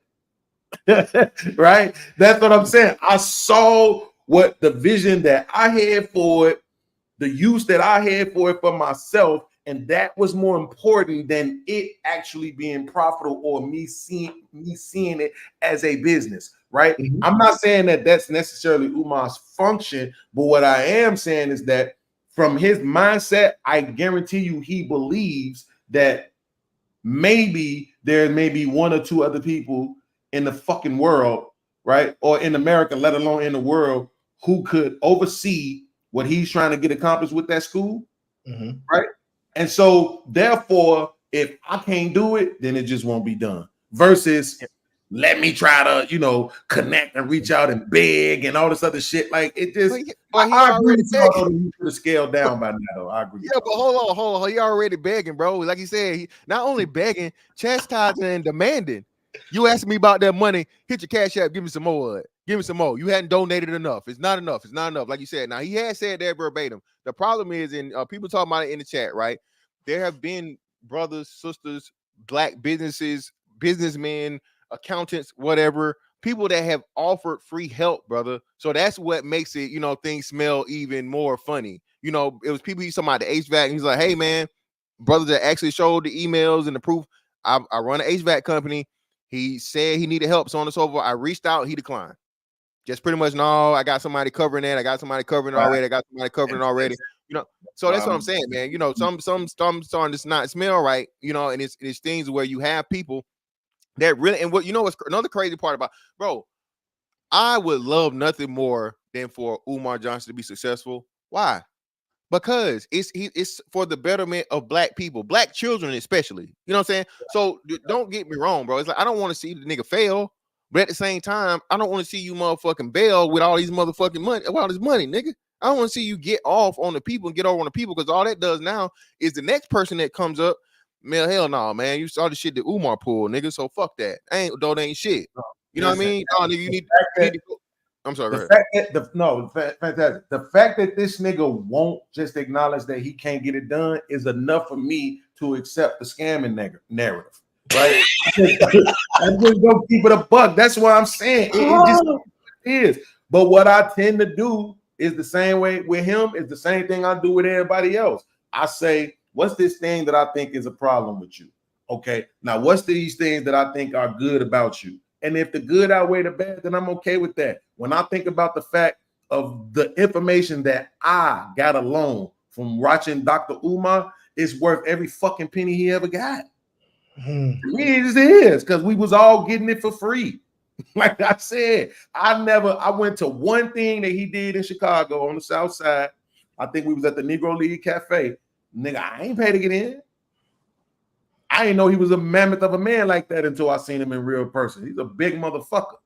Ain't nobody gonna run up on him talking too much shit. But I'm just saying, all the other videos, documentaries, everything, all the information that I had, especially about when he talks about how many fucking kids that he's probably saved from being on them drugs from his messages, it's worth every dollar he got. So I don't give a fuck that these people send him some money and he might not be using it to fucking do the school shit. I ain't gonna lie.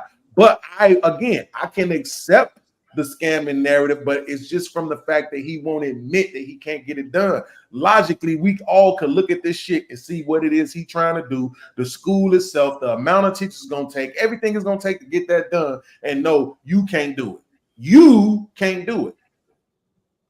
Yeah, so I agree with your assessment there. I don't really have a problem with him using the donations to maintain his lifestyle. That's just what people do when they can't accomplish and they stuck on their dream. Like all he has is his vision, basically. That's why I get what you're saying. That's all he can sell to people. You sell people dreams, and it's fine. You could sell a dream for 30 years, and then finally, when like video gaming was a lot of people dream, man, I just want to wake up and play video games all day and get paid to do it. 25 years ago, that was not optional, sir. you wasn't about to do it. So you may just be right, like wrong place, wrong time. It's just for what he needs to accomplish. Society does not have a mechanism in place to get what he needs to get out of his head out to the real world. He's just not he's not the person to do it. And that's just absolutely. So I get it. Wait, let me ask y'all this, and especially fantastic. Here's my question. Let's say that he was willing to rock with whatever what's the word I'm looking for? It's a C word. Like when you change the shit up. Yeah, let's go with that. Let's say he was willing to rock with whatever curriculum would have came with the what's the shit? Funding. State funding. What is it called? State funding. Because you have to write it up for you though. What? You know the proposal, like the what's the name proposal? The grant. Right. So let's say he was willing to go with whatever curriculum was stipulated through the grant money. Do you think he would have had the school done? Yeah. It's gonna really let me know what you think about it. I'm gonna still say no. Wait. You saying would he have taken the money to do it? Well, he wouldn't have a choice. Let's say he did. Let's say he could get the grant money, the curriculum. He was willing to let the curriculum be whatever the quote unquote white man wanted it to be. Do you think he would have put the money and ran, or do you think he would have saw it through? Well, no, he would have had to. Being so I'm saying now he can get sued and he can lock the fuck up. So you take them So that's what I'm saying, and that's what makes it so. What's the name? And people, a lot of people have broken this down even specifically, bro. Donations aren't, you know what I'm saying, legally trackable. You feel me? And if even in tax law, right, you're allowed to be X amount of dollars in gifts, but it's an individual, so it's literally infinite money unless you can literally track down that a certain person gave over the limits or whatever. So again, just the whole thing of it, man, is really fucked up. Because like I said, the dude's a bright dude, bro, bright, and like I said, the stuff he's done, especially when he first started talking out, before he got heavy with the dashikis and shit, and he was still wearing suits. The brother was a great speaker, extremely knowledgeable, and I believe, like you said, it's the work he said he did. He covered things that people were afraid to do. But I think it's like the nigga just got on some Darth Vader shit, man. He turned to the dark side because, hey, you go from this guy that's dedicated his time to doing this. And like you said, you get as a teacher, professor, whatever, bro, you're not making that much money, bro. You got to take years, right? You to get that 100K mark, bro, you got to be in that shit for 10 plus years to hit 100K. And then that's even in, like you're saying, your Chicago's, your Phillies, your New York. So, bro, you're not making 100K as no fucking teacher in the South, bro. Well, the fastest way to get there is through the whatchamacallit. The kids that have trouble. And all that. What's the kids that have trouble? the yeah. special needs, special Yeah, education. there you go. Special needs and special ed. Yeah. Means how you don't know what type of class you was taking. All right, so O said dealership the dealership told me 15 bands to change 2 front shots. I'm using my business skills now, and it's only costing me to not be on the panel right now. Yeah, see, that's how you got to use the skills that you have to funnel the other business. That he just don't got it, and that's the part that saddens me, honestly. I'm like, why this guy just don't? Why he ain't doing this and then do this and that? But I mean, hey, he has one thing that Black people love. We love personalities. We don't necessarily care if you accomplish anything. We might say we do. We don't necessarily care if you actually come through for us. We love to be sold. We do. Bro, some people have artistic minds, and then some people have like the mathematic business kind of mind, like you have. Analytical. Fantastic have. Everybody don't have that. Like, I remember when motherfuckers was telling me, bro, you own a business? Well, why you ain't did this? You could have did it. You could have did it. Like, and then when I started trying to do the shit that they say, dude, it don't work out. And I can't think beyond what they told me because that's not how my mind works. You know what I'm saying? Yeah. So the difference is when you're as bright as he is, you have to know what you don't know. And see, the problem that once again that exists, he ain't got nobody around him. We don't know he's associated with nobody. Nobody's willing to stand next to this man at all. He can't get Kanye to do like nobody said. At least we know LeBron got Rich Paul and all his homies around him. You know, like the fact that he's this brilliant, this knowledgeable. He has something that is desired by the people. And nobody with resources or nobody else of the same value or ick or any of that stuff is around him. That part is mind blowing. What Fantastic said, he has certain political and otherwise stances, right? That immaterial people that let me give you an example. It don't matter what none of his political stances are. There are people that support Donald Trump, and there's people that want to support completely wildly differences. So if people are willing to support this one, there's people that are willing to support him. There's people with money that are probably some of the most racist and they're upfront about it with money. So no, that's just not it. I get it, but not one person, not nobody in 10 years. With the bag though, that look, just the LBG alphabet shit alone, Aaron, I can't see nobody with the bag standing next to him. Who gonna do it? There are people with money that talk against the LGBT all the time. Are they black? They don't like them. Are they black? Because I know you don't think no white motherfuckers finna stand next to him to get some shit done for niggas. They definitely not.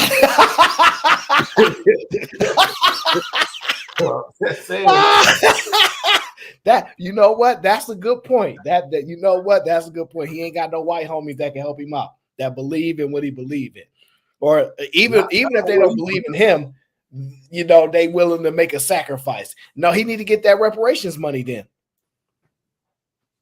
He need to get that reparations money. The only chance he got at this point, because you're right.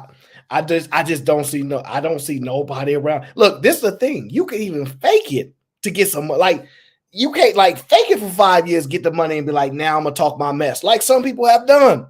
So yeah, but they messed that conversation up to me because they go past what was supposedly promised after slavery to, okay, well, look at all these other things that also happened, Jim Crow and all this other stuff. And I think they mess up the reparations conversation with that. We not never gonna get the reparations based on that. They just trying to encompass too much stuff, Oh yeah, listen. I'm in California. We got the best chance of getting it, and that ain't happening. So I thought your governor put $5 million in for this year's budget. Nah, he put the committee together, then he disbanded it, then they pressure him to put it back together. Look, we all know the truth. Okay, we've been here for a long time. We know they got the money. Absolutely. Some stimulus checks. Like we've been knew they had it, but like it is what it is. We're not gonna be dependent on it, but it would be nice to do a real life Dave Chappelle reenactment and buy some KFCs. It would be nice. It would be nice. All right. Now, Before we get up out of here, okay, I have one more video I need to review with you guys because we have to end on a note that's not Dr. Umar, okay? All right. Anton Daniel said the old heads is messing up the future for us. He's sick of these old heads. That's what he told us, okay? I remember he said it. This young lady has a theory, okay? And I want to know if you, Mr. Fantastic, also agrees with her statement, okay? You tell me. One thing these young brothers not doing is giving up no dollar. They not doing it. They not doing it. That's why they living how they living. They don't care about us. They don't care about us women. That's the old heads. They giving up. They giving it up, yo. The old heads is giving it up. Especially the ones that's not settled down. Oh, they giving it up. They giving it up. Easy. These young brothers, they not giving you nothing. You're not getting nothing out of them. They gonna be in a nice car. They gonna have the Balenciagas on, the Gucci's, the Louis. They gonna have all that, and the girl gonna have nothing but Fashion Nova on. No car, no house. Still pay our own phone bill. You dealing with somebody 35 and under? You need to be independent. I'm just saying. 35 and up, you might be safe. You might get lucky. You might find you somebody that cover all your expenses. But 35 and under, that's your own tab. Is it true that the old heads is the ones that's tricking while the youngsters is standing on business? Hell no, man. Get out of here, man. These young niggas trick more than we do. All these young niggas talk about is tricking. Boston Richie talk about tricking. What's the Big Za? That nigga talk about tricking. Kodak talk about tricking. The Migos talk about tricking. Lil Baby talk about tricking. These young niggas, all they do is buy pussy, bro. All they do is buy pussy. Now again, shout out to the CDL niggas, the truck niggas. That's different. You know, that come with their occupation. But no, bro, niggas is not out here. If they're not married or whatever, bro, nah, niggas is not tricking off like that, bro. Not tricking off like that. I want to welcome everybody to the Fab Show. Fantastic, Aaron and Beans. This is a preview of things to come. Yes, she's right. Absolutely. But that's because the younger generation, it's a split between them, right? So you got I've been listening to Kevin Samuels, Andrew Tate, Angry Man, Fantastic, right? You got that young generation, and then you got I've been listening to, like he said, Lil Baby, all these other guys. Hey, it ain't tricking if you got it type of mentality, right? So it's kind of a split between them. But for the older niggas, whether they trying to marry you or whether they just trying to get the draws, they definitely tricking. Because usually it's all they have going on for a lot of older niggas. Not even, like, I was just talking to my cousin the other day. He's 60. He was like, my peace mean more to me than marriage, relationship, and all that other shit. But guess what? Like he said, if I gotta throw a few $100 at this, over there, whatever, it is what it is. But he a 6-figure nigga, right? You know what I'm saying? It is what it is. At this point, kids is grown. He owned his house. Just got a new Cadillac. You know what I'm saying? So it is what it is. If he gotta, pay a few $100 to go here, go there, buy a motherfucker a nice gift, take a motherfucker out, it is what it is. So that's what I'm saying. I think it's split with the young niggas. But with the older niggas, they ain't really got no choice, man. Old heads messing the game up. Fantastic. You heard it. Hey man, I'm doing my part to keep it like it's supposed to be, man. Cause listen, hey, no, baby, hey, you listen. For one, you already know what I gotta have up front before we even talk about any type of funds going down, and that's equal mutual enjoyment, baby. I ain't never gonna be like, hey, what's the fee for that pussy? Never, ever in life. Ever. Oh man. Hey, listen, man. They said they ain't tricking if you got it. Okay, Lil Wayne said that for sure. I'm trying to tell you. I got $40 that I keep on my fireplace. As soon as I get desperate enough, nigga. 40 is enough? Hey, listen, I'm gonna get one of these homeless chicks. That's crazy. It's some cute ass homeless chicks around here. That's a good point. I mean, y'all seen the one, the Zendaya one in Baltimore? She's no, bro, it's a whole chick, bro. It's wild, crazy. Shorty look like fucking Zendaya, bro. Strung out on that motherfucking, hey, strung out, bro. Crazy. No way. They gonna not my Zendaya. Not my Zendaya. She is class personified. She a twin cousin. No, See, that's what I'm saying. You can get her and fix her life. Somebody will. You know what I'm saying? Get her, clean up, fix her life, take her, to the next level. She gonna leave you, I just watched the video of a lady talking about the man. She was cutting the man hair. He was telling her his story, and he was with his wife. I think she said for like 14 years or some shit. And she went and got something called the peace leave, and lost like 100 pounds, and then started cheating on him with his best friend, and then left him. So, I mean, you could fix their life, but you got to understand that once you fix their life, they're gonna realize, at least believe that they're better than you, and they gone. Yeah, no, yeah. Wow. Yeah. Yeah, if you build a bitch, man, you got to tax her along the way. You build her, you get making her lose weight, and fixing her credit and all that shit. You can't just be accepting pussy for payment, brother. That's trick shit too. That pussy for payment shit don't work. That's the pickup line. I'll fix your credit. What you mean? Oh, you know what's so funny is that stuff might work. The fact that people think credit is as important as they think it is the sadness that exists. Well, you know how people walking around with an 800 credit score that is totally irrelevant?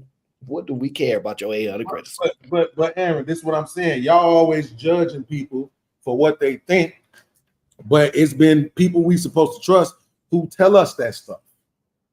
So how you expect us to look at it? You know what I'm saying? When it's people we trust on one hand telling you, man, you need to own a house. That renting ain't shit. But then you watch somebody like I forget that dude now. I think it was Grant Cardone who said, nowhere where him and his family live at do they own. Everywhere they live, they renting. Oh, hold on. We got a special guest to the show. Hold on. We got a special guest to the show. The one, the only, the asylum owner himself.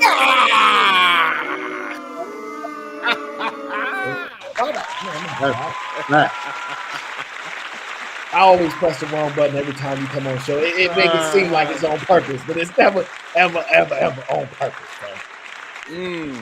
I just want to say, you're welcome. I gave you your keys back.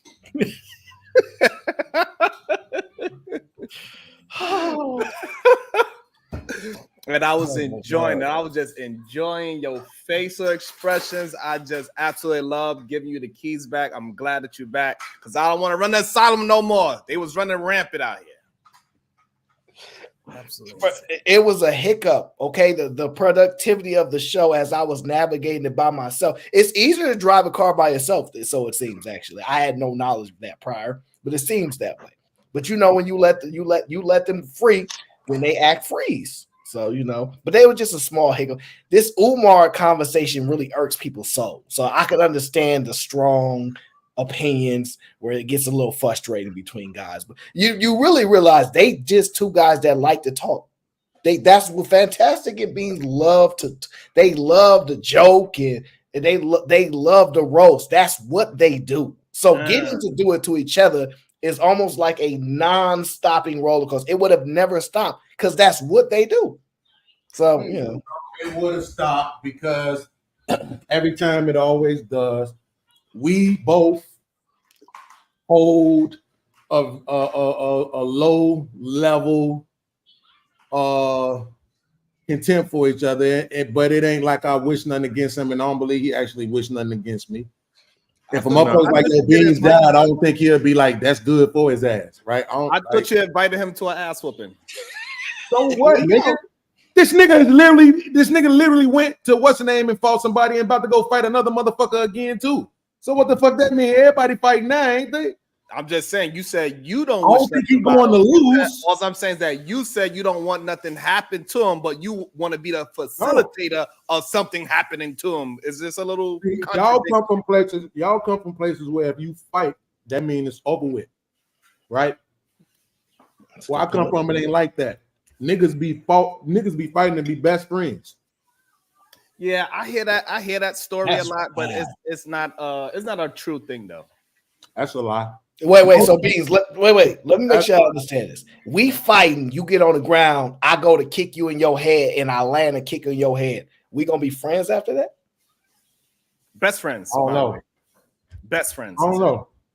I'm gonna say this. I don't know, but I'll say this. All this stuff, son. I'm starting to realize that a lot of these things that these men be talking about is all Disney Channel shit. Like, after we fight, I'm going to buy. After I beat you up and I show you how strong I am and embarrass you in front of everybody, whoever's seen it. Now I'm going to take you to the bar, buy you some buffalo wings and some beers, and now we are going to be best friends. And nobody better never say nothing to us because we fought each other. Sharon, this was don't miss me with that bullshit. I know this was don't understand. Maybe that's how it is where you from, and I'm glad to hear. But where I'm from, when people lose a fight, that person that wins, he usually gets shot the next day by the person that. That's what I'm saying. See, that's what I was trying to say, because y'all are Neanderthals and y'all haven't upgraded yet. Not to mention you a feminist, so that's why you feel that way, right? But I remember. Where I'm from, yes, absolutely, nigga. I know brothers who fought and beat the fuck out of each other, nigga. So, like that shit, it don't mean the same thing to everybody. So my next question is this: how many of your friends in your phone book you have physically kicked in the face? Not man, and that's why y'all have to go to the extremes. Thankfully, Aaron's chat ain't slow enough to fall for the kick in the face. That's extreme? Yes, because most fights don't end up in kicks. We can look that up if you want. Okay, so how many friends?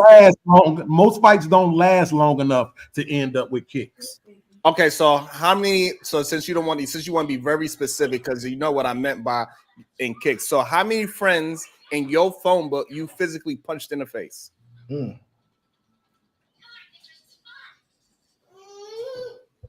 Right now, none.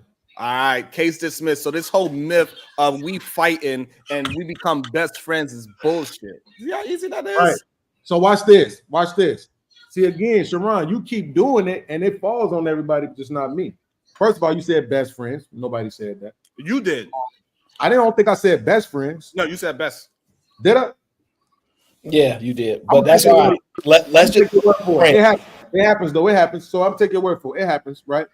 But I didn't say friends forever. Right? As we all know, how many friends do you have right now that's been your friends forever? And how many friends did you have that you don't have anymore? As of right now, all my friends been my friends. All my friends right now. That's the been point. My friends forever as of this moment. That's the point. See, I got homies that I fought. This and just moving the goalposts just because you don't want to concede. You move the goalposts. You move the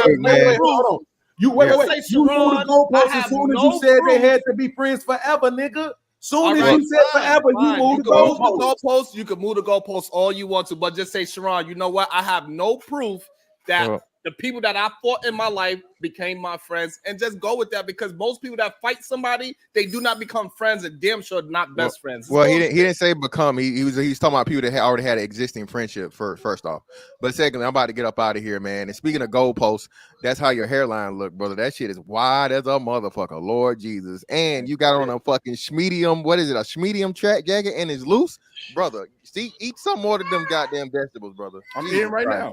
Jesus Christ, vegetables, my nigga. You need some animal protein, brother. Cause hey, man, your corners is they fading, brother. Yeah, don't do that. Don't go blind me. Oh my eyes, brother. It's good. Football Saturday, we'll run, man. I'm out. Jesus Christ.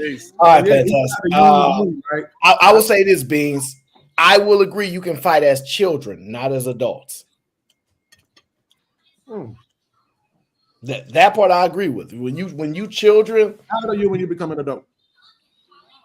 Say that one more time. Do you mean everything over 18? At least. I would say a good number, because 18 people still say that's a child. So I would say Let me pick a number here. 24, 25. You can still be fighting at 21, kind of still childish, but 24, 25, ain't no friendship after that. I can concede that I ain't been best friends with nobody since then, but I definitely had niggas that I swung on, and we was cool after that. Dang friends. So wait, let me ask you, because this is important. Swung on and a fight broken up is different than we actually fulfilled the fight. Aaron, have you seen my shoulders?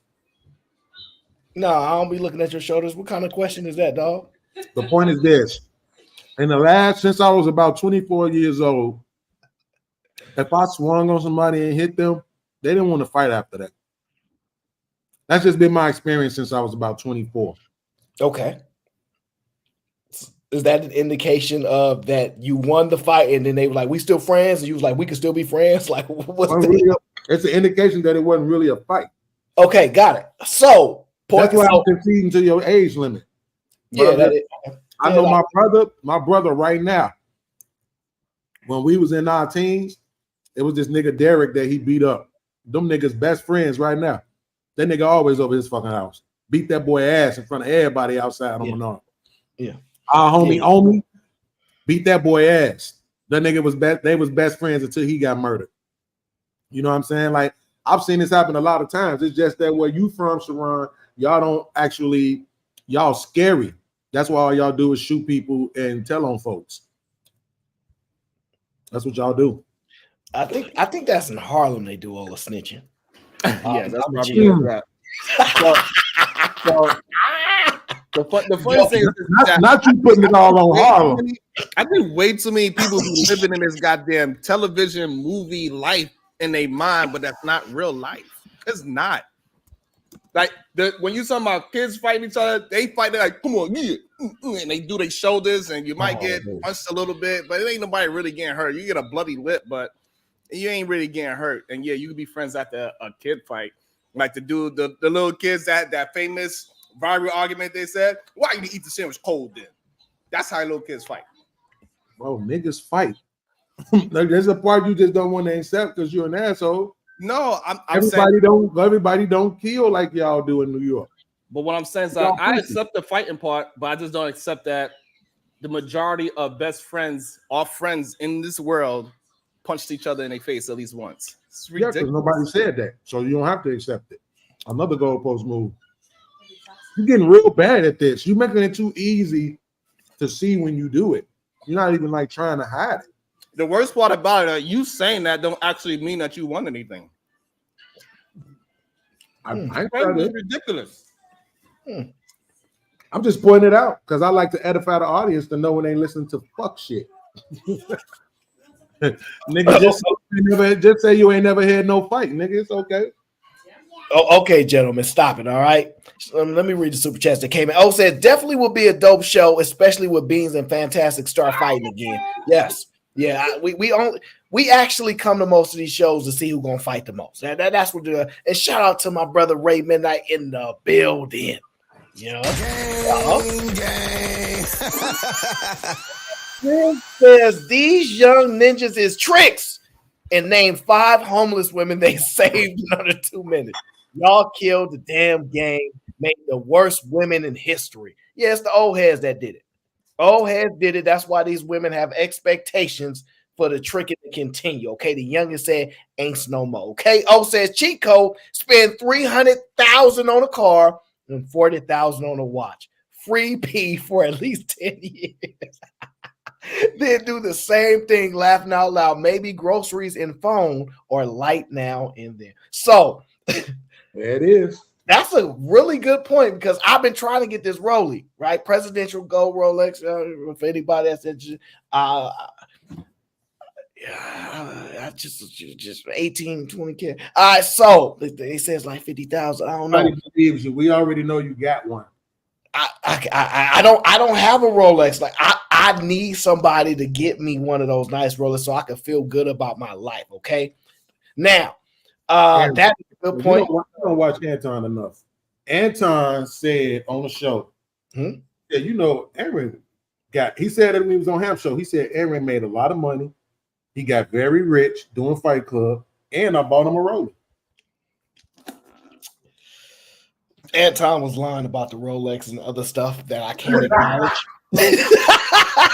Hey, one thing I do got is this. Hey, I came up, I popped up on me and Omar, we was hanging out, and I thought my watch was saying something, and he pulled up his shirt.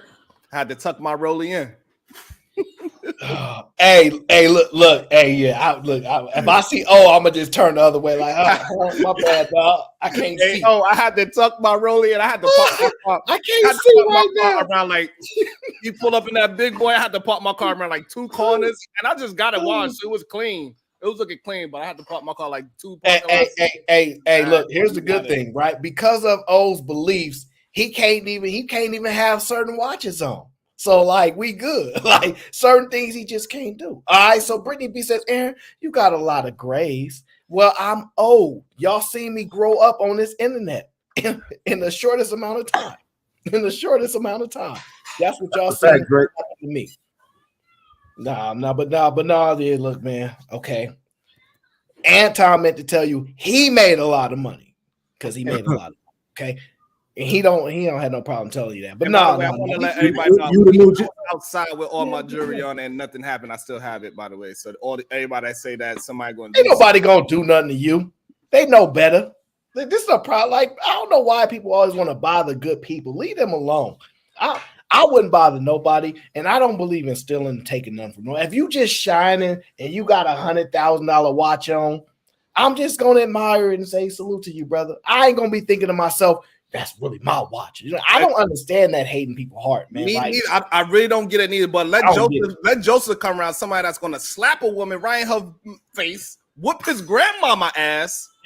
He's like, come on, brother, we got you. Don't worry. You need a new phone. I know you just got home. Let me get you some new Jordans. Let me get you a job. Let me make sure you're okay because I know you. That man is not here to defend himself. Hey, and also, Aaron, that's the book I was talking about right there. You see it? Let me see. Hold on. Also, Anton signed an NDA. He's not allowed to talk about none of Fight Club at all. He signed an NDA, so you can't discuss anything when it comes to that. Oh, okay. He put out a book. I didn't know that. Yeah, this is the first one. The psycho academic Holocaust, right? When he was talking about the special education, the ADHD, the war against black boys, and all of that. He done then. Never mind. He done. He put out a book. But watch this though, Aaron. This is what's so crazy. That wasn't the first time that was done, right? So it was a guy named Dr. Jawanza Kunjufu. He wrote the same kind of, and he wrote the same kind of book in the 80s, right? Conspiracy to Destroy Black Boys, right? Yeah, so he just added. Dr. Umar just added the drug component. Okay. Hey, Aaron, I'm starting to really believe, no bullshit, that the blue collar man is underappreciated in this world, for real. Now, every time we have a conversation, we see the people that is out there grinding and doing work and working with their hands and keeping the shit moving forward. They get no love. They get talked about the most. I get shit on the most. They call me soft, even though I work with my hands every day. I work with a hammer. I build things, fix things. I built a fucking motorcycle from scratch. It wasn't running. Rebuilt the whole goddamn motor with my damn hands. Built houses and shit. You know what they tell me? Sharon, your hairline, you're this, you're that. I'm gonna punch you in the face. I gotta buy at least 5 different characters that want to whoop my ass because I'm holding shit down for men. It is ridiculous. Yeah, don't go to Houston. It's gonna be a problem. Wait a minute, you holding shit down for men? What does that mean? See? What? No, I'm just asking. It's not a C. I don't want to punch you ever, brother. I want you to live long and prosper. But what does that mean when you say you holding things down for men? Like all of a sudden we don't have conversation. He don't know what it means to hold shit down. Now he want to throw. No, you when you say it, because you drop your keys and picking it up without bending your knees don't have nothing to do with me, sir. I don't know what that means. Yeah. It means you need to go get a mouth guard that's going to get your teeth closer together. That's what it means. Sharon, I love you like a player. So since we talking about looks, they're right about your hairline, free zone. I ain't talking about your damn looks. I talk about your damn teeth is looks. Teeth is looks. Hairline is looks. No, what I'm saying is because you salute like this and you got a 6 head instead of a 4. Don't blame it on me. And guess what? The women love it. They like, man, your forehead make you look so intelligent. How about you know what? You're right. You do look like you smart with all that. Yeah. I agree with it. Sharon, you know I love you like a play cousin, but you being the new face of masculinity is problematic. Wait, Beans, is he the new face of masculinity? Obviously. Hey, right? All the women over there. Hey, if all the women over there flocking to him, he must be the new face of masculinity. Podcast, put it like this. If you start running down the list of masculinity, we'll see how many things I have on a list versus other men have on a list. That's it. Don't take my word. That's the problem. The problem is it didn't used to be that complicated. It used to be real easy. Yeah, so the easy part was this, that people can lie about it. Ain't no more lying. Put a list up. Podcast, it's still that easy. Me what you do on your masculinity, sir. No, what I'm saying is this. It used to be podcast. It's still that easy. It's not. It hasn't become difficult. I don't know, man. The shit these motherfuckers be claiming is masculine at this point be like, wait, what? Like, I'm old. I'm 47. I think I've graduated beyond having to prove I'm masculine. I'm old, right? But I'm just saying, like, no. I guess I did grow up in a generation where thugs was considered masculinity, though, right? And that might still be, affecting my perspective a little bit. Do you agree that that's still? Do you agree that that's the same today, though? I don't know, man. I've got to be honest with you. If I'm going off what's happening right here on the internet, hell no. But if I assume what's happening in the streets in the real world, I would have to say yes, because I would put my money on yes. But this internet shit, this shit look different. Okay, I got one more video, and this one's for Sharon. Yeah, just for him specifically, because I've watched some of his content. Okay, boo. There ain't no boo in this content. Don't do that. Don't do that, because I know you be there. I watched the replays. I seen your face over there, Beans. Nigga, that's because that nigga be begging me and shit. Whoa. Okay, I do believe that. I do, because he ain't too proud. I definitely turned to Keith Sweat for podcasts without a doubt. He ain't too proud for the bag. I just had this one video, and I want Sharon to respond to it first. All right, let me get into the video. Let me see here. My opinions are just my opinions. I think everybody has their own opinions, but what I will clear up is that for whatever reason, there's this narrative that I hate Caitlin Clark. I don't hate her. First of all, I don't hate people. Like, hate's a very harsh word. I've also said I love her game. I think Caitlin Clark is an incredible player, but I also think Angel Reese is an incredible player. I think Rakia Jackson's an incredible player. I love the fact that Kate Martin is on the Aces when she didn't know if she was going to even make it to the WNBA. So for me, it's not just about talking about one player. It's about talking about all the players that continue. Now, right there, when she says it's not about talking about one player, it's talking about all the players. I'm going to ask you this question. Do you believe that most of the people that speak about Caitlin Clark are haters? I do not believe that they are haters. What I believe is that they are tired of this whole narrative of the great white hype and the great white hope. And that's what Caitlin Clark is. She is the great white hope. They want her to be Rookie of the Year, MVP, Championship MVP, Finals MVP. They want her to win all the accolades so they can say, yes, we do have an athletic bone within our Caucasian body. Okay, let me ask you this, because I know for a fact it's hate. I know for a fact it's hate. I'm gonna ask you this, Mr. Sharon, because you've covered a lot of her, with your hating self, and I'm gonna ask you this. Okay, who are the top two players in the WNBA? Can you give me their names? Top two. My girl Aja Wilson, Asia. Caitlin Clark. Caitlin Clark is definitely right there. I ain't gonna lie. Can't lie. No, she right there. I can't. Is she 1 or 2? I think she like 3 or something like that. Oh man. You think she's 3? Oh man. So no, she's clearly the second best player. And I'm willing to accept Asia is ahead of her because technically they the defending champs and all that. But by next year, Kaylin will be number 1. I've seen enough. I don't understand how y'all process this, right? It was the time in 1988. By then, I think it had already been established, right? But in 1988, for sure, it was clear that Michael Jordan was the best player in the fucking world, probably ever. Right? And he was not winning championships. Right? Like, it is what it is. Like, the player has nothing to do with whether or not they win it. You know what I'm saying? Like, we knew Allen Iverson was a dog, but they wasn't winning. You know what I'm saying? Like, so winning matters when it's close, right? Right. And so right now, I think if we remove winning and just legitimately look at skill set and who you would take with the number overall pick if you had every option, I think it would be Caitlin, right?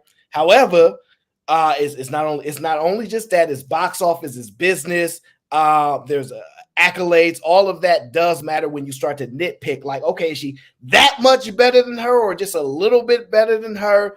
And that's when you start adding those. Oh yeah, well, she swept her in the playoffs head to head. So little stuff like that. But I get your overall point. My point of where us hate is that who was the second best player that played when Jordan was around?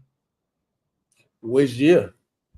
No, I'm saying if we take Jordan's career and take whoever you want alone, who was the second best player? That's what I'm saying. That's difficult, right? Because if you go in the 80s, you're talking about either Bird or Magic. And then when you go in the 90s, it kind of gets even more difficult. Yes. Right? So it really wasn't no second best. That is the point. Because you know why? All they talked about it was Jordan.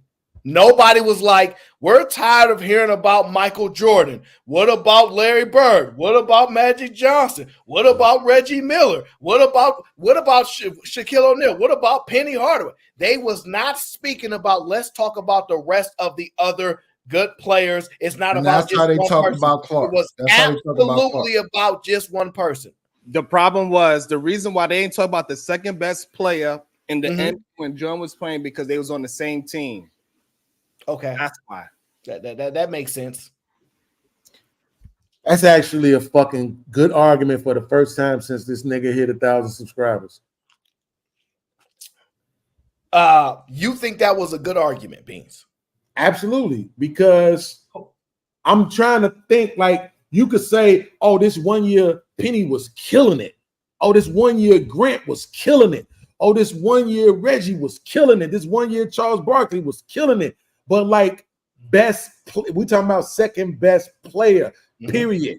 Both ends of the floor getting it done. It is what it is. You could make an argument that over the course of his career outside of the 80s, it was Pippen. Like, it's a lot of people that will absolutely tell him nobody in their right mind would make that argument. He will. It's some people, it's some motherfuckers that will. I will create a whole sports show because like, y'all really don't know. I really know sports, but I don't care that much about it no more. But stuff that y'all be saying, look, Pippen definitely feel that way. You go 90, you got 90, 91, 92, 93. Then you got 96, 97, 98. Right? So that's the span in the 80s. Now, who was the nigga that was just the second best period for that entire span? Nobody. We don't care. That was the whole point of what I'm talking about. Wait, I don't want to hear. No, we got your point, Aaron. You know why you don't? You know why we didn't care? Because it wasn't one. That's the point. That's why he could make the argument that it was Scotty. So with what Aaron just said, I'm just showing you how he could make the argument. Wait. So what Aaron just said, then Clark don't matter because of Asia? No, y'all think Asia. No, I'm asking Aaron because he said if number 2 don't matter, and you saying right now Clark is number 2, she doesn't matter. All right, so what? These are different statements. Well, let's go to your point, right? I actually think Caitlin Clark is number 1, but I'm fine with the argument that Asia is better, right? Because it's within. Caitlyn is not so much better than Asia, but she is the best to me, but not so much better to where I'm like, yeah, I can't accept an argument legitimately in sports context, right? But I still think she's number one. That's why she's talked about more than Asia. Anyway. I think she does stuff in the game that they were saying was missing from the game. Yes. Sure. Yeah, absolutely. The only thing that's stopping Caitlyn is her left hand right now.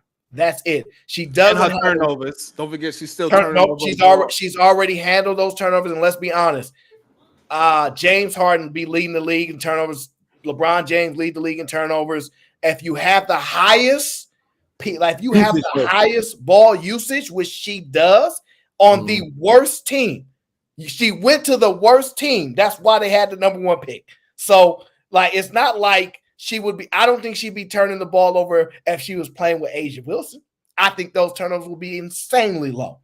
So, if we can make an assessment, and she also wouldn't be the best player in the league if she was playing with Asia as well. She absolutely would. Absolutely not. Absolutely. She's considered the best because they finally started running offense through her and having confidence with her. And plus the other players definitely stepped their game up to take the pressure off of Caitlin Clark in the first place, because those other two girls, they are playing lights out right now. What you missing, and shout out to my bro HD in the building. What you missing is this. See, you haven't seen Caitlin Clark not really get doubled and triple teamed in basketball wise, right? They always showing like, they always in her face. As she got Asia Wilson in her team, she ain't gonna see no more double teams.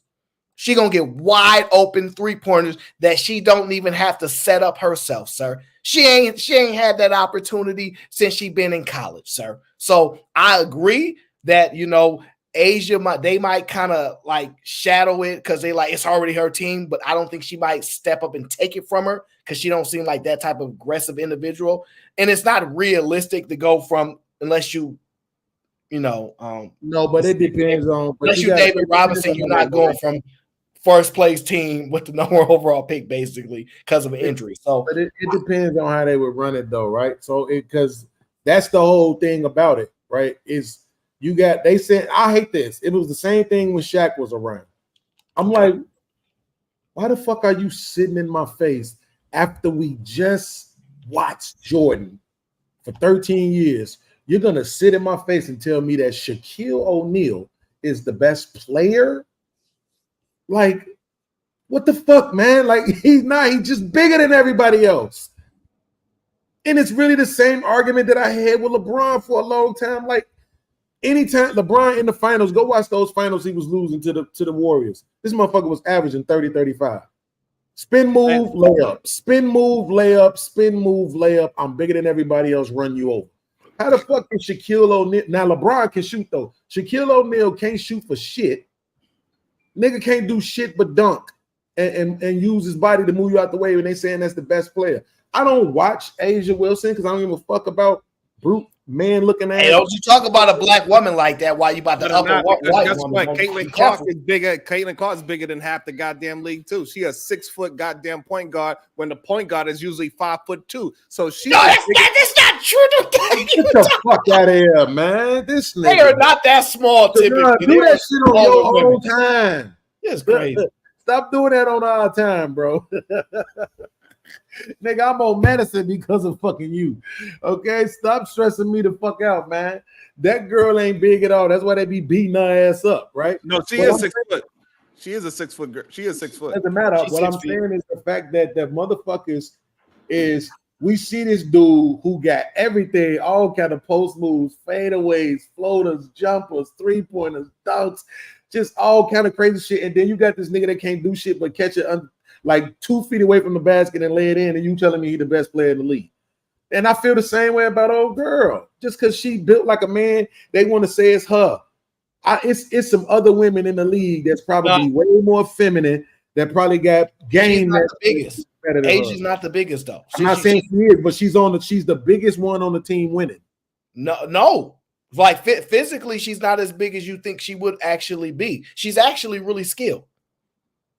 She's really skilled. She doesn't just lay the ball up and dunk. She actually shoots the ball. She actually plays. She sees the floor well. She runs the floor well. She defends. No, she actually really can ball. It's just okay. Wait. Say that again. When you say she runs the floor well, so you saying she plays point? No. She doesn't play point. So when I say like she's a forward, right? Forward/center, because they play so you know how sometimes they do point forward, point center type shit. No, she's not a point forward. She does not initiate the offense the same way. They are that's not. what I was trying to establish. They are not men, sir. They haven't got to that point where they got point forwards designed like that yet, sir. Like man, so what you mean when you say that she runs the floor very well? I was going to expand. I was going to expand on what that means is knowing what lanes are open, getting open, and like her body shielding the next body close to her, being on the right side or the left side when the defense is trying to set back up and form up. She knows how to put her body in the right place and spaces while running the speed to be there, if that makes sense. And so she knows angles well. You know, she has timing well. Yeah, I need to watch I guess highlights, because when I catch the games, when I do, I never see her do anything further than 5 feet away from the basket. Beans. Even if it's a jump shot. Are you talking about Asia Wilson? Yeah. Yes. Asia Wilson plays like Zach Randolph or Al Jefferson. She's not. They're not physically athletic, but they post work. They mid range. They defense. Them being a presence. That's pretty much what they're doing, and they are dominating at the highest level. So she can shoot from 18. She could definitely shoot the ball, bro. Okay. So I mean, I never seen. All I ever seen was head fake move. You know, and by the way, she's also 28 years old. She's not a young chicken anymore. But Caitlin's definitely she's 28, and she is a tall woman though. Like we're not trying to take that way. Caitlin is the best player. Caitlin's not the best player. She is. She's not there yet. The thing holding her back is the thing. Now we get into two different arguments. But go ahead. Cooper is the best. The only thing holding her back right now is experience, but she's not the best. No, Cooper is the best. Who? Ted Cooper. Hey, yo, are you saying if you had an MVP vote, you're not giving it to Asia, you're giving it to Caitlin? Yeah. Wow. Yeah, absolutely. So rookie of the year and MVP. Absolutely. Wow. Yeah. Offensive player of the year. You haven't watched not one game. You talking about absolutely? Shut up. No, I do watch the white girl. That's what the problem is. I think Caitlin's averaging a double right now. I think she's averaging like 19 and 13.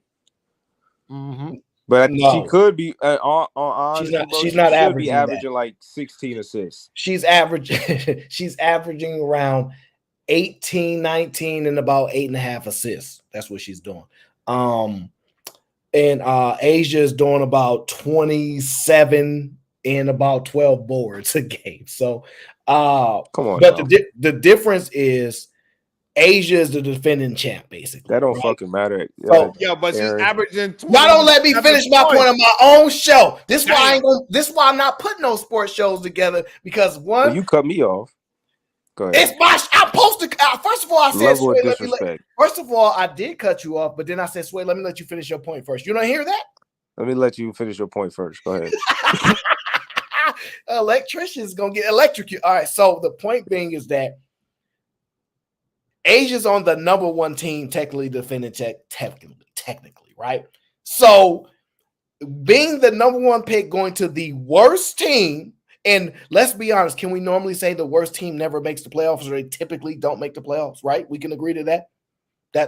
We don't agree. So that this is the team. This is the hold on. This is the thing, Aaron. Wait. We don't agree to that. Because that means that she ain't part of the worst team. So give me a second, Aaron, because you're talking about when you look at LeBron and Melo when they came in the league. Look at the Nuggets and their record, and look at Cleveland and their record, and look at when they came in at the next year. Melo literally led them to the playoffs, 20 and almost 8. You know what I mean? So I mean, it can happen. but in the same breath, Caitlyn technically should be balling out more if you're making an argument because she has less to deal with, like the AI effect, where she should be taking most of the shots. She should be getting most of the looks. And Asia being on the defending champ, she technically should be averaging less because she would have more people around her that she should be able to facilitate the buckets through. So the fact that she's averaging 27 points on the best team is a feat of his own. Caitlyn should be balling the fuck out because she wouldn't be having any teammates that she should be deferring to if she was on the worst team. Okay, so let me answer what you just said. One, Asia's averaging 20 plus, and she got like 2 teammates that's probably averaging 18, 20 a game too. So it's not like the other team, it's not like her teammates conflicts with her position. If she was a forward and the second best player on her team was a center, you have a better argument. But the facts that she has great guard play with her, it complements her being able to score 30 and her teammate to be able to score 24, like Shaq and Kobe. So she dominates the paint area and running the floor, that kind of thing, defense, and then she can kick it out to her teammates who can beat people off the dribble and shoot the 3 ball. So it's not, they don't have conflict of teammates, right? Where if you look at what Caitlyn is doing, her responsibility is drastically different from Asia's. She's responsible for knowing where everybody on the court is supposed to be and setting them up for success, where Asia just has to dominate her person. It's not the same responsibility. So like there's major differences there. And then plus Caitlyn is getting double teamed. If I don't want to say more because I don't know if that's the case because I don't watch all of A. So Asia's not getting double teamed? Not we're near as close. So the scouting report says don't double Asia, the one that's averaging 27. Is a double team working, sir? If that's your argument, that's what I'm saying. So you're saying, are they doing it? It's not working, or are they not doing it at all?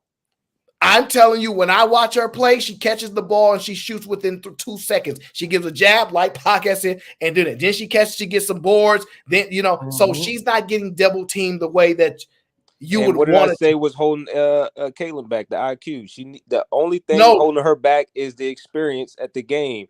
And like I told you, she's not the best player right now. Granted, I give you that to the different roles and different that they need, that what they need to facilitate on the field is differently. You're talking about like the Giannis effect. Like Giannis just has one job to do. You run up the court, be a body on both ends of the court and dominate on defensively and in the paint. You don't need to shoot. We're going to put shooters and guards around you to facilitate and get the ball movement to you. I understand that. But like I said, Caitlyn is not the best because she hasn't experienced enough in the league. I wouldn't even call LeBron or Melo the best when they came in the league as much as they was dominating. There was other players in the league that was established that was better than them based off of just simple IQ alone.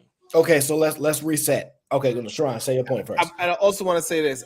Asia Wilson, right? She also broke the record for averaging the most points a game this year. She also broke she broke 2 records. She also broke the record for scoring the most points within a year, most rebounds, and most blocks within 1 year. So Asia Wilson, absolutely, for breaking 2 records in 1 season, she should absolutely get the MVP over CC22. So I see, once again, I have no problem. Like I said, the argument is different. Her team has more success. She has better teammates. Would you argue against that? So she has to dominate her position. Caitlyn's responsibility is the team. This is why LeBron James get edges over Michael, because his ability to set up his teammates and worry about their success is different from Michael saying, just give me the ball and watch me work. It is different abilities. And so I don't believe in this day and age we can make an argument that the best player is not somebody that can shoot the 3, dribble the ball, and pass. So how many assists does Asia average? I have no idea. If you want me to guess, I'll say 3 to 4. I know y'all in front of a computer. I know in the rebound they never talk about 2.3. 2.3, nigga. That's it. Yeah. God damn. I'm telling you, like, that's not what her game is. Yeah, but most people that's averaging over 25 points, their assist is not going to be up there. LeBron James averaged 25 points and about 8 assists. It's a different league. Nikola Jokic. Okay. Nikola Jokic. Nikola Jokic. most. Wait. Not only that, we can keep going. Luka Doncic. We there's a whole list of these people that's averaging a lot of points and a lot of assists. Yeah, those are also the top superstars of the league. Everybody that you named. You just said Asia's the top superstar of the league, sir. Also, what I'm saying is this: all those people that you named is MVP candidates, and Asia. And we're going to talk about her. Then we got to say she's MVP because we are comparing her to MVPs. Now, I definitely don't think this is Caitlin's MVP year for sure. No, because it seems like a snub, like you giving Steve Nash the MVP over Shaq. It don't make no sense. I don't think they should, because she needs to have the MVP is not the best player. Like that. Like, I don't have confusion with that. Like, LeBron James should have got the MVP every year he was in Miami. He should have got D Rose MVP if it was about the best player. It's not. It's a combination of multiple things. Primarily, the success of the team is important as well. So, Caitlin don't have the success of the team to really give her the edge. Plus, a major why? step. Huh? Go ahead. Why would you give your vote to Caitlin? No, because we were talking about the best player. I told you I'm perfectly fine with Asia getting the MVP. If you had a vote within the ballot, you said you would give it to Caitlin over Asia. And What you just said, I'm confused at why would you still give it to Caitlin? Great, because I answered two different statements. Why we give the MVP to people doesn't mean that I would give them the MVP for that reason. So it was two different statements. You asked me what I would give the MVP and why we do give MVP. So it's slight different. But I also said I don't have no problem because they are very close. They're very close for how they impact the thing. Now, Caitlin started slower because obvious reasons, worst team, and teammates wasn't making shots either. So it's a big difference. Asia already is in a well-oiled machine. It was already cooking from last year. She got better. I have no problem with it, and I have no problem with people that feel strong. I think it's a black people thing. I think black people don't want this white girl to be the white hope, but I'm about to tell you now, her. It's over with. Like, it just but that's the ignorance, because I feel like they don't know how it works in these markets. Do they not understand? Like, even if just go to the men, how many of these 60s, 70s, 80s, 90s players are salty about these contracts that these brothers are signing right now, bro? There's going to be $1 billion contract sold in like the next 20 signed in the next 20 years. Yeah. Like, that, you got to understand, you got to get the ball rolling. You just need some money. You don't need to always be LeBron James. Jaylen Brown just signed for how much? Jason Tatum just signed for how much? You don't need to be the staple. You just need to be a part of the era where you making the bag. And fortunately enough, you changed y'all got a golden goose, and maybe a couple of them that y'all can ride this bitch to the sunset. But you need marketing. Sorry, I cussed. I don't understand that argument. However, no, I think they're just not looking at the bigger picture. They're like, why is she getting on this fame? Why are we so focused on her? Man, yo, you need them to focus on the league, and the fact that she's in it, they're going to generate money to the league.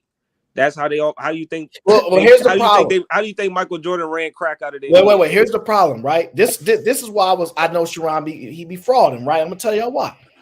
He just heard that lady. What was her name? Was she a legend?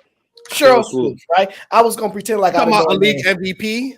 I was gonna pretend like I didn't know her name to see if Sharon was gonna remember who it was. The first woman with a signature sneaker. Yeah, I know who the hell she is. Here's the point. She was like the black Caitlin. Wait. Let me tell you how we know it's Hayden. Angel Reese is not even on a level. Not even close. Ain't even close. She is a horrible offensive player. Horrible offensive player. Not even an efficient player. We can argue defense. We can say Dennis Rodman all we want, but to sit here and Draymond Green and I think Angel Reese is a player. She's a hater, and they hating because she's white. And I don't have no problem with people being mad at white people. That's their choice. I love white people. It's their decision to hate them or not because of color of their skin. I won't. You know, what it is. They paying them to do this, man, because They not paying them to do this. Do this, bro. Oh, wait a minute. Hold on. I'm pretty sure I was just quiet as hell and let y'all rock out for the last half hour. After you and Fantastic was arguing, turn my green mark from a green show to yellow. Yeah. I'm trying to talk. Yeah. I'm always bringing up the past. What I'm saying is this. I think that this is just intentional to kind of like try to promote the league and create the drama because they know the drama sells, right? Nobody was really interested until it became black versus white.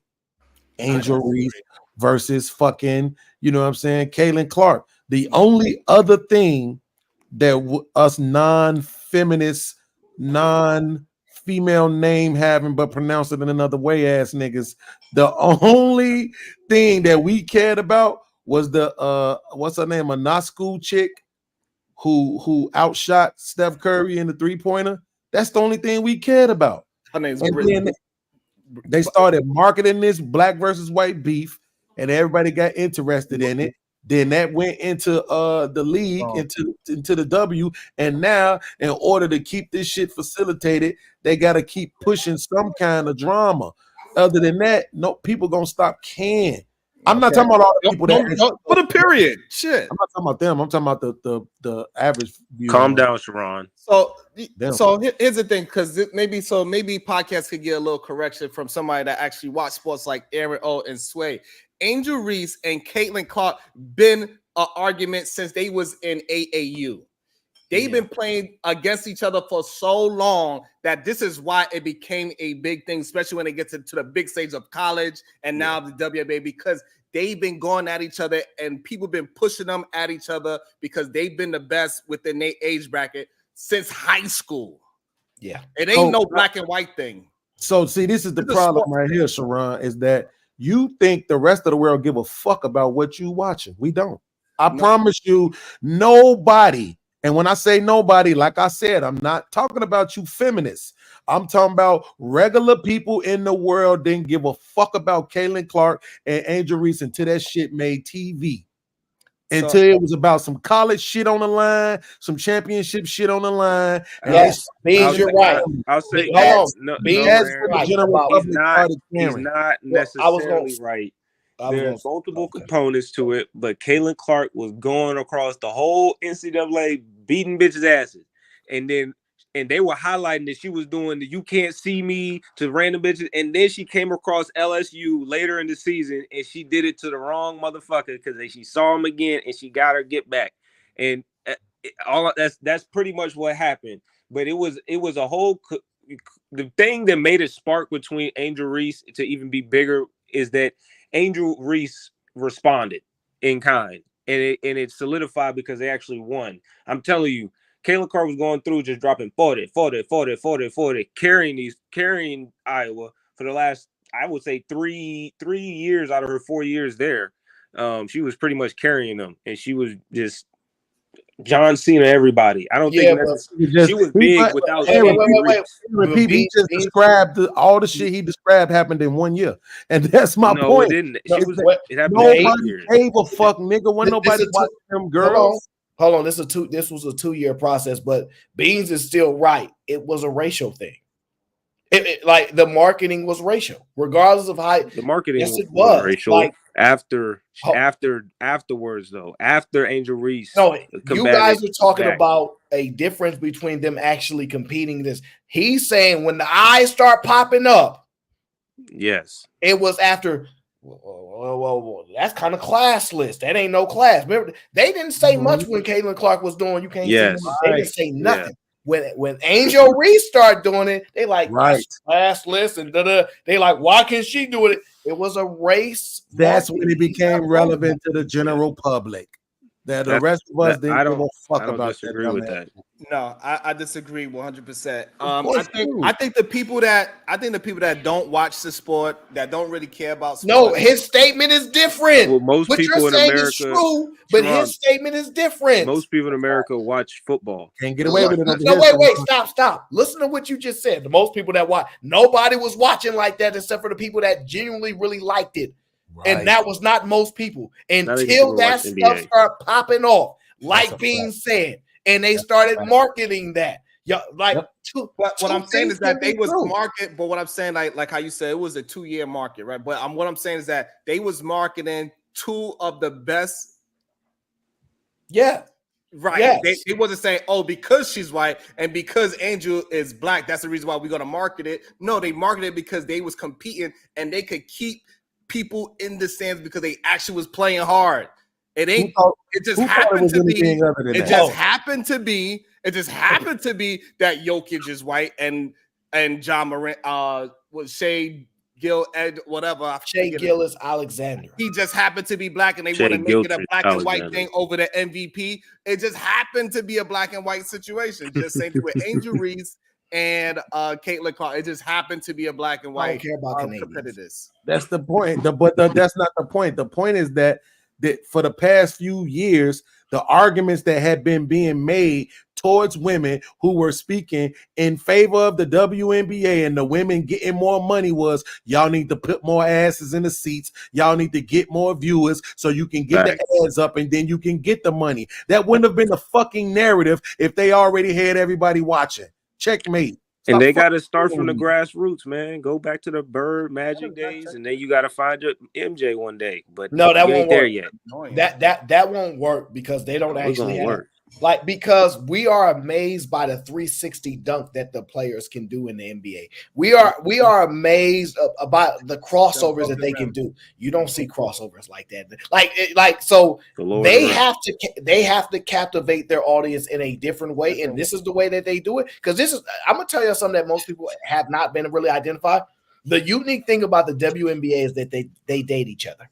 That's very unique because the NBA players don't date each other. Shit. Wait, they date each other? Dwight Howard, he was humping somebody. Wait. See, this is what I'm saying. Like, I really do this sports stuff, but I don't really care about it like I used to. They can't date anyone else. The way he says that, they can. I think even recently they married too. Yeah, I think Asia Wilson, she was pushing her girlfriend off at a presser. She's like, okay, that's. She dating her teammate, or like they on a different team? No, they on the same. Both things have happened, sir. Both things have happened. I feel like that's a conflict of interest. You can feel like however you feel, but what I'm saying is, this is the first time we've seen something really like this. Right. So what they kind of selling is soap opera. Like, regardless of what you want, regardless of what we want to think, that's different than what the NBA produces, and so they don't have the capabilities the way that the NBA does because their crowd is different. They should do that. They need masculine ass women. They selling masculine women. They selling alphabetism.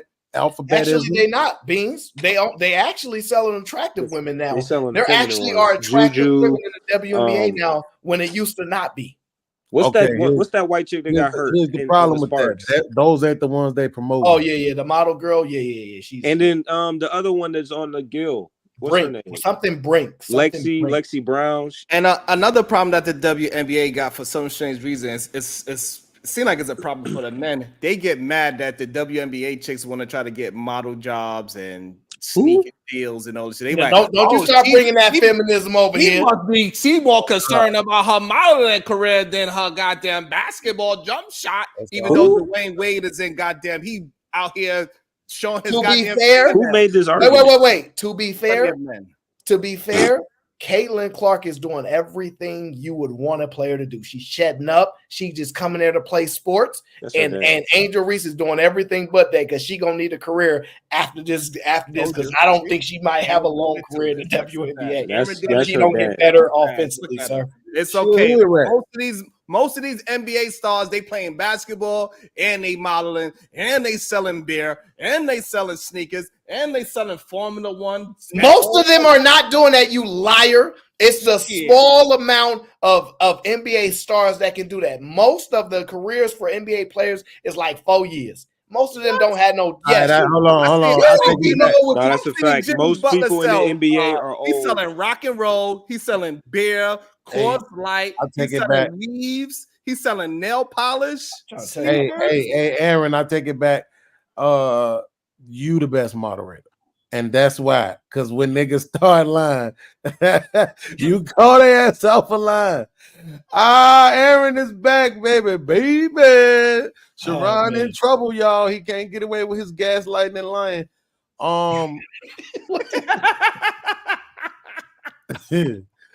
No, what I'm saying though is this though. Let's just be honest, right? Okay.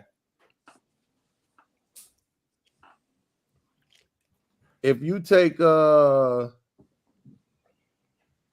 Angel Reese and the Caitlyn shit out, what percentage of the eyes on the W right now do you think you lose? That shit dead. It's fucking dead. It's a dub. Yeah. Because I was watching college. I was never watching the pros. I was watching college. I love watching the college girls play. I didn't care about the pros. Yeah, when it mattered, I watched it too. Absolutely. Yeah. So like, I was a big Tennessee Vol fan. So like that's why. That's because they your age group. You little freak. No, I watched UConn. What happened? What did you say? I was watching. It's better I just like watching UConn because they used to fuck people the fuck up, boy. Yeah. Oh my God. got it in. But Pat Summitt was like my favorite. So like, you know, I always go with the number 2 team. I don't ever want to be with the best team. I always want to go against the ones that just keep losing. You know, See, I was watching, but that's the thing, Aaron. Look, I was watching. Hold on, real quick, Shake. Aaron, Hold on. I started when I started watching the not calling him just fake passes. The only reason why he's rooting for that great white hope of a white man is because white man. I mean, woman. My fault. You misgendering, sir. You can't do that in California or New York City. It's because she is ranked number 2 on all stats. She's damn near. She's right neck and neck with Angel Reese because Angel Reese is averaging 13 and 13 with 1.5 steals and I don't know how many goddamn blocks. So her stats is a little bit all around better than Caitlyn. But no, they not. Come on, bro. No, they not. She got 5 more points. What's her shooting percentage? She got how many less rebounds? Show me her shooting percentage. How many less steals? What's she got? her shooting how many percentage? less blocks? What's her shooting percentage? She is all 6 foot, 152 pounds of woman. What is Angel Reese's shooting percentage? 36%. And let me ask you this. 40. And I'm gonna ask you this: what player in the NBA could start averaging 36% shooting as a starter? Give me a player in the NBA that can shoot 36% and suit up to start within 15 feet. Ain't none of them. Ain't none of them shoot 36% and starting, sir. Absolutely. You're crazy. You are wild. John Morant has a 45-inch vertical. Yeah, but his percentage is still horrible. He can't shoot. Yeah, give percentage is not that low. Are you out your mind? His percentage is 38%. might be, but not his overall effective field goal. Absolutely not. Not within 15 feet. Yeah, that man's a monster. He will jump right over. So you only root for number 2. You don't want to root for the number 1 person because you just want to root for the underdog. No, that's team. I was talking about be teams. rooting for Angel Reese. Wait.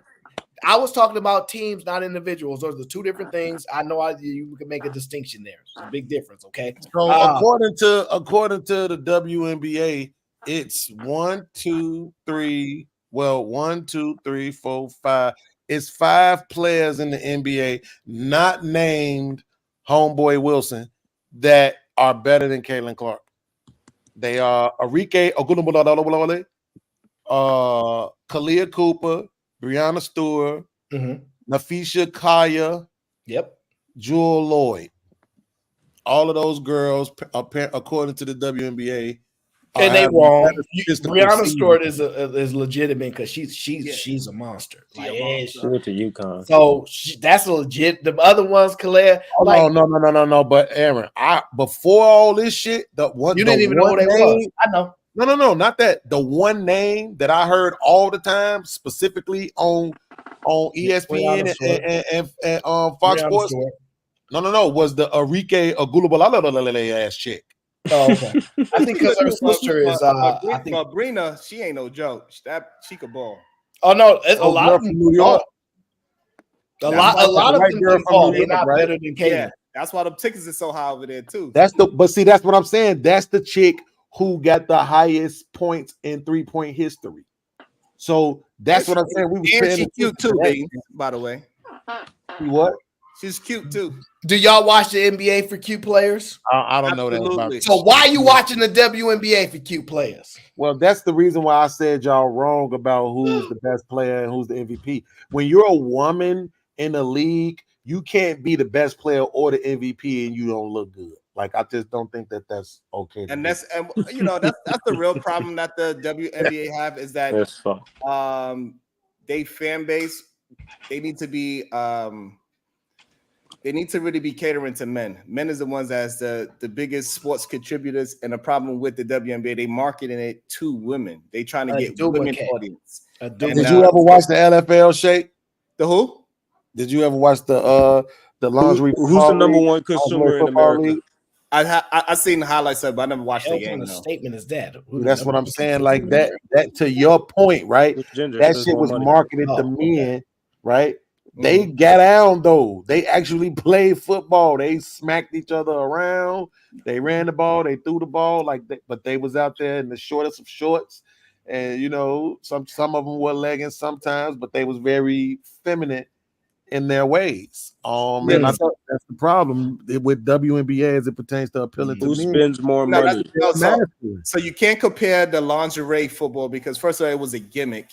And it's hard to promote or produce anything. I hear the logic. I just cannot accept it.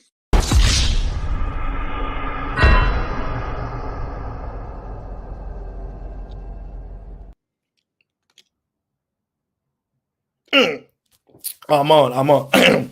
We have reached the conclusion of the Aaron O Show. I appreciate you guys for tuning in. But we got to get up out of here. Y'all gonna have me here all day schooling these guys on sports. I might have to get with Sharon. We might have to create a sports segment because they really don't know nothing about this sports stuff. I might have to really show them that I really do this, but I've been trying not to. Okay, I'm a little too old for this. But Sunday we're gonna do a show, money show Sunday. I don't know what time yet because I know you guys want to watch the games and stuff like that. But it might be early. It might be early while y'all sleep so that only the people that really want to be there will be there, which is totally fine with me because that's what it's done for anyway.